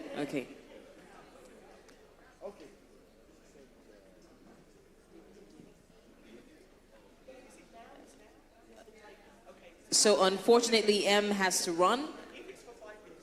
Okay. She has. Thank you so much. Please, a round of applause for M. She has 5 minutes to spare. All right. Also joining M. Ekong and our moderator Annabelle, we have Davy Sobega, the Regional Stock Exchange BRVM of the West African Economic and Monetary Union. UEMOA. Please, a round of applause for Davy Sobega as he also joins them on stage. We'll also be having Ibrahim Kaura Agra from Accra, Ghana. Please put your hands together as they come on stage to have the reflections and synthesis of the breakout sessions. All right, Annabelle, we'll hand over to you. So we have two others, but I think that they're still coming from their session. So as soon as they're here, they'll join you. Okay. You might have to do the synthesis with me first. Yes, and maybe only you. Yes. Good afternoon, everyone. Thank you so much for being here. And, we're just going to try and rush through sort of synthesizing all the learnings from the 3 breakout sessions. I know we're a bit behind time, so let me just kind of do a quick introduction. You've just heard M on stage talking about, let me read out your session, which was Unlocking Cross-Border Expansion for Impact Enterprises and Strategies to Deepen Market Access. So basically the question I want to ask is, what were some of the key takeaways from the session you moderated, and maybe 2 recommendations that came out of it that stood out for you? Okay, thank you for that. For me, the key points that came out from all of our speakers in terms of is the issue around trust. No matter what, cross-border business relationships are all based on trust, and how you build that trust is more connections. So for me, the biggest thing is networking. I know we all like to say these things in threes, but it really does, it resonated throughout. Everything that we said is the networks. Working with experts as well. When we talk about sustainability, we talk about ESG. These are very, very technical topics that just your average business person is not necessarily going to know. So take advantage of the expertise that you have in your ecosystems. So for me, that's one of the critical things. We have many. I mean, we've got LSCCF, we've got the IIGH, IFF, all the acronyms. My goodness, how do we even? And my name is just M. Can you imagine? But all of these, there are fantastic agencies that are there to support you, to help you navigate your way through very complex thing. Running a business And my colleague from Lagos Business School very clearly said, not everyone's an entrepreneur, you know? So it's critically important with working with those academic institutions, those incubators, those accelerators that can impart knowledge, that can help and support those businesses. So for me, those key messages came out. Know your markets, you know your markets. It doesn't matter whether your market is Lagos, whether your market is West Africa. Understand the nuances of those markets. Do your research. Best ways of doing that is connections, associations, and partnerships. Right, you know, listening to what you're saying now, I'm seeing how they're all really linked. Yeah. So for example, you know, you're taking the time to network and build relationships, and you leverage those networks and the relationship to ask the questions, to seek the experts, to connect, to partner, to collaborate. And I think that's one of the benefits of these types of convenings, is the opportunity to meet people that you would not ordinarily be meeting and to leverage on it. So I guess for me, leveraging off what you've said, and I'm speaking because we don't have our other two people, so we're going to round up really quickly. But the big takeaway listening to you is, do not miss out on the opportunities while you're even here to meet people, to connect, to learn, to interact, to engage, and to ask questions. You know, people have varying expertise and competencies and capacities, and there are many people present in the room, and it would be a disservice to yourself to be here and spend all this time here and not be able to take away new key relationships that can be points of collaboration for future impactful work. So, hello? Yes. Hi. No, we're having two meetings. There's like multiple meetings happening. Ooh. I'll stop pointing at people. So you're like, hi there. I was waiting for someone to do that. I just didn't want to be the first. Are we all together? I know it's lunchtime. Well, we're stopping you from lunch, so we'll be really quick to wrap up, because I know me, I'm hungry. If your blood sugar is low, you can proceed to lunch right now. Yeah. But no, I think we're going to round up here. We don't have the other two moderators. Unfortunately, it would have been nice to hear what they learned and what their key takeaways are. But I'm sure you can also find them as part of the networking plan and ask them questions directly. But Em also has to run, so I think this also works out perfectly for her. So I want to say thank you for listening. I don't know if there's any questions, by the way, one or two, and if not, we will let you have your lunch. Any questions from anyone, anywhere? Yes, no? No? Hungry people in the house, so... The lunch is coming in now. Just as we lunch speak, started coming just right in on time. Lunch is served. Okay, thank you so much, Em. Thank you. Thank you, everyone.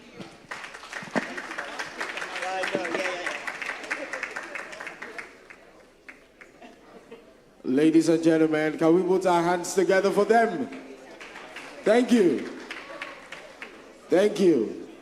As it has been said, lunch is served at this time, and we are going to enjoy good music and lunch at the same time.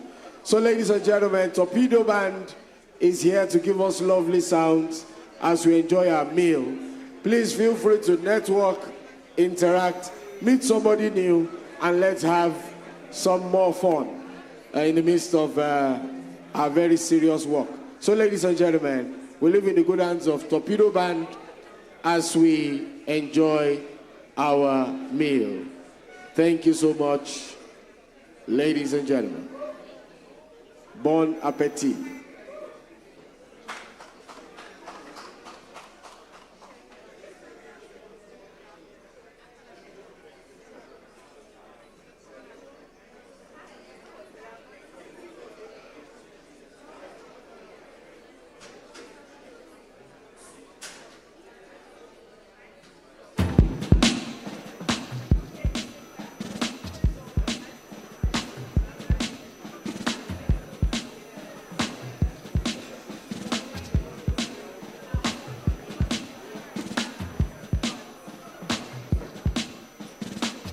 All right, DJ, the band, please wait for a while.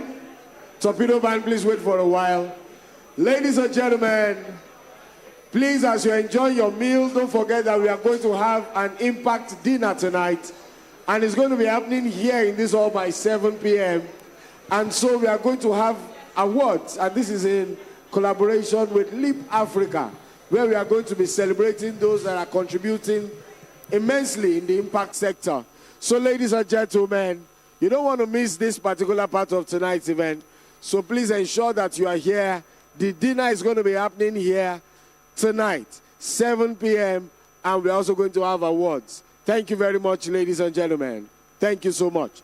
We have QR codes on the screen, and we'd like you all to please scan them to fill the feedback forms so that we can make do with the information that we are going to have therein.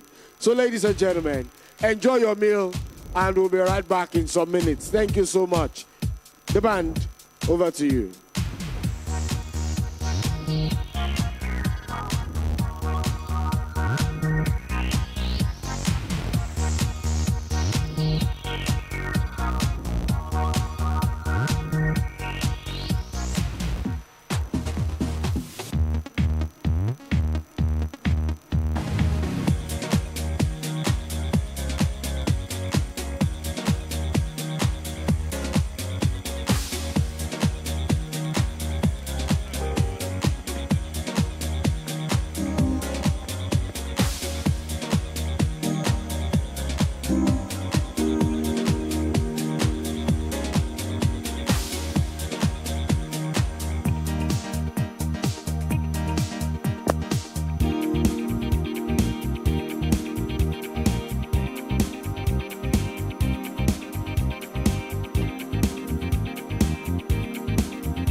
Hello, 1, 2. All right, so ladies and gentlemen, we are not done. We are still going to have some parts of this event later this afternoon. We are not done totally. We are still going to have call to action and some other parts of this event. So please be comfortably seated so that when the time comes, we are going to move into that segment. Thank you so much, ladies and gentlemen. Thank you. The DJ will continue to give us music for now. And when it is time, we'll let you know. Thank you so much. But we are still much in this segment of this event. Thank you.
hopeless case. From the first time that I held you, I knew that it was just a matter of time before I get what comes naturally when a pretty girl blows your mind. I think about you in the middle of the day, thinking how much I love you, and if everything's okay. Can't wait to hug you, squeeze you so tight, and then sing, sing, sing, sing, sing, sing, sing, sing, sing, sing, sing, sing, sing, sing, sing.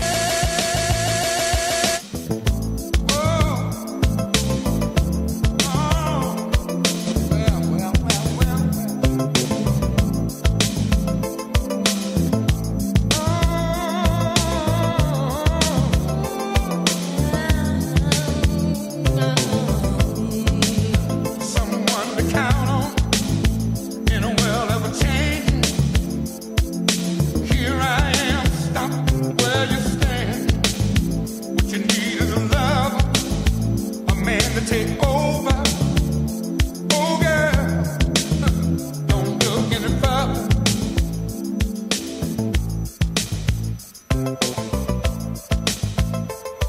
Strange when you think of the chances that we both be in a state of mind. Too cool to be careless, looking for the right thing. Oh baby, don't look any further. Tonight we're gonna taste a little paradise. Rockin' all night long, baby, all night long. I'll still be looking in your ebony eyes. And we'll go on and on and on. Mambo Chicago. Don't look any further. Mateo, the champagne on fire. Don't look any further. Someone to count on. In a world of changes.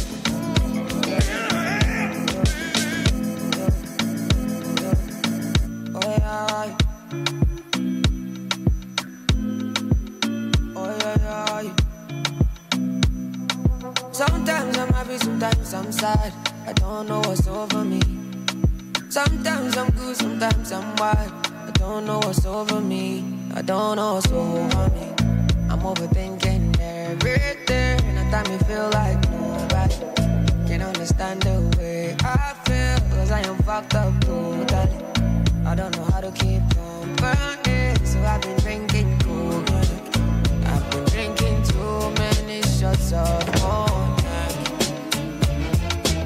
One for the belly, another for the broken heart. Three for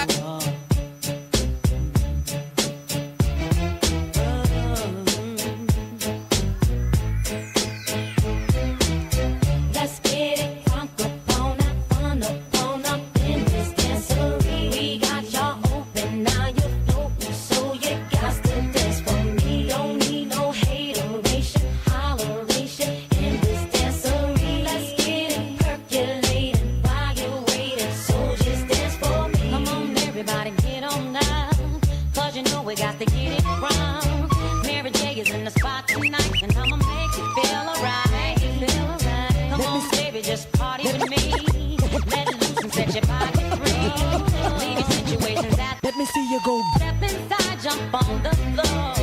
Let's get it crunk upon in this dancery. We got y'all open, now you're floating, so you got to dance for me. Don't need no hateration, holleration in this dancery. Let's get it percolating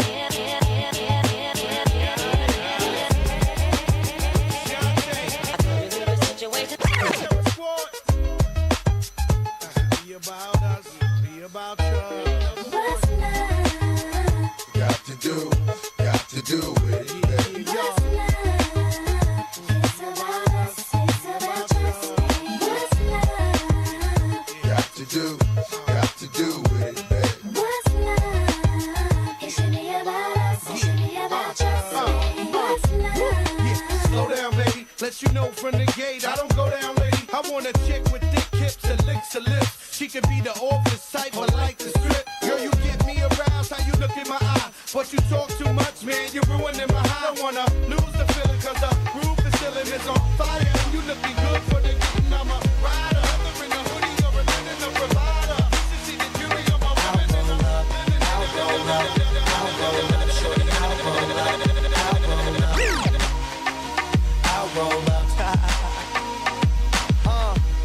It's your anniversary, isn't it? And your man ain't acting right. So you packing your diamond gear luggage up, calling my cell phone, trying to catch a flight. You know one thing straight, I'll be there, girl, whenever you call me. When you at home, that's your man. Soon as you land, you say it's all me. Cause shit ain't all G with him no more, you ain't entertained. Since I met you a couple months ago, you ain't been the same. Not saying I'm the richest man alive, but I'm in the game. As long as you keep it 100, I'ma spin this chain. Whenever you need me, whenever you want me, you know you can call me. I'll be there shortly. Don't care what your friends say, cause they don't know me. I can be your best friend, and you be my homie. I ain't gon' flex, I'm not gon' front. You know if I ball, then we all gon' stunt. Send her my way, she ain't gotta hold up. Whenever you call, baby, I'll roll up. I'll roll up, I'll roll up. Whenever you call, baby, I'll roll up. I'll roll up, I'll roll up. Whenever you call, baby, I'll roll up. I try to stay out your business, but on the real, you're so obvious. And if you keep fitting me in your plans of fucking up, your man's gonna get on us. That white sand surrounding us, he be handcuffing, he should work for them officers. If you rollin', I got a spot where I can put you on this medical and send you home doctored up. You wanna ride with me cause you say that he boring. Wake up, you rollin' weed, cooking eggs in the morning. Ain't scared to spend this money, I know I'll make more of it. First you was in the sky, now you say you an orbit. Foolishness, bananas, and my grandma, you my new with your friends. In the streets, I'm super rich, and now I'm super rich. Even if you go, assuming this is more than humorous, the pimple butterfly, my newest shit. In fact, the rumor is the way I prove it. I'm a classic man. You can be me when you look this clean. I'm a classic man. Calling on me like a young OG. I'm a classic man. Your knees get met by the street.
I let the water touch my knee. Can't let these people get to me. I know you know I never drink. I'm mixing with that energy. I need my enemies to cease. I know they wanna find a crease. God they see in me. Hallelujah. Give me do walk, but it's heavy on my palms. I watch my walk, cause it's heavy on your heart. You hit my line, but I'm talking to my mom. And when it's time, I'll be talking to the God. When the money day, that is where I'm at. Anyhow it be, I dey play my part. If the go borrow, man, no me no do me no fall. No dey throw back. When the money day, that is where I'm at. Anyhow it be, I dey play my part. If the go borrow, man, no me no do me no fall. Me no fall. I go dance for you, Michael Jackson. Mama always say, son, have mercy on me. The angels never forsake me. Hallelujah, more any catch. I used to play my part. Sometimes I pray and fast. 7 days and nights, forever they lie. Son of Amdallah. Hold on, yeah, you know I was a rasta. Play them Kiga, I'm a logo down. See my first fire. No dey throw bad vibes. When the money day, that is where I'm at. Anyhow it be, I dey play my part. If you go borrow, man, go me low, you me no fall. No dey throw bad vibes. When the money day, that is where I'm at. Anyhow it be, I dey play my part. If you go borrow, man, go me low, you me no fall. I'm leading a life and cleaning for my passion. Burn out this money and live it in my ashes. All this blessing, I'll see if I can match it. There's something's coming, I see it in my lashes. Never sucking when the red light flashes. To be real, I'm still eating up my basket.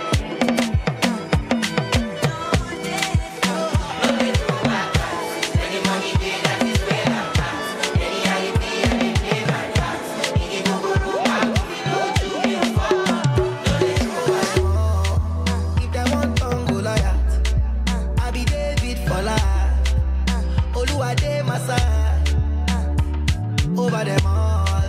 If they want on Goliath, I be David for life. Oluwade my side. Over them all. Over them all. Over them all. Over them all. Over them all. Over them all. Over them all. Over them. I dey sip my matel. I been down with my cartel. Number one, no forget. If you the vex, make you go kick your bucket. Oh no, I love it, take it too. I said to God, they love it, change me. Them go run back for my mess, you. But them won't play me like Messi. Shake me, let me they call my phone. Oh, let me they come my home. They ask me like so, but I fly over them like drone. Oh no, over them all. If they want on Goliath, I be David for life. Oluwade my side. Over them all. If they want on Goliath, I be David for life. Oluwade my side. Over them all. Over them.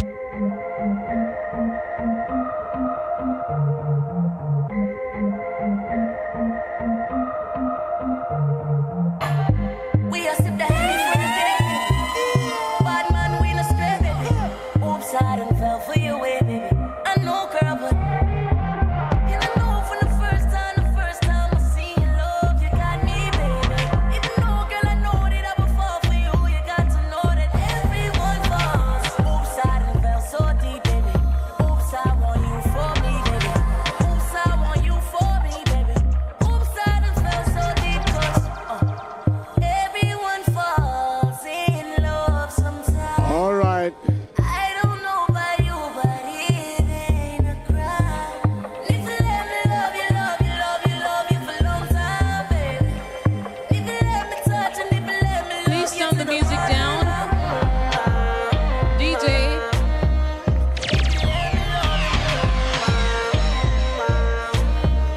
Please turn the music down.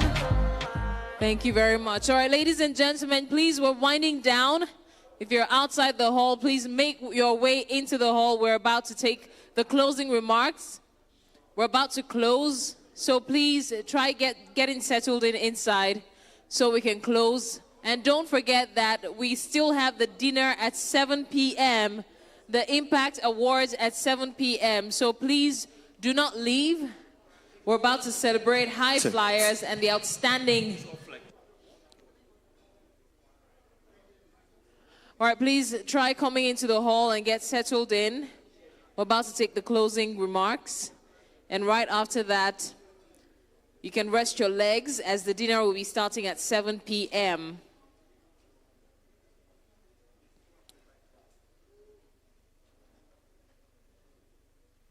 Please find your way into the hall, get settled in. We're about to close now. In the next 5 to 10 minutes, we'll be closing. But don't forget the awards, the Impact Awards is still at 7 p.m. So we've got one more round to go. Please, if you're outside, make your way into the hall. In about 5 minutes, we'll be out of here. And then, of course, we'll also be getting ready for the dinner at 7. So, DJ, you can give us some light music. Very subtle. If you're outside and you can hear the sound of my voice, please come into the hall. We're just about wrapping things up, so please come into the hall and get settled in so we can take the closing remark. And then we get ready for the award at 7.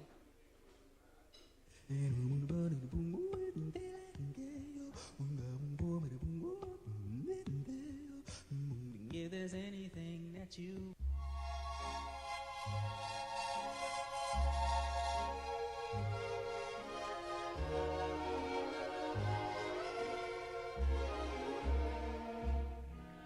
now the pale moon shining on the fields below. The folks are crooning soft and low.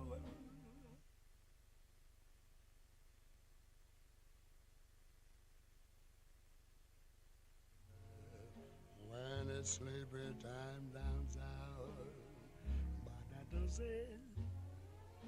Soft wind blowing through the pine wood trees.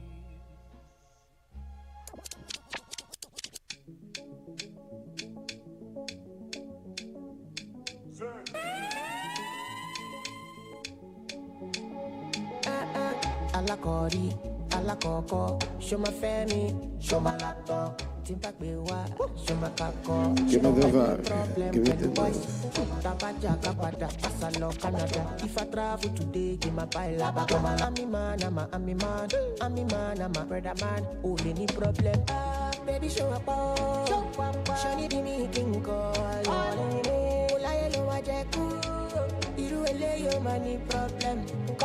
Melanin, popping, baby, me show me that. Baby, such a give you fit that. Body do the da, oh yeah. What would you do? Show me capital business. Show me character likeness. Can you wake up and afford that? To make breakfast for me. Go back and let you gimme. Gimme, come on, come chicky. Gimme, come on, come chicky. Long time ago, I said no, kill if you make me conform. Oh yeah, okay me more corner. Now what do I? Now I run up. Oh yeah, very gentle girl. I pick you up, don't you pick it girl. Mama say I don't fall in love, and my papa say I'm a child. Baby show up, show me the meeting call. Lie low, I jack. You lay your money problem. Melanin. Baby, me show you that. Baby, such a give you feedback. Body do the girl, oh yeah. What would you do? Show me capital business. Show me character likeness. Can you wake up and afford that? Make breakfast for me. Go back and let you gimme. Gimme, come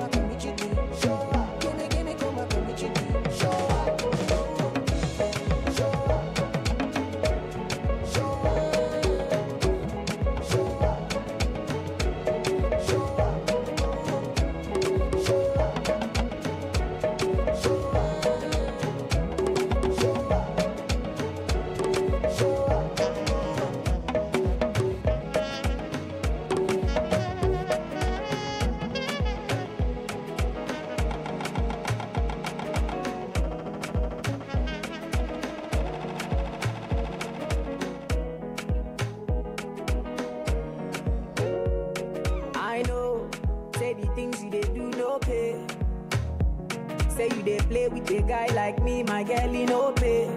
Ooh. I know say you go make a guy cry one day. I know say if I no leave you, I swear I feel buy today. Oh baby, baby, baby. Baby, baby. Oh my baby, baby, yo. Baby, baby. Say I'm calling you. Every day I'm calling you. Say I dey wait for you.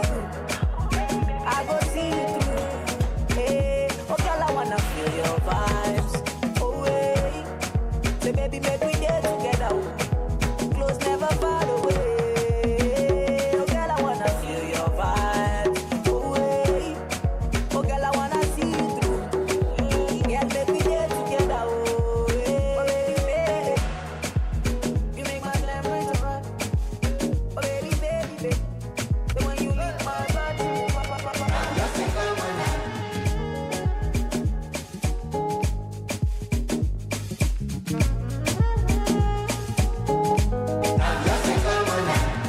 If you no pick, you go miss the drop. Person will load money, don't they go? Me, I no swag, I no get it back. I mean, come on now, come on now. if you jump slap, you go take Panadol. For the matter, they go like me rojo, me rojo. Aro. Kilo so, kilo bo. Baba shele, awolo. Talo ni moto, tolo post. If I catch you, you go know. Wanna go man far away, far away, far away. You want to jaye like the boys from Mali Kuwole. But waiting I know, I'm just a commoner. Listen, now you be benefactor. Life changer. Big spender. Hey, I like money, one vanilla. Nobody want no. You say waiting, but waiting I know. I'm just a commoner. My people come make I play you the cassette too. Your life play your hand like a handset too. You know get my new one like my set too. You know if you fight time for long, even if you get black belt too. People will want to use you, you must get to. When your life yuri like bracket too. Baby, suck to wow. Obviously, Koro, you like to spend all your money for big bum. I shot banana, go to the little till I don't. Nobody you do, nobody you. What they do like a sister, Holy Ghost. What they do like you get enjoyment, it's like enjoyment. You want to join them now. Be up along with the gonna forward. Them yap, but them show you them back.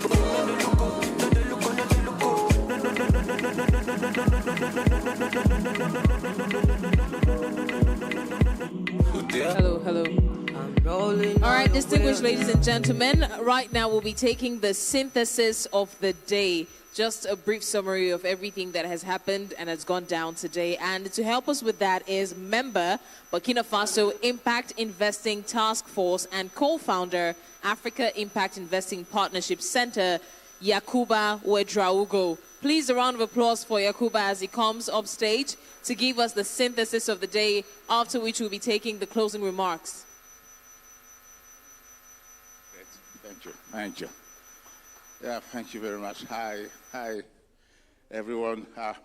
Yes, I've been tasked to make the synthesis of the day.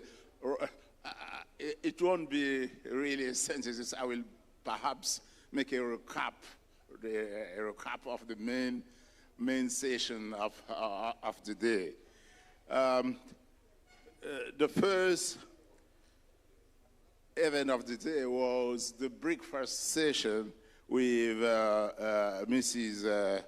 with the chair of the National Advisory Board of Nigeria and the vice chair of the Global Steering Group. It was a fantastic breakfast where she delivered insights on some of the key issues that the participants asked. There were discussions about a career transition, how to develop business models.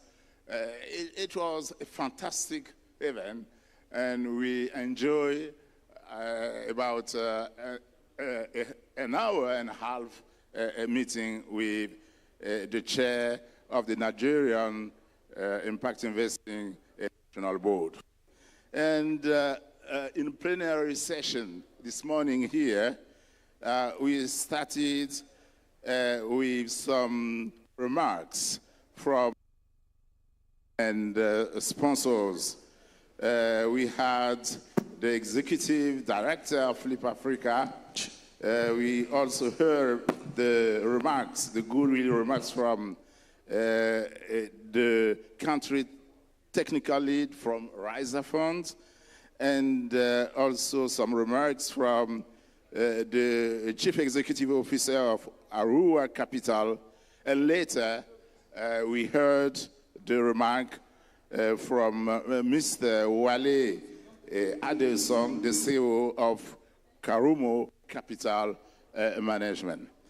And then we had the pleasure to welcome a panel that was led by Frank Aswani, the Chief Executive Officer of the Africa Venture Philanthropy Alliances. And with his panelists, his invitees, Mr. Kola from Opportunity Global Fund, Mr. Wale from Kuramo Capital, and Ama Latte, the lady called Ama Latte, was also joined also this panel. It was an excellent panel that covered use of a catalytic capital and alternative mechanism and alternative new funding mechanism to attract catalytic capital. And then we had a session, a panel session 5 on increasing transparency, leveraging impact measurement and management session, which was moderated by Mrs. Yewande Adeyi, the Senior Management of Asia Advisor of KPMG. And we've had a panelist. It was Mrs. Adisa, Mrs. Kemi Adisa from TN, and also Mr. Healy, the Director and Head of Public Sector Accounting and Chair. We also had Mr. Sebastien from JSF, the Chief Policy Officer. In that session, they discussed about sustainability, the standards. It was a very interesting session that gave us insight on how organization might operate to improve the standards. The next sessions were the breakout session. We had several breakout sessions. The first one was about unlocking cross-border expansion for impact enterprises, which strategies to deepen market access. This session was moderated by M from Ande, the head of Aspen Network of Development Entrepreneur. Together with we have panelists, we have Dr. Arietta, we have Adrian, William, and Mrs. Mirabel. This session talked about strategies, which strategy to develop to increase access to cross-border markets. The second breakout session, it was a French session, which was led by David Subega. It was an online session on how to unlock the potential of sovereign and corporate SDG bonds to attract a catalytic capital.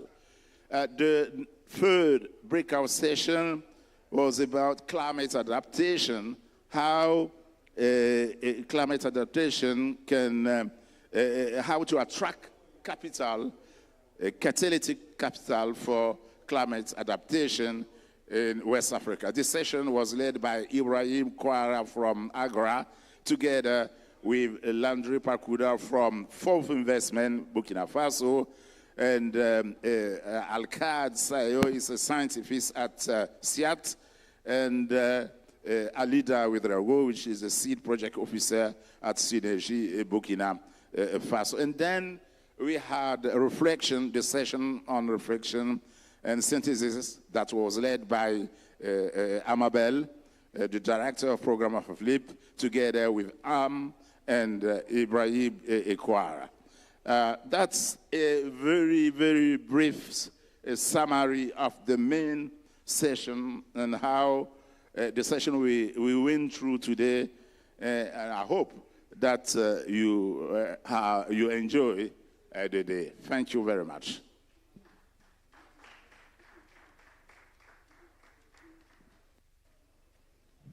Thank you very much. Can we put our hands together for Dr. Yakuba? Thank you so much, sir, for that, that wonderful summary.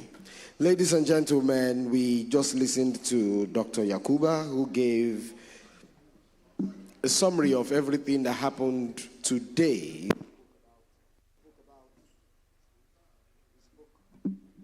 He spoke about the various sessions that we had. He also shed light on the fact that we had presentations that were quite impactful, and everything that was shared today here was instructive, especially as touching the topic or the various topics that were discussed in the various panel sessions. Thank you very much, Dr. Yakuba, for that wonderful one. Can we please put our hands together for him? Thank you very much. Thank you. All right, distinguished ladies and gentlemen, and now we have gone to the home stretch of the event. We'll be taking the joint statement and call to action and the invitations to, of course, the award and dinner and also the Impact Summit. I'm not going to say much about that, so I'm going to invite those who will be doing the joint statement right about now.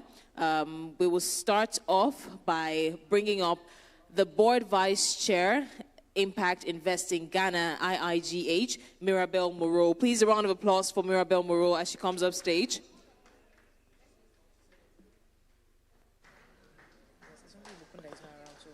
Okay. We'd also like to invite and welcome Etomor Glover, the CEO, Impact Investor Foundation. Please put your hands together for her. Also, and of course, a lady called Amalate, the CEO of Impact Investing Ghana. Thank you. Then we would also like to call Yakuba Wedraogo, the member of Burkina Faso Impact Investing Task Force. Please come back. And also, Boel Diop is also going to join us here, member Senegal Impact Investing Task Force. Please put your hands together for them at this time. Thank you very much.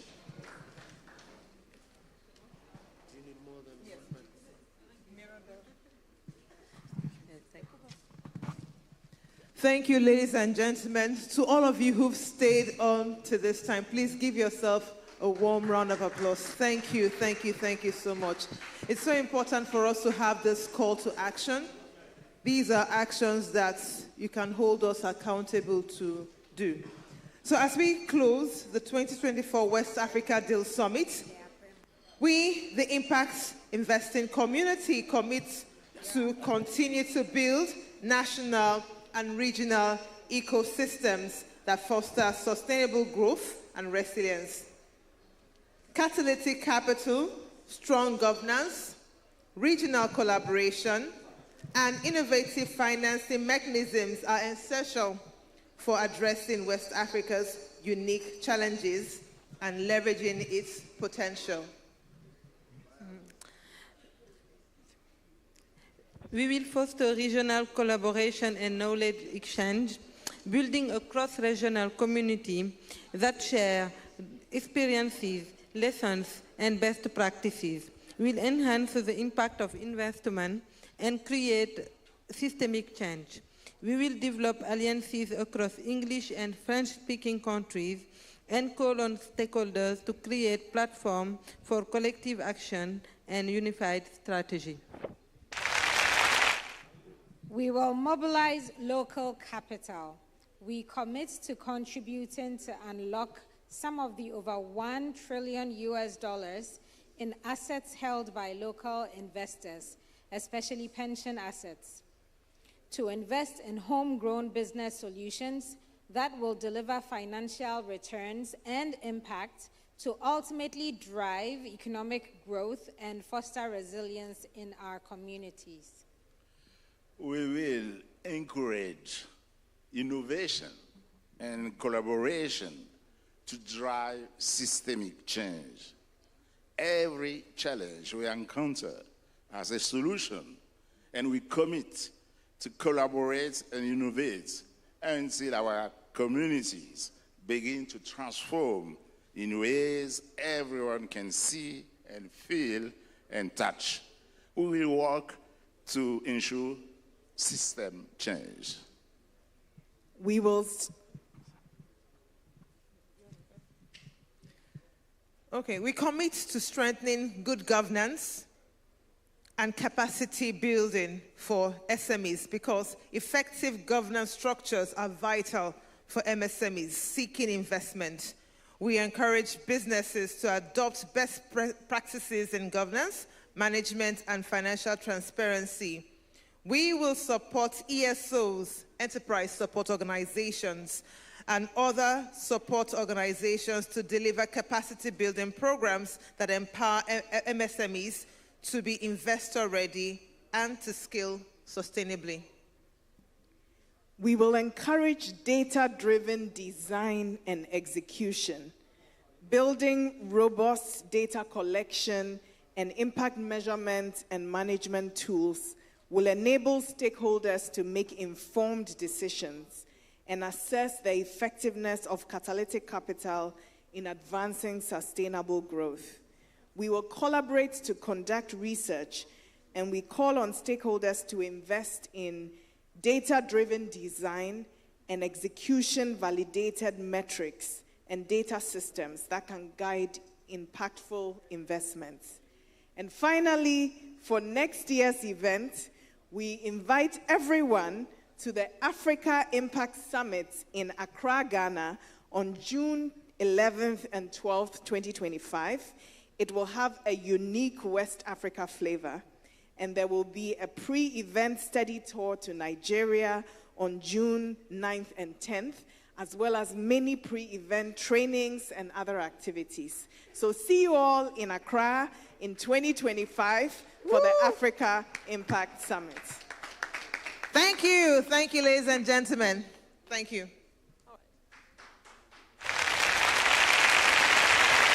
Thank you very much. Thank you. Thank you so much. Thank you. All right, so don't forget the dinner is happening tonight at 7 p.m. Please make sure you are here so that we can relax, celebrate excellence, and witness the awards. Thank you and have a beautiful evening. Thank you. DJ, music, please.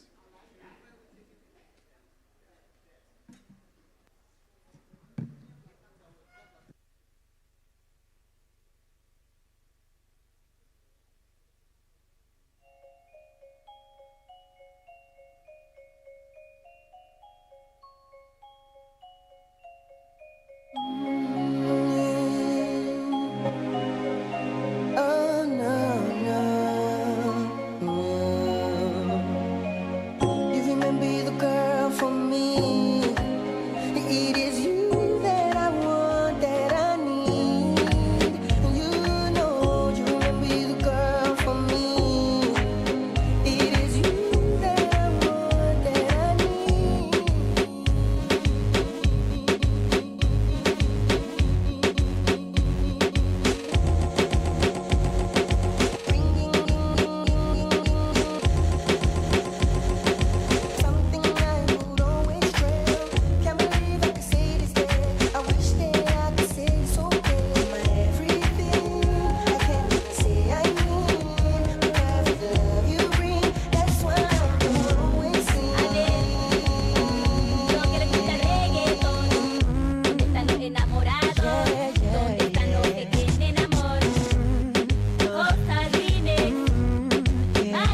I'm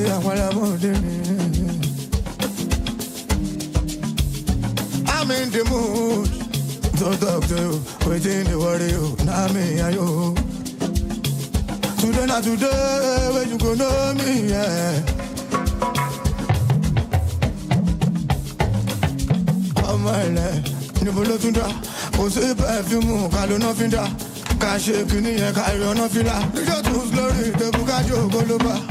Oh my life, you will look into oh say perfume, calo no finda. Cash kini e carry no fila. We the cruise no party ka jo ma gbadun. I'm a try, I'm a try. Yo bueno, dale la guarda. I'm a try, I do my try. DJ tunes, no the dance, I do my try.